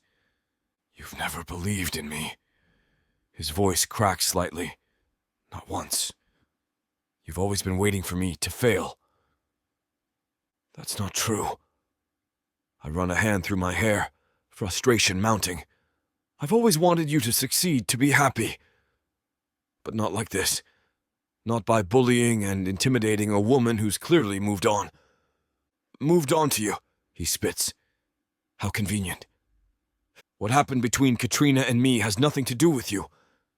It wasn't planned, and it wasn't meant to hurt you. Yet here we are. He gestures between us, a bitter laugh escaping his lips. Father and son, fighting over the same woman in a diner parking lot. Quite the family portrait. I take a deep breath, trying to center myself. Jonathan, listen to me. You need to leave. Leave Katrina alone. Leave this town if you have to, but this ends now. Jonathan's face contorts, a mask of rage replacing his earlier sneer. He lunges forward, shoving me hard enough that I have to take a step back to maintain balance. You want to know why I'm really here? His voice escalates, drawing the attention of a couple walking to their car. It's not just about Katrina. It's about you. It's always been about you. I hold my hands up, trying to de-escalate. Jonathan, let's not do this here. No! You don't get to dictate when and where I speak anymore. He paces in front of me like a caged animal, kicking rose stems aside. My entire life has been about living up to the great Gregory Ferguson. The successful businessman, the community leader, the perfect father. What a joke. A chill runs through me as his laughter turns manic. I've seen him angry before, but this is different. There's something unhinged behind his eyes. You've sabotaged everything good in my life, he continues, gesturing wildly. Every relationship, every business venture, every goddamn thing I've tried to build for myself. That's not true, and you know it. Isn't it? You pulled strings to get me into Harvard, then acted disappointed when I couldn't hack it. You gave me that position at Ferguson Enterprises, then micromanaged every decision until I quit. And when I finally find a woman who loves me for me, not for being your son, you swoop in and take her too. His accusations land like physical blows. I want to defend myself, but something tells me he's beyond hearing reason right now. And let's not forget the biggest way you ruined my life. His voice drops to a dangerous whisper. Mom would still be alive if it weren't for you. The air leaves my lungs. Don't go there, Jonathan. Why not? We never talk about it, do we? His eyes glisten with unshed tears. She was depressed for years, and you were too busy building your empire to notice. Too preoccupied with quarterly reports to see she was drowning. The old guilt resurfaces. Agnes's face, pale and withdrawn in those final months. The signs I'd missed. The help I'd failed to get her. Your mother's death was tragic, I say carefully. But you know she had struggles long before... Before what? Before you worked 80-hour weeks? Before you missed her birthday to close that deal in Singapore? Before you stopped looking at her like she mattered? A couple walking by quicken their pace, averting their eyes from our family drama playing out in public.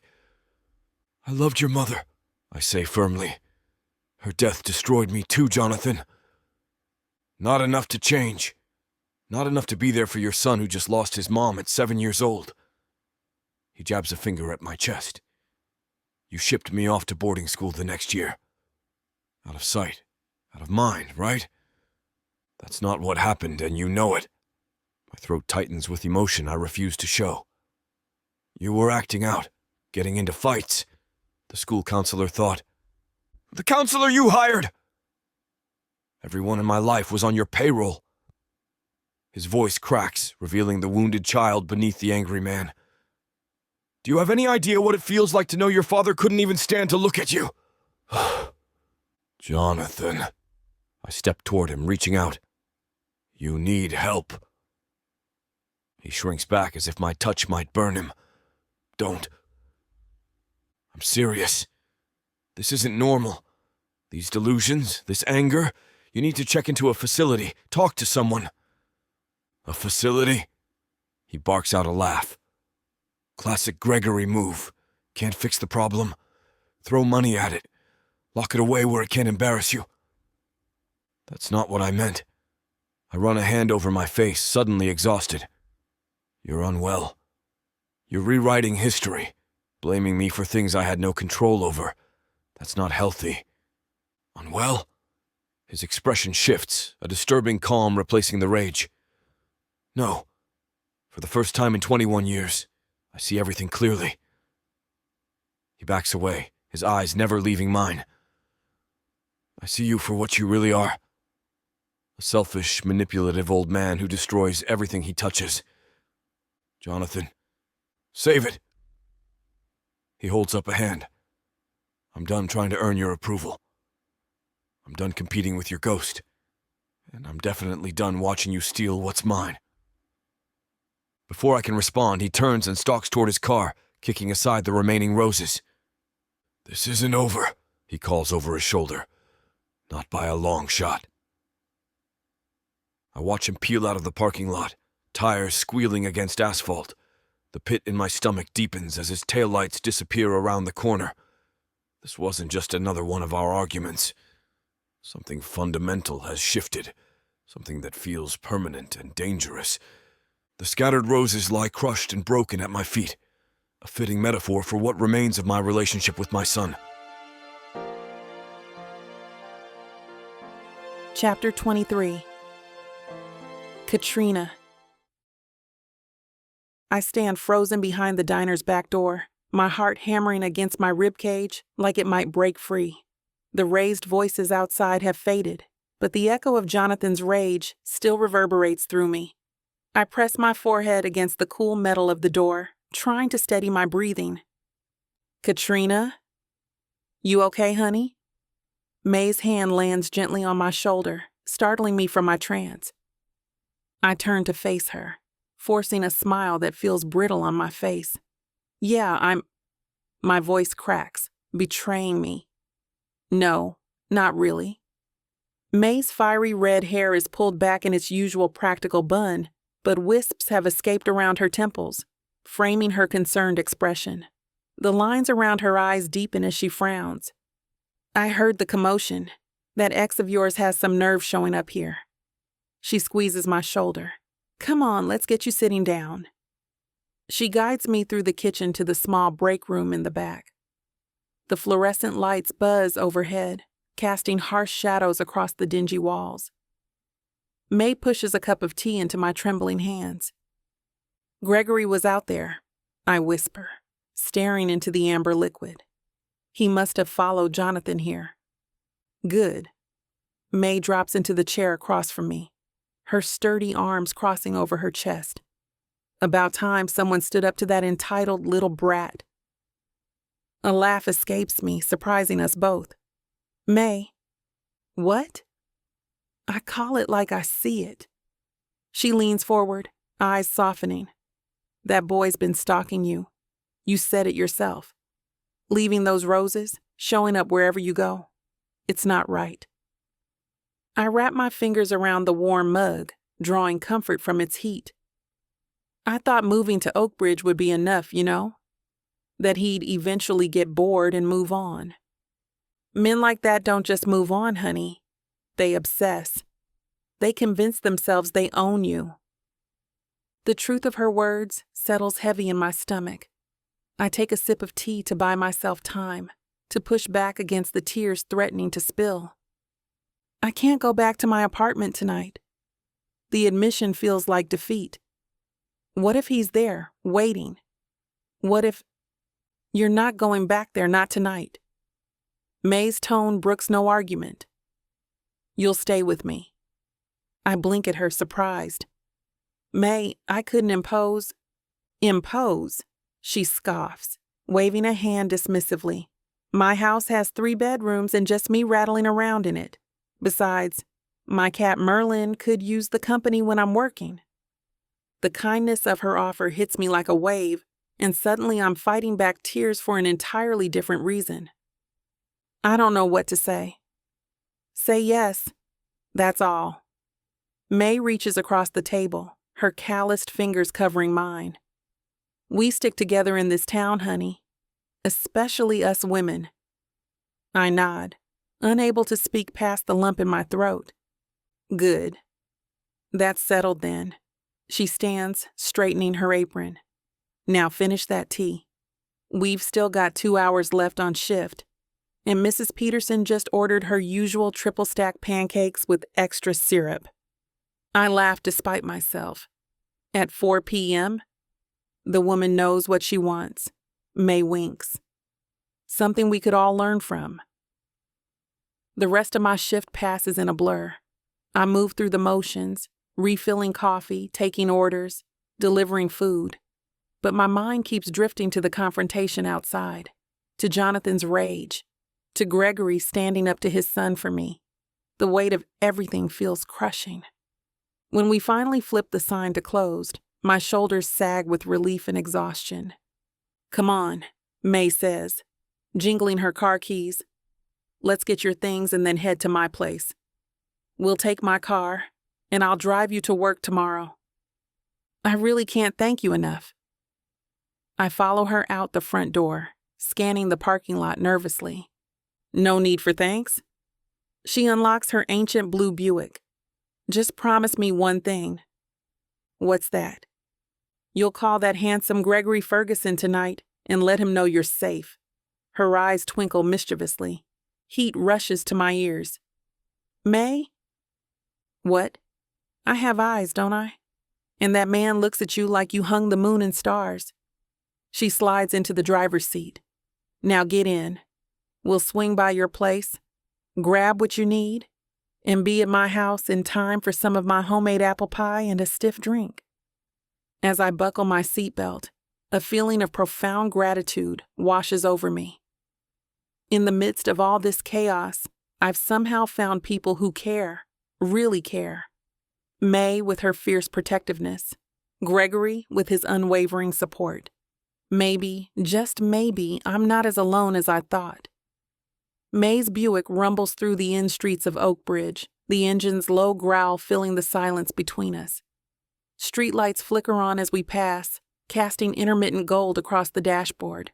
I stare out the window, watching familiar buildings slide by, my thoughts a tangled mess. You gonna make that call? May glances over, one hand steady on the wheel. Don't think I didn't notice you clutching that phone like a lifeline. I look down at my phone, Gregory's contact information already pulled up on the screen. My thumb hovers over the call button. I don't want to be a burden. May snorts. That man drove across town to face down his own son for you. I think he's past worrying about burdens. Taking a deep breath, I press call before I can talk myself out of it. The phone rings 3 times, each tone stretching my nerves tighter. Katrina? Gregory's deep voice fills my ear, concern evident in just those 4 syllables. Are you all right? I'm okay. My voice comes out smaller than I intend. I'm with May. We're heading to my apartment to grab some things, then I'm staying at her place tonight. That's good. Smart move. Relief colors his tone. I was worried about you heading back to your place alone. I twist a loose thread on my jeans, gathering courage. Thank you for earlier, with Jonathan. You didn't have to step in like that? Yes, I did. The firmness in his voice brooks no argument. He was out of line. Way out of line. May turns onto my street, slowing as we approach Martha's bookstore with my apartment on top. The familiar anxiety tightens in my chest as I scan the parking lot. I don't see his car, I murmur, more to myself than Gregory. He's not there. Gregory's voice is certain, confident. Something in his tone makes me pause. How can you be sure? A beat of silence stretches between us. I hear him exhale slowly. I put a tracker on his Corvette. You what? I sit up straighter, causing May to glance over curiously. After I saw how he was behaving, I needed to know where he was at all times. For your safety. He pauses. I know it sounds extreme, but Jonathan can be unpredictable when he doesn't get his way. The admission should disturb me. It should feel like an invasion of privacy, crossing some line. Instead, a wave of relief washes over me so strong it nearly brings tears to my eyes.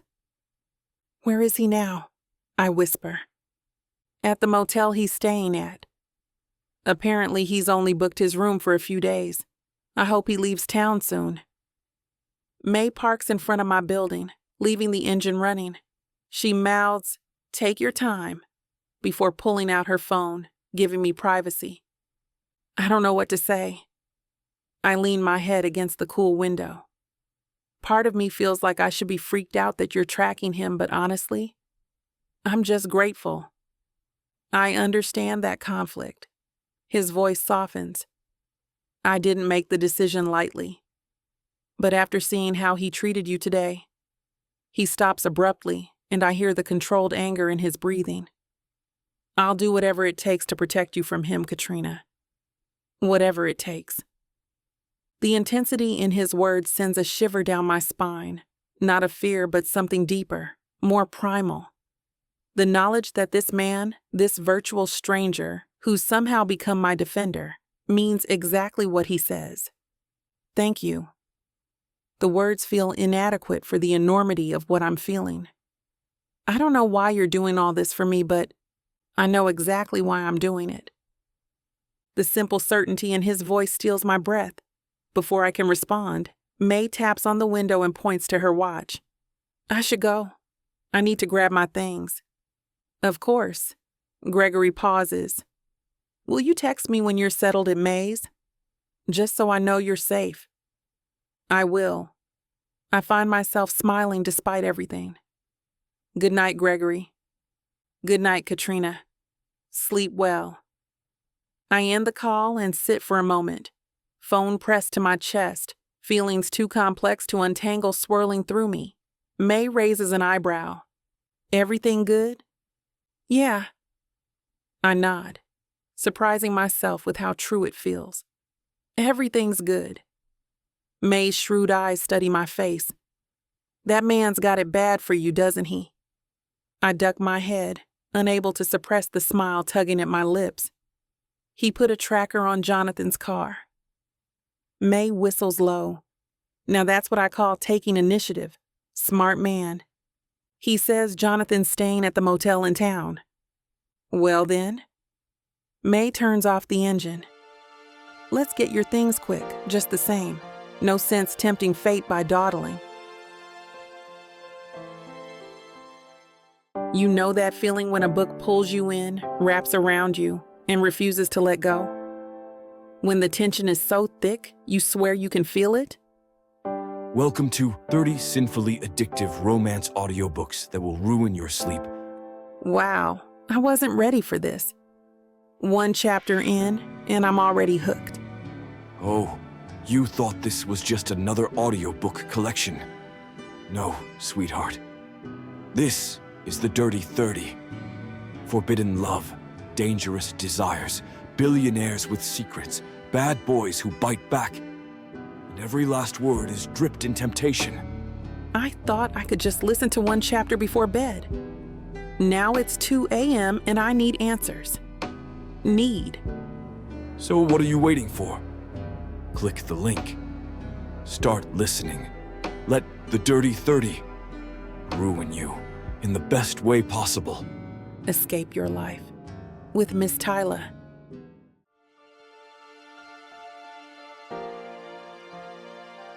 Chapter 24. Gregory. I sprawl in my leather armchair, swirling 20-year-old Macallan in a crystal tumbler. The amber liquid catches the light from the fireplace, casting golden reflections across my study walls.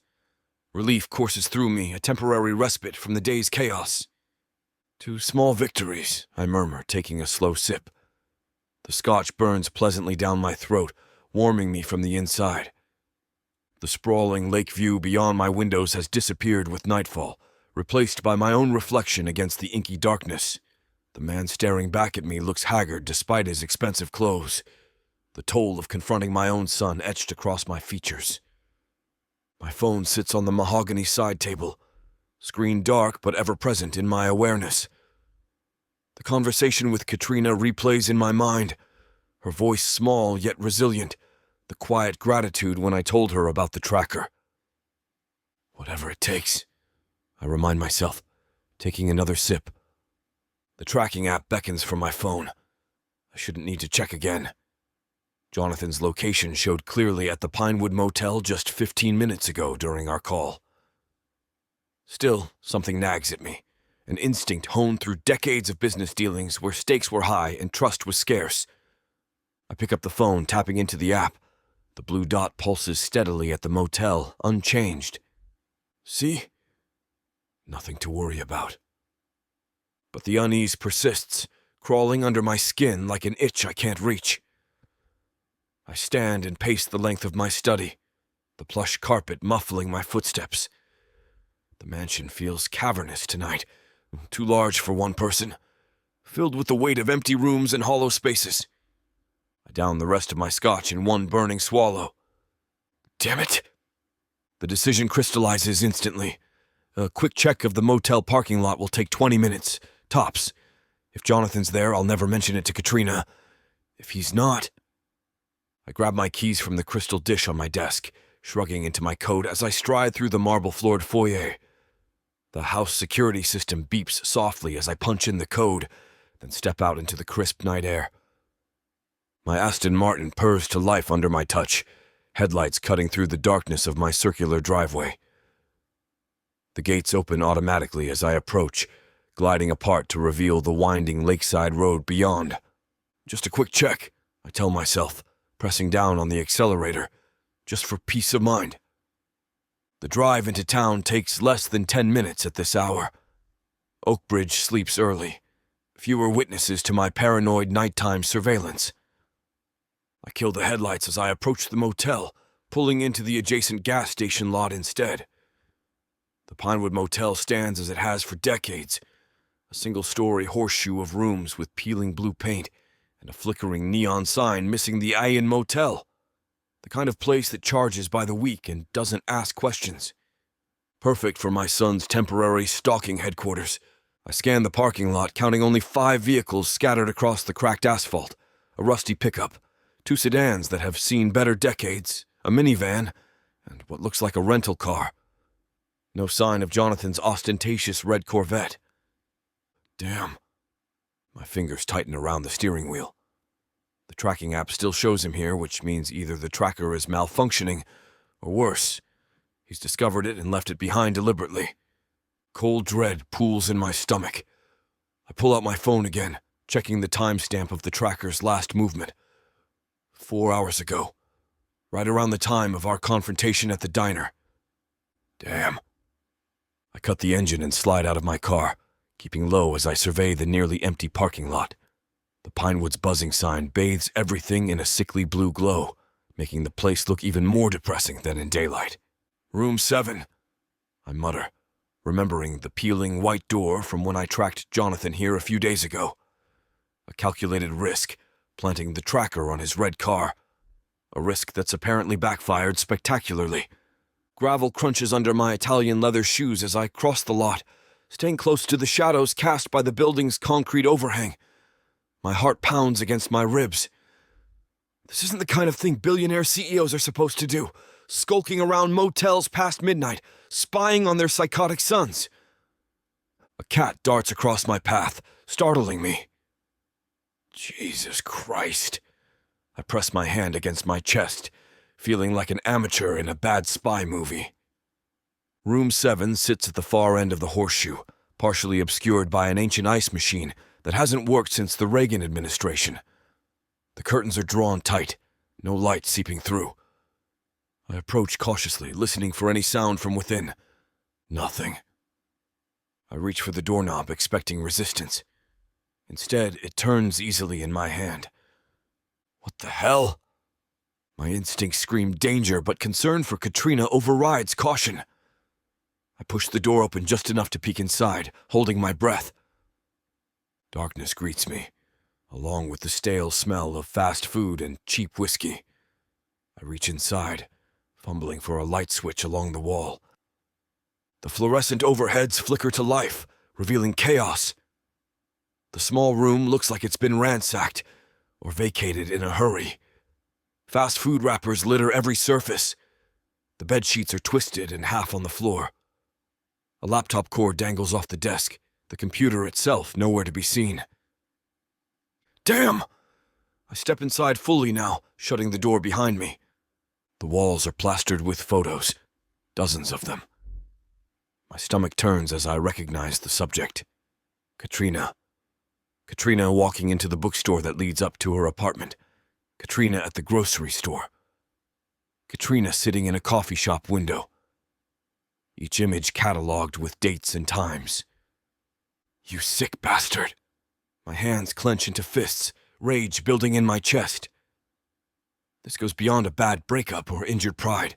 This is obsession. My eyes land on the small desk crammed into the corner. Amid the clutter sits my tracker, the sleek black device no bigger than a quarter. Next to it, a folded piece of paper with "Screw you, Dad" scrawled across the front in Jonathan's angular handwriting. I snatch it up, unfolding it with trembling fingers. The message inside is brief, but chills me to my core. Whatever happens to her next is all your fault. My blood turns to ice. The room suddenly feels airless, closing in around me.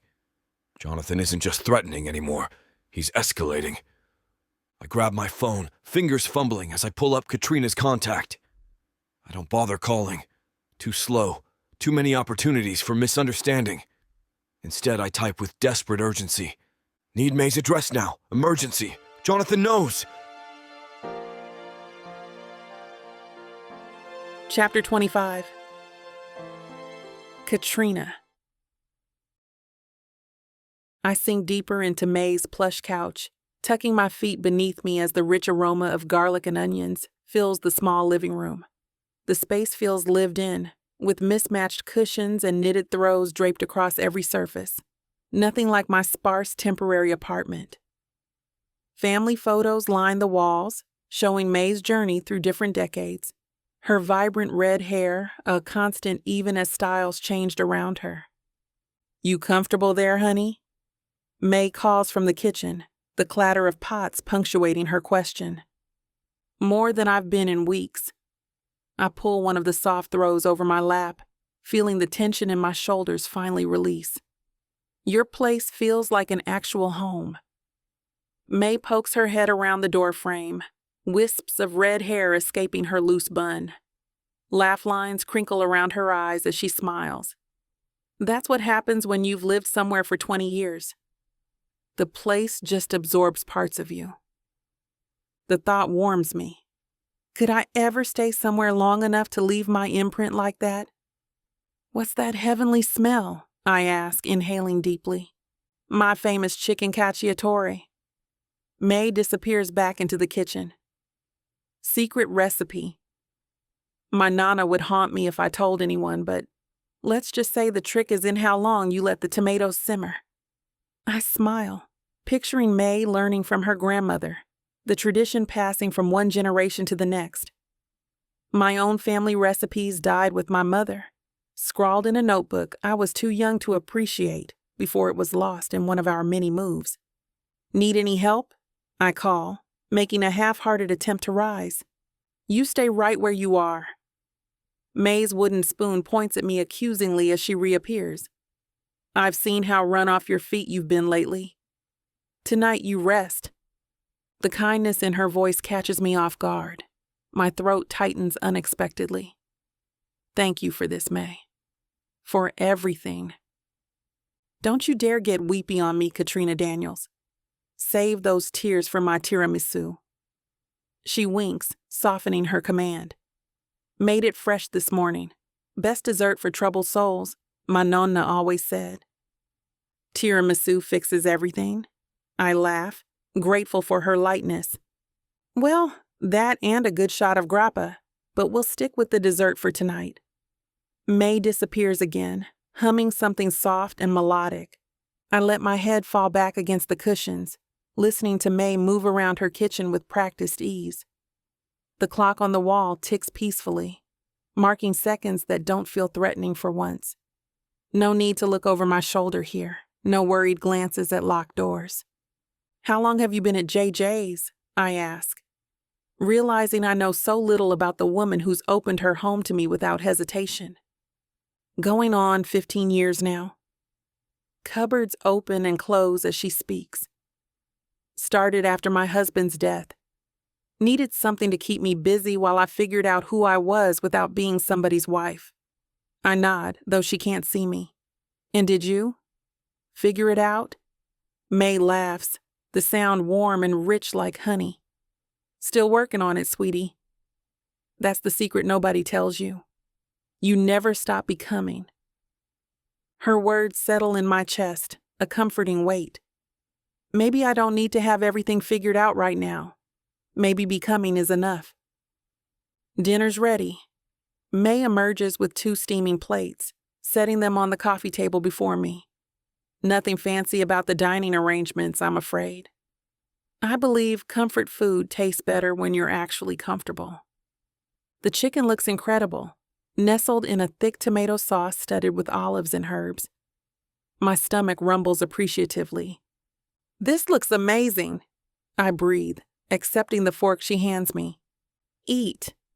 May settles beside me, tucking a napkin into her collar. Food heals what medicine can't touch. We eat in companionable silence for a few minutes. The only sounds are appreciative murmurs and the clink of silverware against plates. The food is everything I needed, hearty and warming, like a culinary hug. You know, May says between bites, you remind me of myself at your age. Strong and beautiful, I tease, gesturing with my fork. Scared but brave. Her eyes, kind but unflinching, meet mine.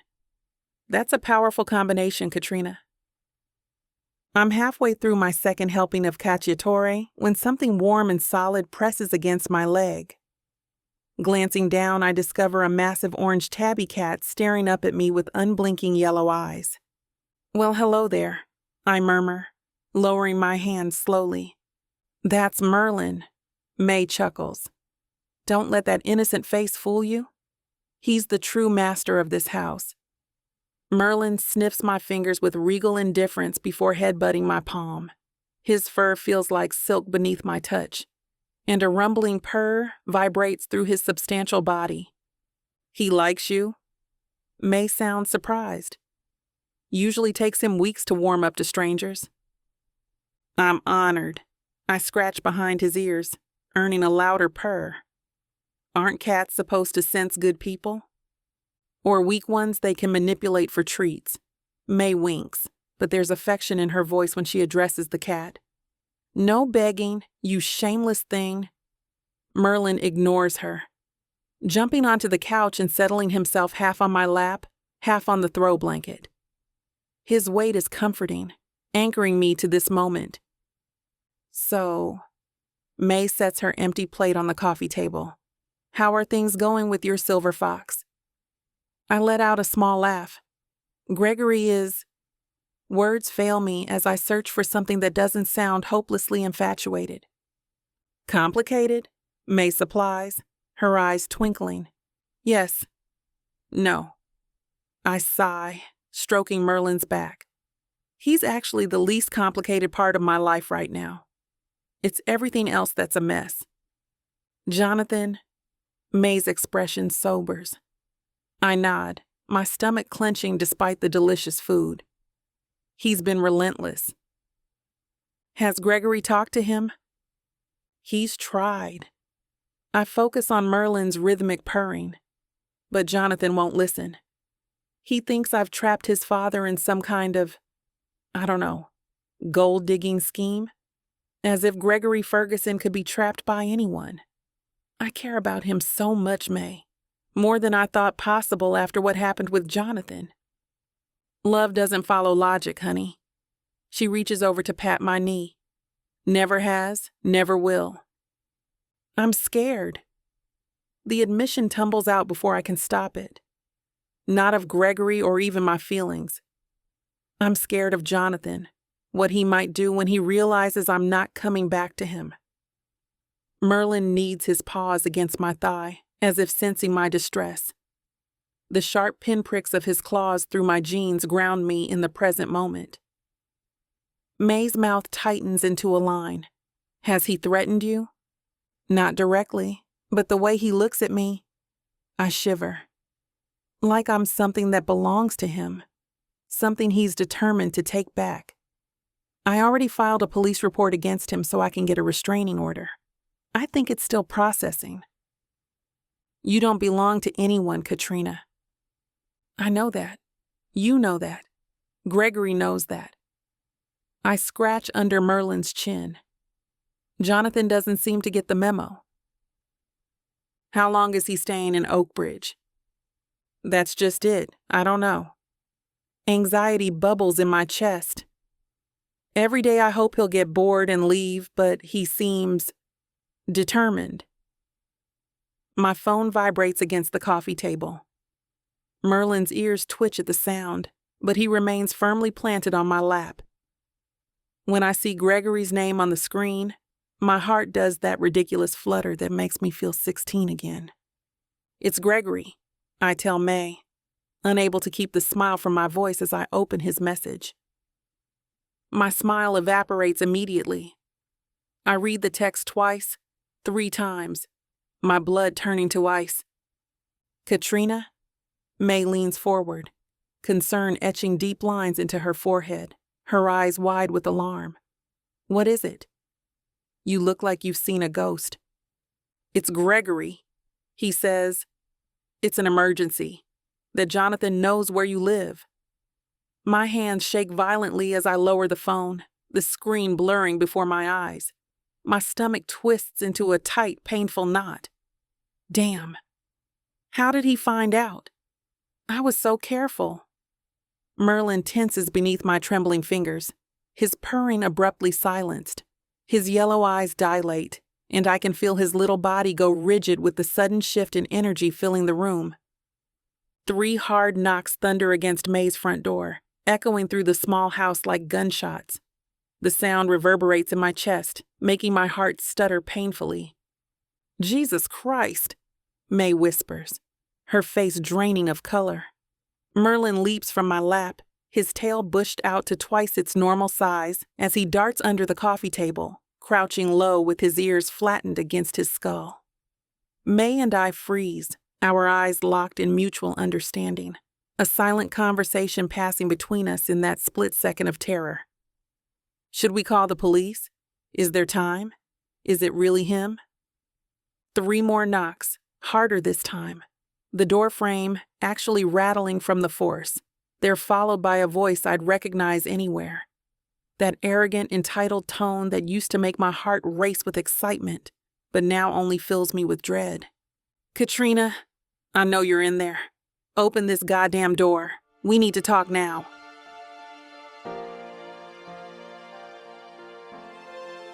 Chapter 26. Gregory. I stand in the center of Jonathan's motel room, my skin crawling at the chaos surrounding me. The Pinewood Motel lives up to its reputation as the seediest accommodation in Oakbridge, peeling wallpaper, a mattress with suspicious stains, and the lingering smell of cigarettes that clings to everything, despite the prominent no smoking sign on the door. Jesus Christ, Jonathan, I mutter, running a hand through my hair. The desk is littered with empty beer bottles and crumpled fast food wrappers. A notebook lies open, filled with rambling, barely legible writing. I pick it up, scanning the pages, my chest tightening as I read. It's a journal of sorts, detailing Katrina's movements, her work schedule, speculations about where she might be staying. The writing becomes increasingly erratic toward the more recent entries. The last page simply repeats, "She's mine," over and over, the pen having torn through the paper in places. My phone pings with an incoming message. Katrina has finally sent May's address, along with a text that makes my blood run cold. I think Jonathan's here. He's pounding on the door. Damn! The curse explodes from me as adrenaline surges through my veins. I bolt from the room, not bothering to close the door behind me. The evening air hits my face as I run across the street to the gas station where I'd parked my Aston Martin engine idling. I'd left it running, somehow sensing I might need to move fast. 3 minutes. That's how long Google Maps says it'll take to reach May's house. 3 minutes that feel like an eternity when the woman I love is trapped with my unhinged son. The Aston Martin roars to life as I slam the accelerator, tires screeching against asphalt. I weave through traffic, ignoring the honks and shouts from other drivers. The speedometer climbs. 40, 50, 60 miles per hour on streets marked for 30. Come on, come on! I growl at the traffic light ahead, which stubbornly remains red.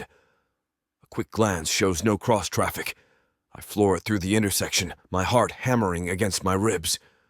My phone is already dialing 911 through the car's Bluetooth. The dispatcher's voice sounds tinny and far away. 911, what's your emergency? My son is at a woman's house, threatening my girlfriend. I believe he's dangerous. My voice comes out surprisingly steady despite the chaos in my mind. I rattle off May's address. He's been stalking her, and I've just discovered evidence of his obsession. Please send officers immediately. Sir, are there weapons involved? The question crashes into me like a physical blow.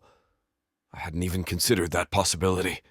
The Jonathan I raised wouldn't carry a weapon, but the man who covered his motel room with stalker photos isn't the son I know. I don't know, I admit, taking a corner so sharply the tires squeal in protest. But he's exhibited increasingly unstable behavior. He's currently trying to break into the house. Officers are being dispatched now. Sir, are you driving to the location? Yes, I'm almost there. Sir, I recommend you don't... I end the call, unable to listen to warnings about staying away. Not when Katrina's safety hangs in the balance. Not when my son is the threat. The engine roars beneath me as I weave through Oakbridge's quiet streets. My knuckles turn white against the steering wheel, blood pulsing in my ears louder than the rush of wind through my partially open window. Please, Jonathan, don't do this!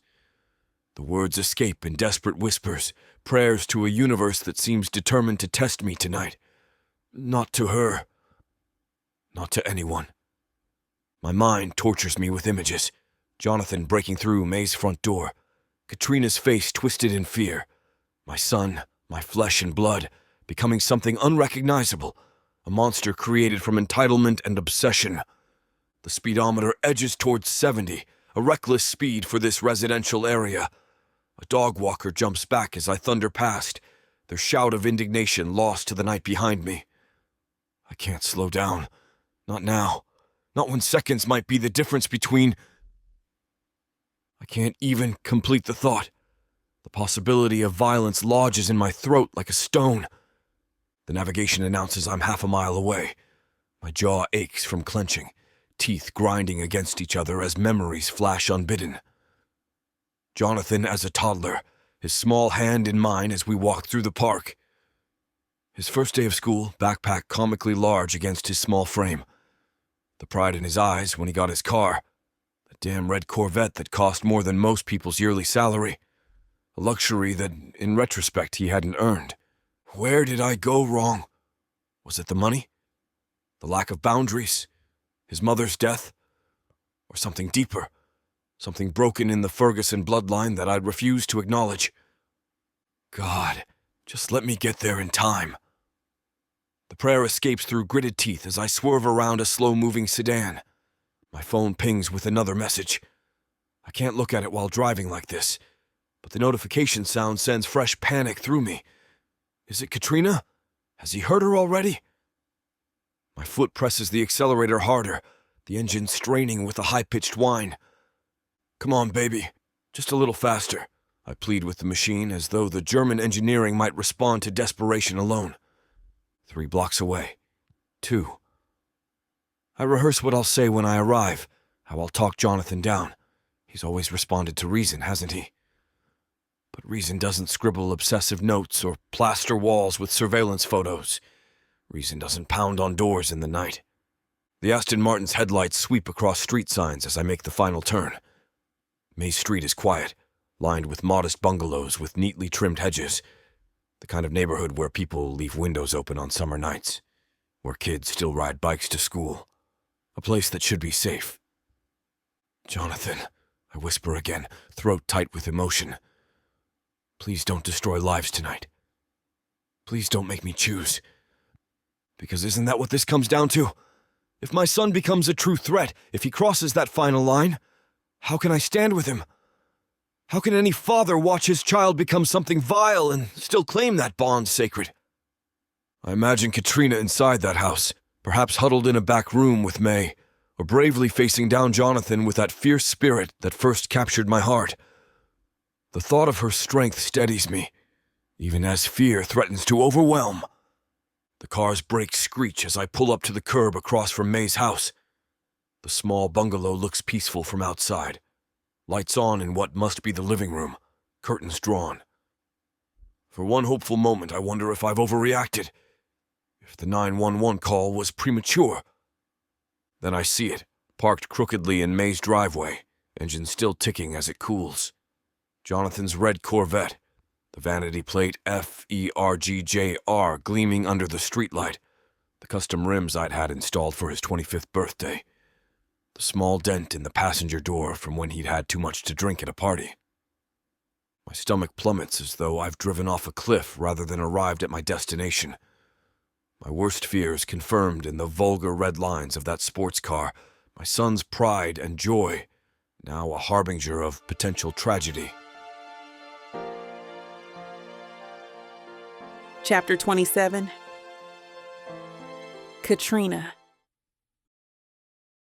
My hands tremble as Jonathan's voice echoes through May's front door, each desperate plea punctuated by his fist pounding against the wood. Katrina, I know you're in there. Just 5 minutes, that's all I'm asking. His voice cracks with desperation, a sound that would have melted my heart months ago. Baby, please. We need to talk.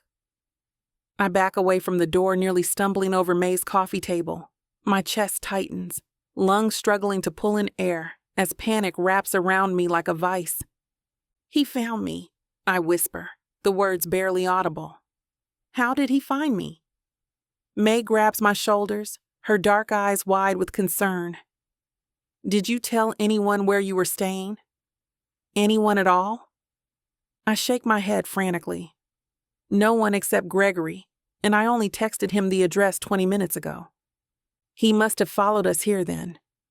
The pounding intensifies, the door frame shuddering with each impact. Jonathan's voice shifts from pleading to demanding. Open the door, Katrina. Stop playing these goddamn games. May creeps toward the window, carefully moving the curtain just enough to peek outside. Her sharp intake of breath sends ice through my veins. He has a knife. She drops the curtain, spinning toward me. That psycho has a knife. The room tilts beneath my feet. Jonathan with a knife? What the hell is he planning to do? Kill me? We need to arm ourselves. Now. May's voice shifts into crisis mode, calm despite the panic in her eyes. She grabs my wrist, pulling me toward the hallway. A splintering crack from the front door freezes us both in place. He's trying to break in. The words taste like metal in my mouth. This can't be happening. Not again. May pulls me into her bedroom, yanking open her closet door. I'm calling the police. She fumbles with her phone, fingers trembling as she dials. Get behind me. Another crack from the front of the house. The sound of wood giving way bit by bit. 911, what's your emergency? The dispatcher's voice fills the room as May puts the call on speaker. There's a man with a knife trying to break into my house, May says, voice remarkably steady. My friend's ex-boyfriend. He's violent. While she rattles off her address to the dispatcher, she reaches into her closet, pulling out a baseball bat that looks worn at the grip. The sight of it, this makeshift weapon in my friend's trembling hands, makes everything horrifyingly real. Police are on their way. Is there a safe room you can lock yourselves in? The dispatcher asks. Just the bathroom. But the door's flimsy? A thunderous crash interrupts her, followed by Jonathan's triumphant shout. Got you now. May thrusts the bat into my hands. Take this. If he gets in, aim for his head. Her eyes lock with mine, fierce and terrified all at once. Don't hesitate, Kat. Not for a second. The weight of the bat feels wrong in my hands, like I'm holding someone else's life rather than a piece of sports equipment. My arms shake so badly, I'm not sure I could swing it if I tried. Please hurry, May begs into the phone. He's inside the house. Jonathan's footsteps thud through the living room. Katrina? Where are you hiding? Don't make this harder than it needs to be. The tears come then, hot and sudden, streaking down my face as my breath comes in shallow gasps. This is my fault. I dragged May into this. I should have gone further away, should have changed my name, should have disappeared completely. I'm sorry, I choke out, fingers tight around the bat handle. May, I'm so sorry. May's hand finds mine on the bat, squeezing briefly. Not your fault, never your fault. Jonathan's footsteps grow closer, his breathing audible now, ragged and uneven, like he's been running for miles. I know you're here, Katrina. His voice drops to that dangerous quiet tone I came to fear during our last weeks together. I just want to talk. That's all. Just talk about how you're ruining both our lives with this little adventure of yours. A sob escapes me, the sound muffled against my sleeve. The bat slips in my sweaty grip as tears blur my vision. How did we get here? From first dates and whispered promises to this nightmare scenario where the man I once loved is hunting me with a knife? The bedroom door handle turns slowly. May backs us toward the corner, her body slightly in front of mine, despite the fact that I'm the one holding the weapon. Stay away, Jonathan. I try to make my voice strong, authoritative, but it breaks on his name. The police are coming. His laugh seeps under the door, dark and unfamiliar. Always so dramatic, baby. Always making things bigger than they need to be. The bedroom door bursts open with such force the knob punches a hole in the wall. Jonathan fills the doorway, a hulking silhouette against the hallway light. His familiar face is twisted into something unrecognizable. Eyes wild, jaw clenched, a thin sheen of sweat coating his forehead. The knife in his hand catches the light, transforming from everyday object to deadly weapon in an instant. There you are. His gaze locks onto mine, not even acknowledging May's presence. Always hiding, like a scared little rabbit. May steps forward. Get out of my house, Jonathan. His attention snaps to her, eyes narrowing. This isn't about you. I'm making it about me. May's voice doesn't waver. You're breaking and entering with a weapon. That's jail time, jerk. The knife shifts in his grip, the blade now pointed at May. My throat constricts as memories flood back, Jonathan's anger building like a pressure cooker, the tightening of his jaw right before he'd explode. I know what comes next. I've seen it before. Get away from her, John. The baseball bat feels impossibly heavy in my hands. His focus returns to me, something softening in his expression that's somehow more terrifying than his rage. Baby, I just want to talk. Put that stupid thing down. People who just want to talk don't bring knives. The bat trembles in my grip. Or break down doors. His face darkens. I wouldn't need the knife if you hadn't run off with that old man. What's he giving you that I didn't? Money? Is that it? May inches closer to me, her voice low. Keep him talking. Cops should be here soon. Jonathan takes a step forward, knife now pointed between us. I heard that. Nobody's coming to save you. We're going to sit down and talk like adults. There's nothing to talk about. I force steel into my voice, despite the terror crawling up my spine. We're done. We've been done. His nostrils flare. We're done when I say we're done. He lunges forward suddenly, grabbing for May instead of me. The unexpected move catches us both off guard. May screams, jerking backward, but his fingers tangle in her shirt. Everything slows down, my heartbeat thundering in my ears as my body acts without conscious thought. The bat swings in a clumsy arc, connecting with Jonathan's forearm with a sickening thud. He howls, releasing May to clutch his arm against his chest. "You brat!" The knife is still in his other hand, blade glinting as he raises it again, face contorted with rage. I bring the bat up defensively, but my hands are shaking too badly to aim properly. The thought of smashing his head, of causing that kind of damage, freezes me despite the danger. "I'm going to make you regret that." He advances, knife weaving menacingly between us.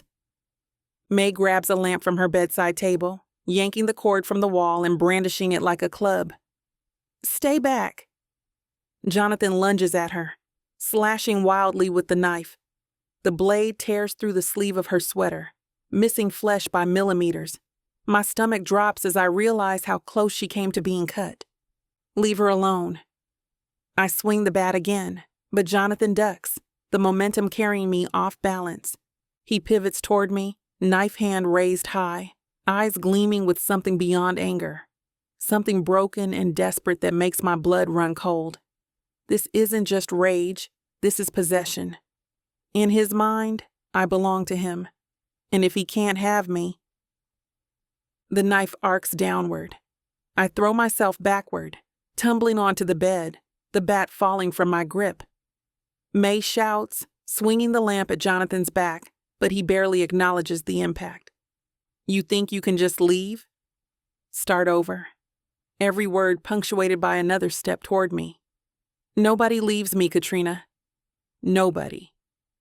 I scramble across the bed, heart hammering against my ribs. "John, please." The knife slashes through air where my leg had been a second before. May screams again, this time in pure terror rather than anger. Jonathan raises the knife higher, face twisted into something inhuman. "This is your fault. All of this." A blur of movement erupts from the doorway. Jonathan's body suddenly jerks forward as if hit by a truck, the knife clattering to the floor. A tangle of limbs crashes into the dresser, sending framed photos and beauty products scattering across the floor. Gregory's voice cuts through the chaos, deep and dangerous. "Don't you touch her."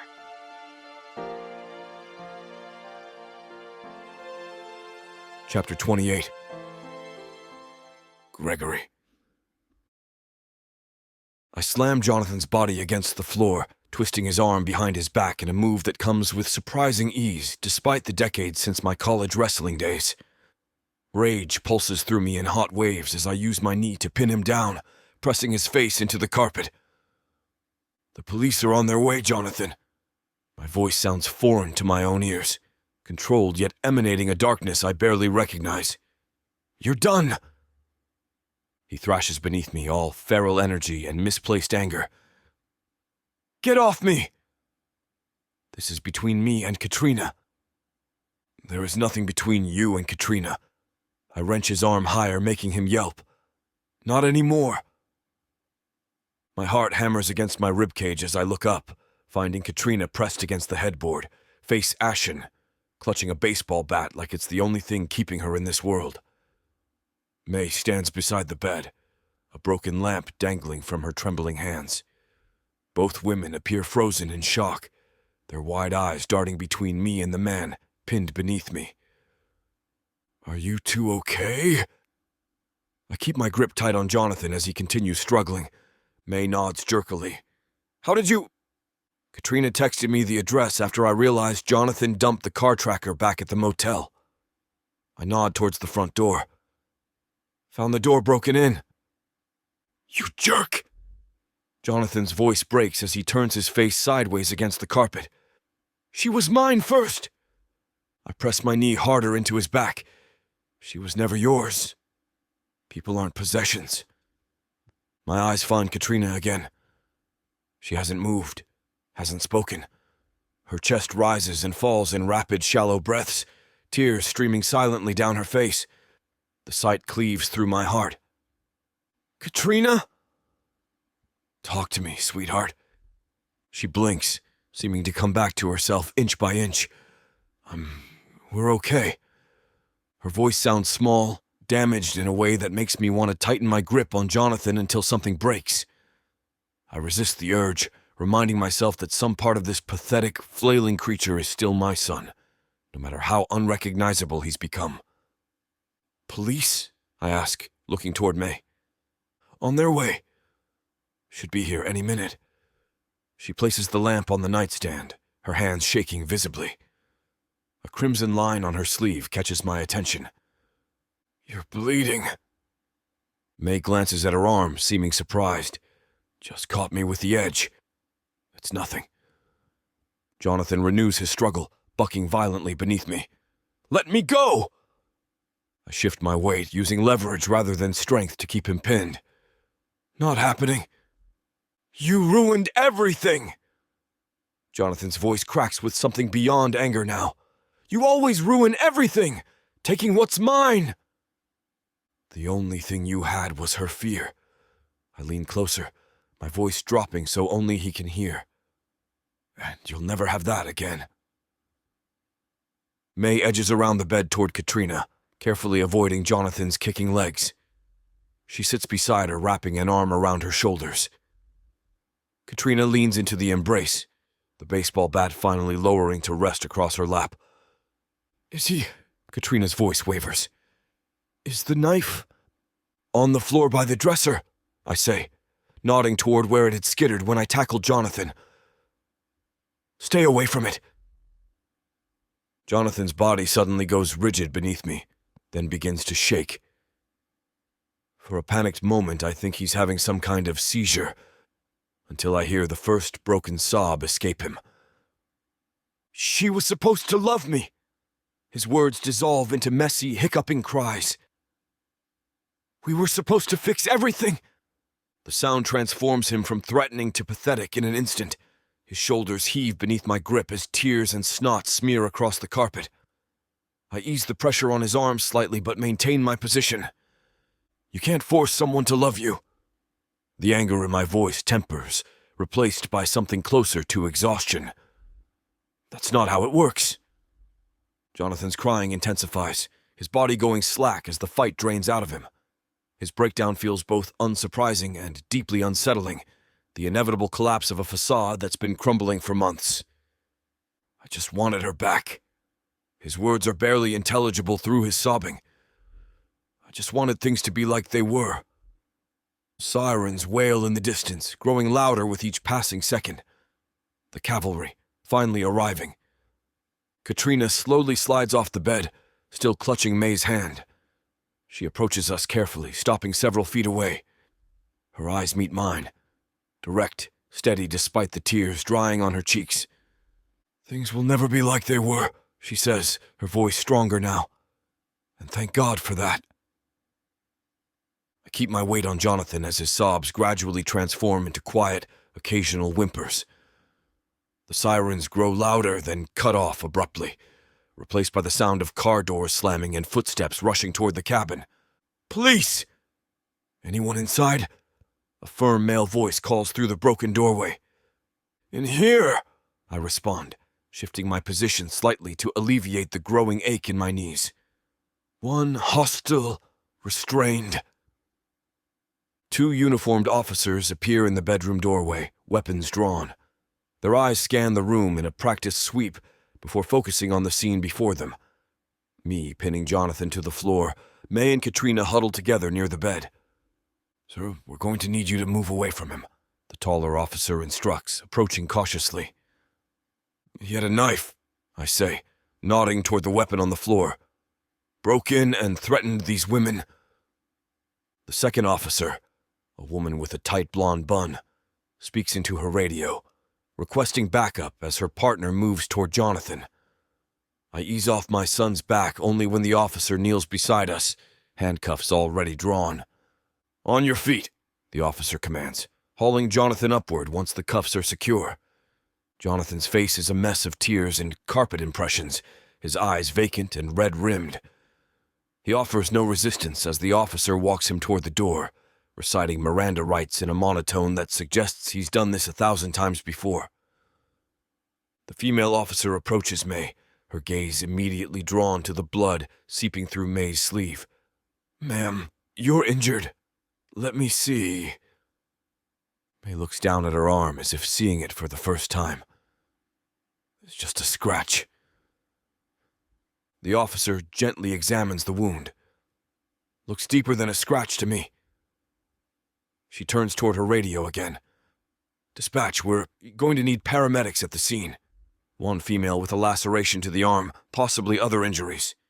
"We're fine," May insists, though her complexion has gone ashy. "Just make sure he stays locked up."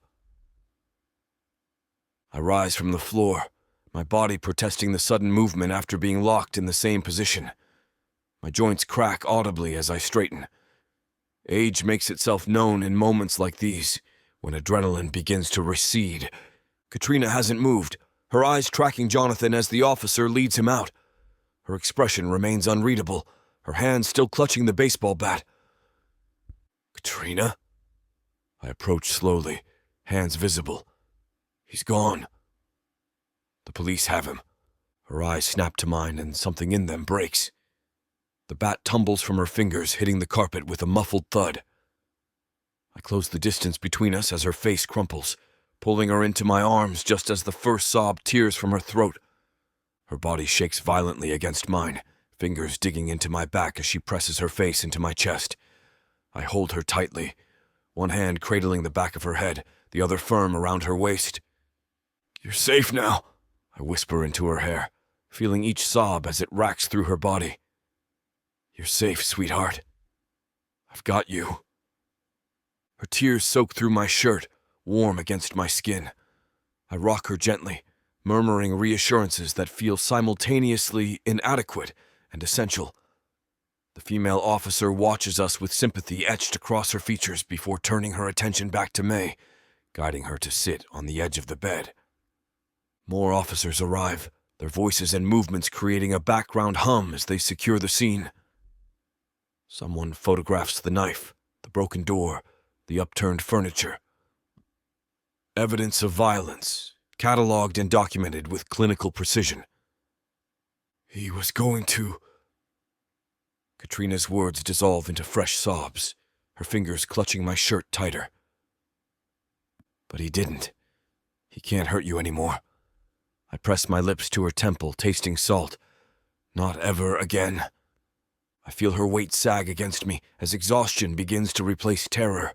Supporting her becomes less like containing a storm and more like sheltering something fragile.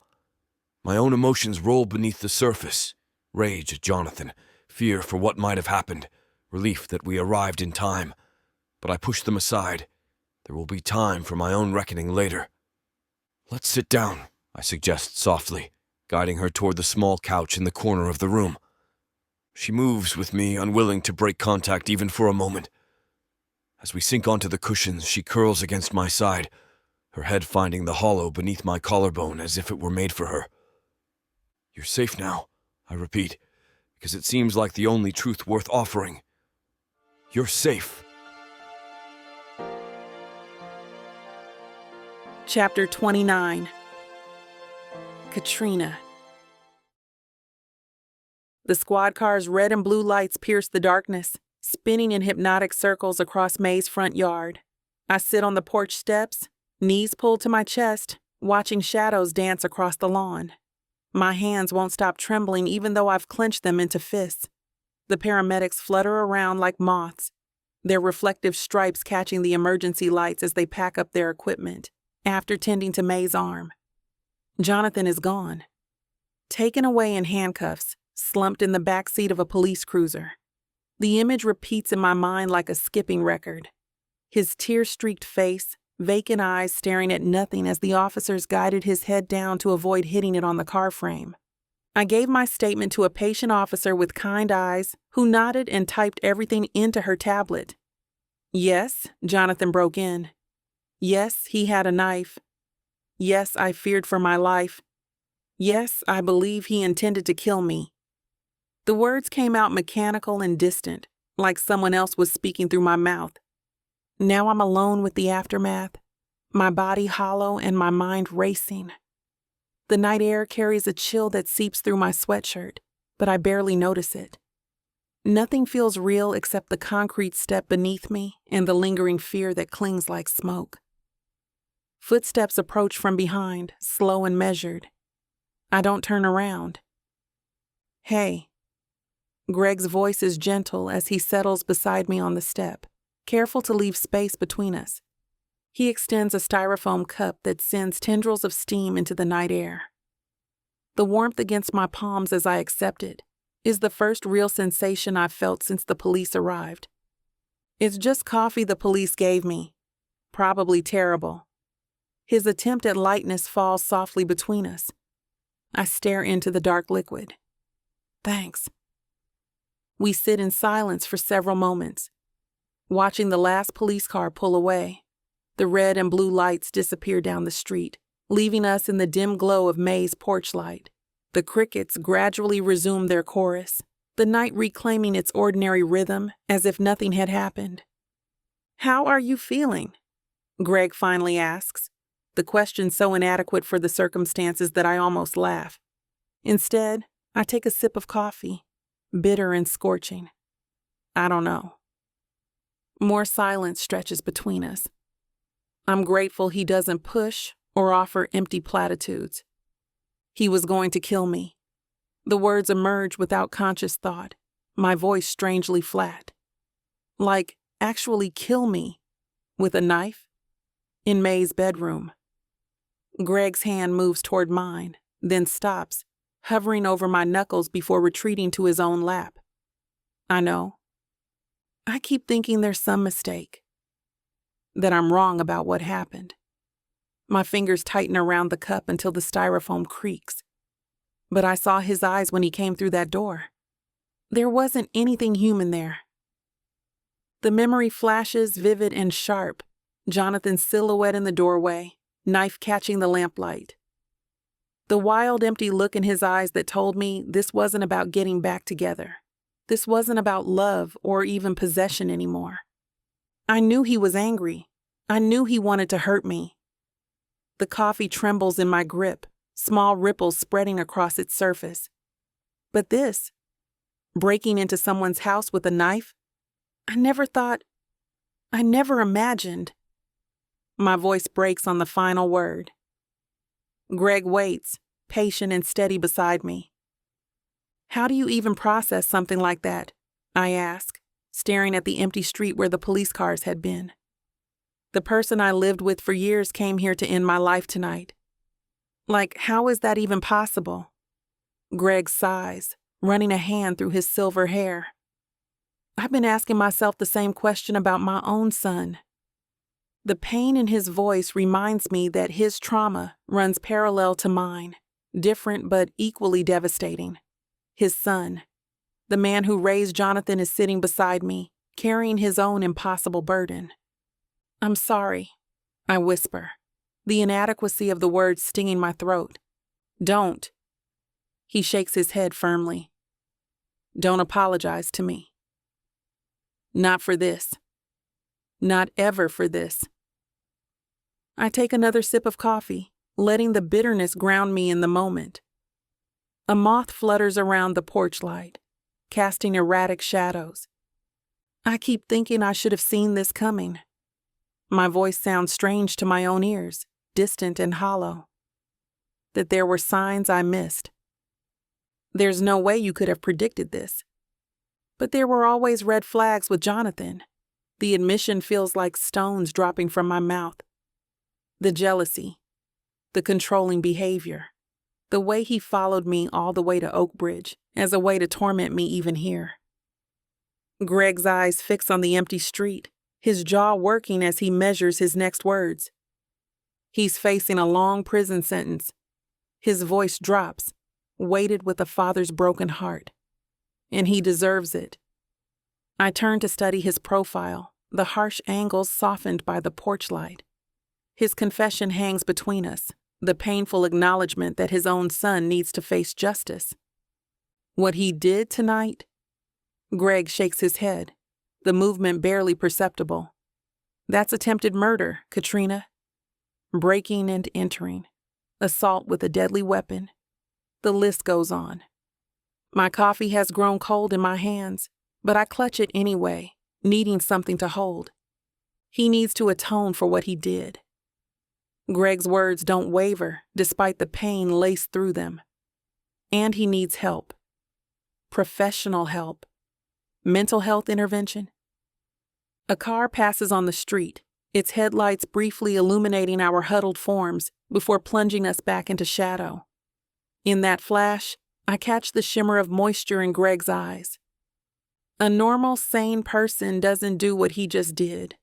His voice cracks on the last word. Doesn't break into a house with a knife. Doesn't threaten to kill the woman he claimed to love. The reality of how close I came to death tonight crashes over me again. My chest tightens, lungs struggling to pull in enough air. The styrofoam cup crumples in my grip, a few drops of cold coffee spilling onto my fingers. I keep thinking about what would have happened if May hadn't been here. The words tumble out before I can stop them. If you hadn't shown up when you did. Greg turns toward me, his expression raw with emotion. But we were here. You're safe now. I know, but no buts. His voice carries a gentle firmness that somehow breaks through the fog of shock surrounding me. You survived. That's what matters. I nod, not trusting my voice. The night air wraps around us. The distant sound of wind chimes from somewhere down the street, creating a delicate counterpoint to the heaviness of our conversation.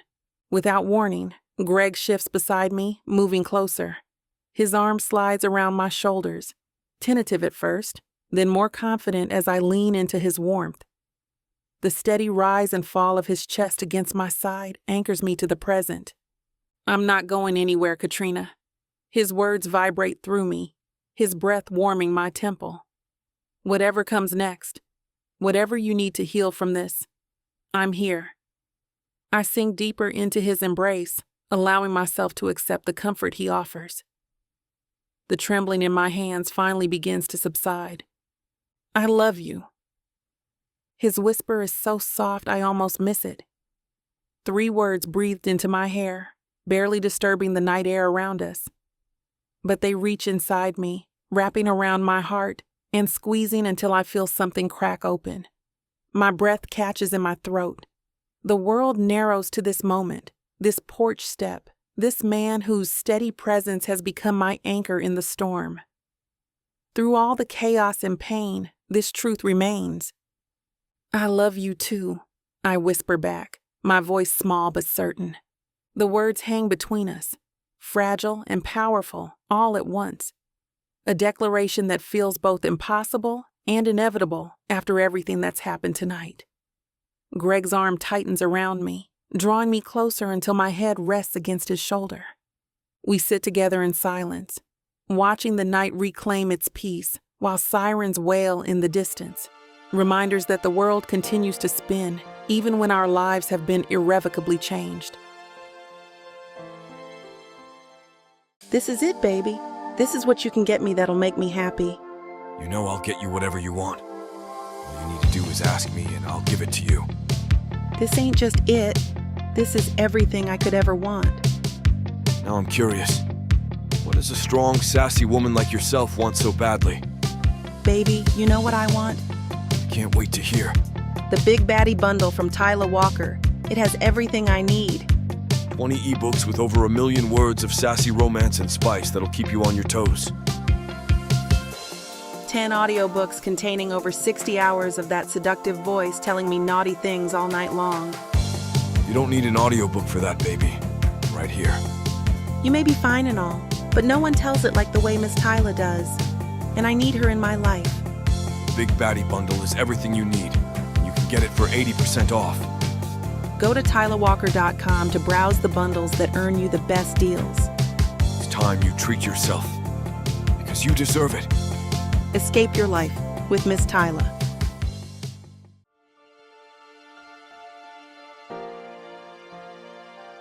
Chapter 30.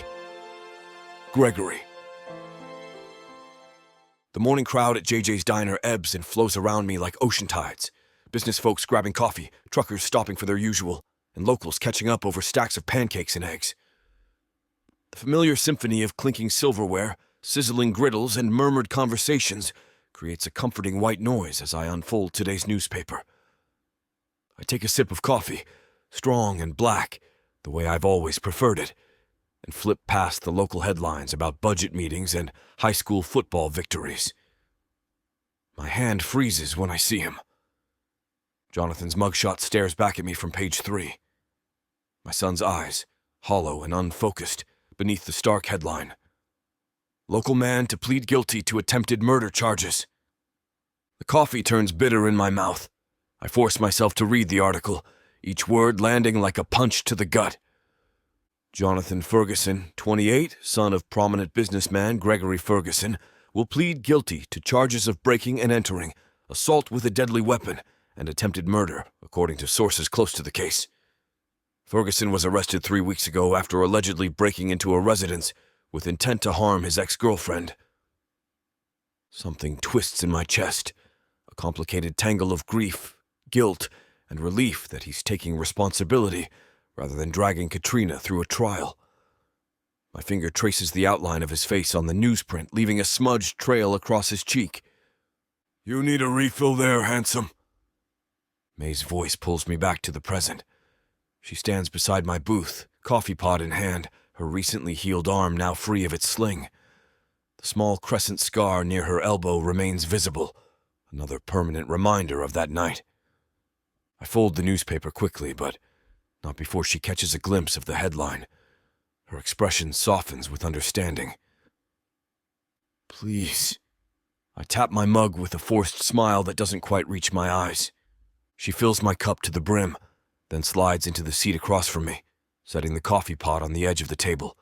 The diner's busy enough that no one notices her brief break. "You saw it, huh?" She nods toward the folded paper. "Hard to miss." I wrap both hands around the warm mug, anchoring myself to something tangible. I knew it was coming, but seeing it in print... May reaches across the table, her fingers brushing against my wrist. "It doesn't matter whose DNA he has, Greg. You didn't create this situation." "Didn't I, though?" The question escapes before I can stop it. I was never there enough. Always building the business, making the next deal. His mother died when he was 7, and I just hired more nannies. She withdraws her hand with a small shake of her head. "We don't get to blame ourselves for the choices grown adults make. He's 28, not 18. Before I can respond, May slides back out of the booth, grabbing her coffee pot. "Don't move.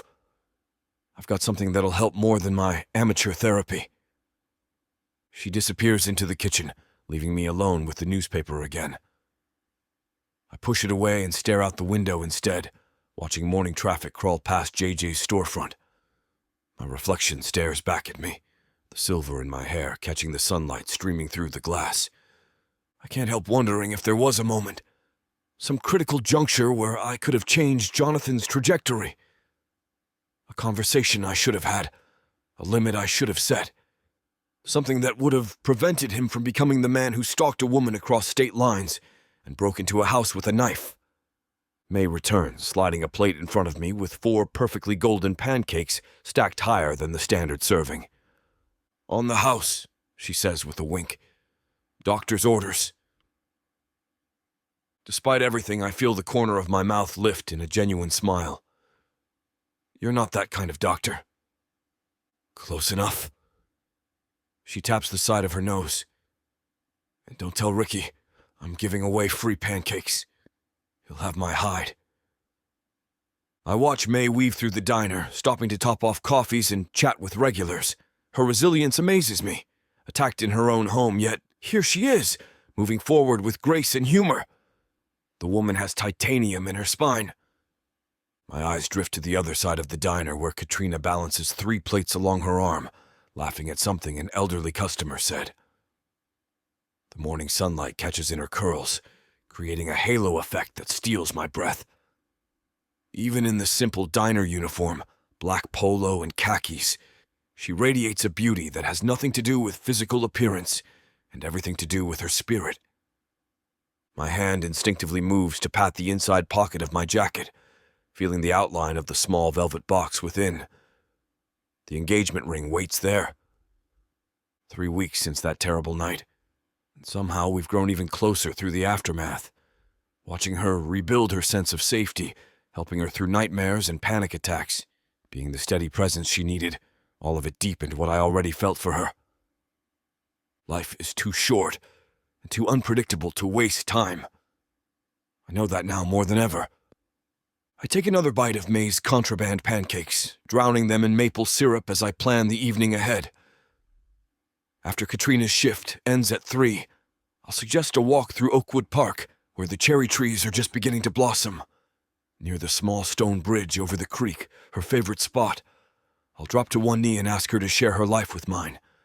The weight of the newspaper with Jonathan's face still sits beside my plate, a reminder that love can twist into something unrecognizable. But watching Katrina move through the diner, her resilience evident in every step, I feel certain of one thing. What we have built together, tender, respectful, healing, is love in its truest form. Katrina weaves between tables with practiced grace, balancing a tray of water refills. Her face lights up when our eyes meet, and she redirects her path toward me. Well, look who decided to grace us with his presence. She places a hand on her hip, her smile reaching all the way to her eyes. Shouldn't you be in some boardroom making million-dollar decisions right now? I lean back against the booth, drinking in the sight of her. Every time I see her, it hits me all over again how lucky I am. The board can survive without me for an hour. I gesture to my half-eaten pancakes. Besides, May's been feeding me contraband breakfast food. Couldn't pass that up. Katrina glances at my plate and lowers her voice to a whisper. Don't tell Ricky. He's been on a rampage about portion control this week. Your secret's safe with me. I push the newspaper further under my empty coffee mug, not wanting to dim the brightness she brings to this moment. How's your shift going? Table 4 sent back their eggs 3 times. She rolls her eyes but maintains her smile. Apparently Overmedium has 17 different interpretations, but Mrs. Wilson tipped me $20 on a $12 check, so it balances out. A customer waves from across the diner, and Katrina holds up one finger in acknowledgement. Duty calls. She straightens her name tag. I'll be back to check on you in a bit.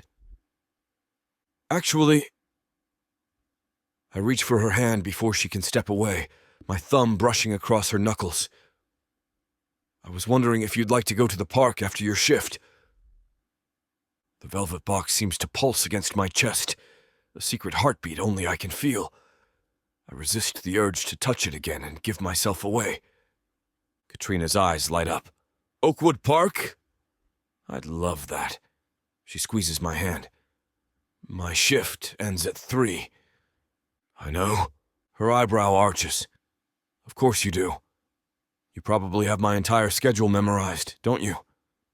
Is it creepy if I say yes? I grin. Coming from anyone else? Absolutely. She leans down, bringing her face close to mine, the scent of her light perfume mixing with coffee and syrup.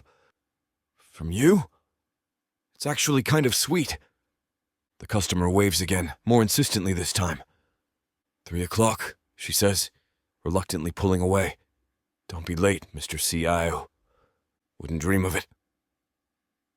I watch her walk away, admiring the confident set of her shoulders, the way she handles demanding customers with a mixture of firmness and charm. Pride swells in my chest, not because she's mine, but because of who she is, strong, resilient, compassionate. The fact that she chooses to be with me still feels like a miracle some days. I take my time finishing the pancakes, savoring each bite while mentally rehearsing what I'll say this afternoon. I've never been one for flowery speeches. Direct communication built my business empire. But today demands something more, something worthy of her. Through the window, I can see the park in the distance, the pale pink cherry blossoms just beginning to unfurl. Perfect timing.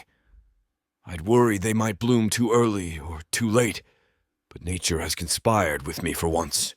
After settling my bill with a generous tip that makes May wink at me, I pause at the door for one last look at Katrina. She's laughing with an elderly couple, her head thrown back, completely unaware of what awaits in just a few hours. My hand touches the outline of the ring box one more time as I step outside into the sunshine. The world feels full of possibility today, despite the newspaper with my son's mugshot, despite the painful chapters of our pasts. With Katrina, I've learned that new beginnings are always possible. 3 o'clock can't come soon enough. Chapter 31. Katrina. The diner's afternoon lull allows me to clock out exactly at 3, and I practically skip to the back room. I hang my apron on its designated hook, smoothing wrinkles from my khaki pants and straightening my black polo. Not exactly date attire, but Greg has never seemed to care what I'm wearing. May catches me finger combing my curls in the small mirror by the staff lockers. Hot date?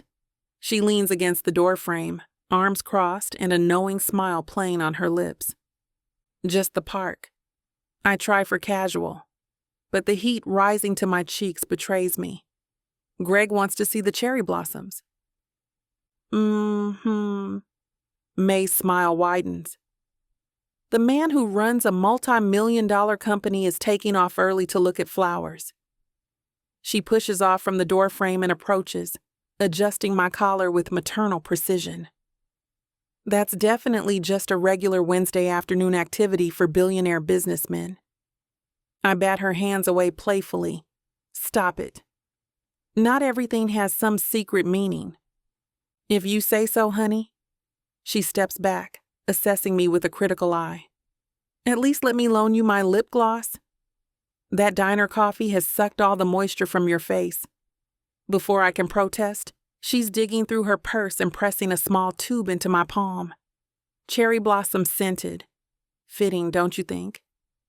I roll my eyes but apply it anyway, the subtle shimmer making me look less like I've spent 8 hours serving pancakes and more like I've had a full night's sleep. The sweet scent reminds me of spring mornings in my grandmother's garden. Thanks, May. I hand back the tube, squeezing her fingers briefly. For everything. Her expression softens. You deserve all the good things, Katrina. Don't forget that. The back door chimes, and I know without looking that it's Greg. His punctuality is as reliable as the sunrise. Right on time, May whispers, giving me a gentle push toward the door. Go get your cherry blossoms. Greg stands in the doorway, silhouetted against the afternoon sun. He's changed since breakfast, now wearing dark jeans and a light blue button-down that makes his eyes even more striking. His hair is slightly tousled, as if he's run his fingers through it multiple times. Ready? His smile creates those crinkles around his eyes that I find irresistibly charming. Been ready since you mentioned it. I slip my hand into his, our fingers interlocking with practiced ease. The walk to Oakwood Park takes less than 10 minutes, but we stretch it out, strolling at a leisurely pace. Greg seems unusually quiet, his thumb absently stroking the back of my hand. Everything okay? I bump his shoulder gently with mine. You seem distracted. Just thinking about how much has changed in 3 weeks. He lifts our joined hands and presses a kiss to my knuckles. For the better. The park entrance welcomes us with an archway of cherry trees, their branches swaying in the gentle breeze, showering us with delicate pink petals. I tilt my face upward, catching the confetti-like blossoms in my free hand. I missed this last spring, I say, watching a petal spiral down. In the city, there were a few trees in the botanical gardens, but nothing like this. What else did you miss? Before coming here? I consider his question as we follow the winding path deeper into the park. Families picnic on checkered blankets, Children chase each other through open fields, and elderly couples sit contentedly on benches, watching it all unfold. Space to breathe. I finally answer. Room to figure out who I am without someone else telling me. Greg nods, understanding the parts I don't say aloud. We've spent enough late nights talking about Jonathan, about healing, about rebuilding, that he can fill in the blanks. I think you're doing a pretty fantastic job of figuring that out. His voice carries a weight of sincerity that warms me from within. We pause at a wooden bridge, arching over a bubbling stream. Below, small fish dart between smooth stones, catching the sunlight on their silvery scales. This way. Greg tugs me gently off the main path, down a narrower trail I haven't explored before. I want to show you something. The path dips and curves through thicker trees, the sounds of playing children fading behind us. Just when I'm about to ask how much further, the trail opens to a hidden clearing where a small waterfall cascades over moss-covered rocks into a crystal-clear pool. Oh my God, the words escape in an awed whisper. How did I not know this was here? Local secret. Greg's eyes sparkle with pleasure at my reaction. Most tourists stick to the main paths. The secluded grotto feels like stepping into a fairy tale, dappled sunlight filtering through the canopy above, the constant melody of water over stone, and wildflowers dotting the edges of the clearing in bursts of purple and yellow. I slip off my shoes, unable to resist dipping my toes in the cool water. The sensation sends a delicious shiver up my spine. This is perfect.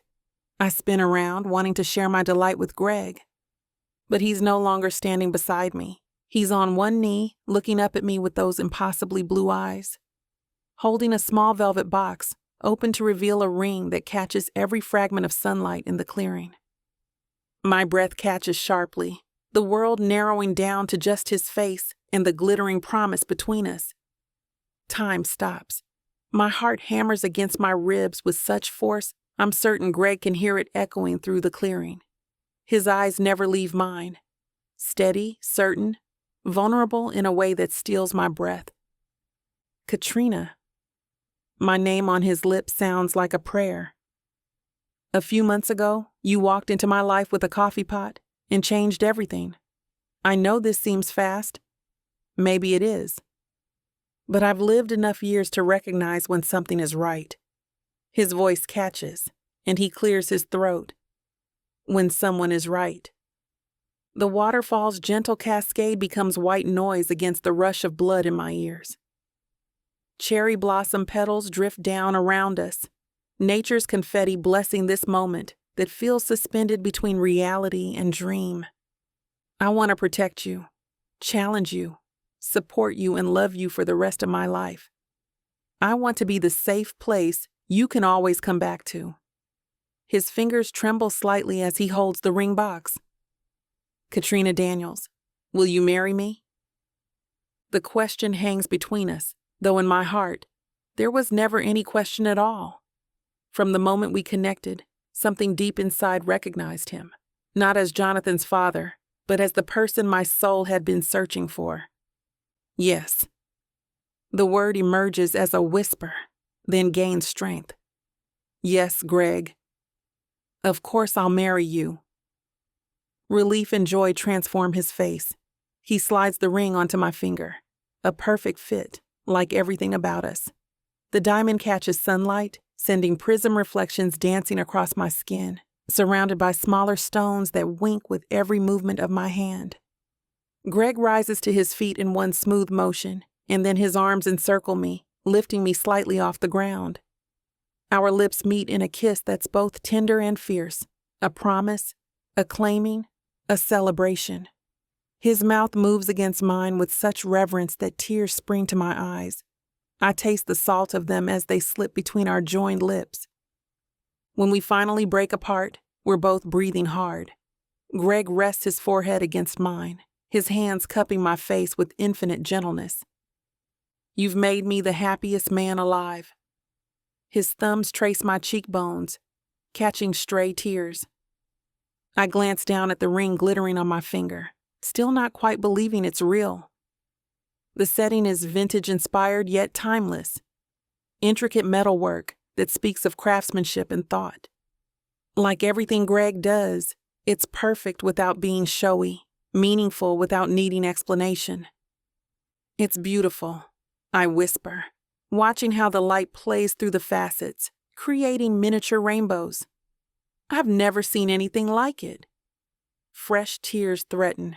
I blink them back, raising my hand to his face, tracing the line of his jaw, the slight stubble that's appeared since morning, the curve of his cheek. His skin is warm beneath my fingertips, solid proof that this isn't some elaborate fantasy. You're the best thing that's ever happened to me, I tell him, the words inadequate for the depth of feeling behind them.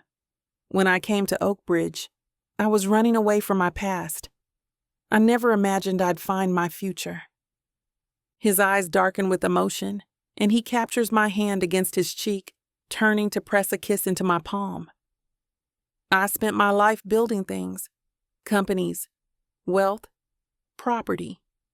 Greg's voice has the roughness of absolute honesty. But nothing I've ever created matters like what we're building together. Standing in our secret clearing, surrounded by cherry blossoms and the music of falling water, I feel the broken pieces inside me settling into new patterns.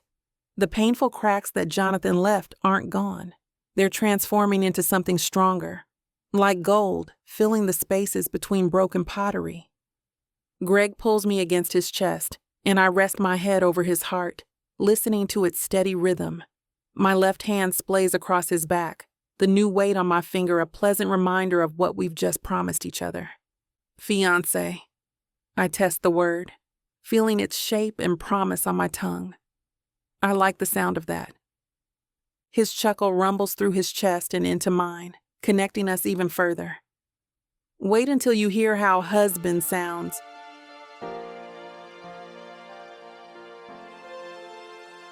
Chapter 32. Gregory. The front door barely closes behind us before Katrina is in my arms, her lips finding mine with an urgency that matches the racing of my heart. The diamond on her finger catches the light as she threads her hands through my hair, pulling me closer. I drop my keys on the entryway table, missing twice before they finally land. Welcome home, fiancé. The word feels sacred on my tongue, a promise manifested. Her eyes dance with mischief and desire as she backs away from me, moving deeper into the living room. Our living room now. The thought sends a surge of possessive pleasure through me. I like the sound of that. She kicks off her shoes, her movements deliberate and teasing. Though I think I need more convincing about how good it feels to live here. I stalk toward her, happy to provide a thorough demonstration. The afternoon sun streams through the windows, bathing her in golden light. She's still wearing her work uniform, simple black polo and khaki pants, but she might as well be draped in silk for how desperately I want to peel each layer away. I've been thinking about you all day. I reach her, tracing my thumb along her bottom lip. Ever since you said yes. Just since then? She nips at my thumb, sending electricity down my spine. I've been thinking about you for much longer than that. I capture her mouth with mine, swallowing her sigh as my hands find her waist, pulling her flush against me. The pressure of her body against the length of mine feels like coming home and embarking on a new adventure all at once. And that's where we're going to put a pause on pleasure. It looks like the rest of this chapter is just too naughty to put on the air. As much as we'd love to share every little detail, we've got to stick to this platform's guidelines to keep these free audiobooks coming. They've got some rules about what we can show, and we wouldn't want to risk losing the chance to bring you more content. As frustrating as it is to build the tension only to be interrupted, Miss Tyla always knows how to make it up to you. You can find the full, uncut scene over at tylawalker.com. With an entire library of unabridged audiobooks and ebooks, Miss Tyla's collection is waiting for you. And if you use code SAVE40, you'll get 40% off any digital product, even on bundles that are already discounted. So don't let the fun stop here. Head over to tylawalker.com and treat yourself. with Miss Tyla. I could get used to homecomings like this, she murmurs against my skin. I trace lazy patterns along her spine, basking in the perfect contentment of this moment. Just wait until we break in every room. The thought of her as my wife, not someday in a distant future, but soon, fills me with a profound satisfaction.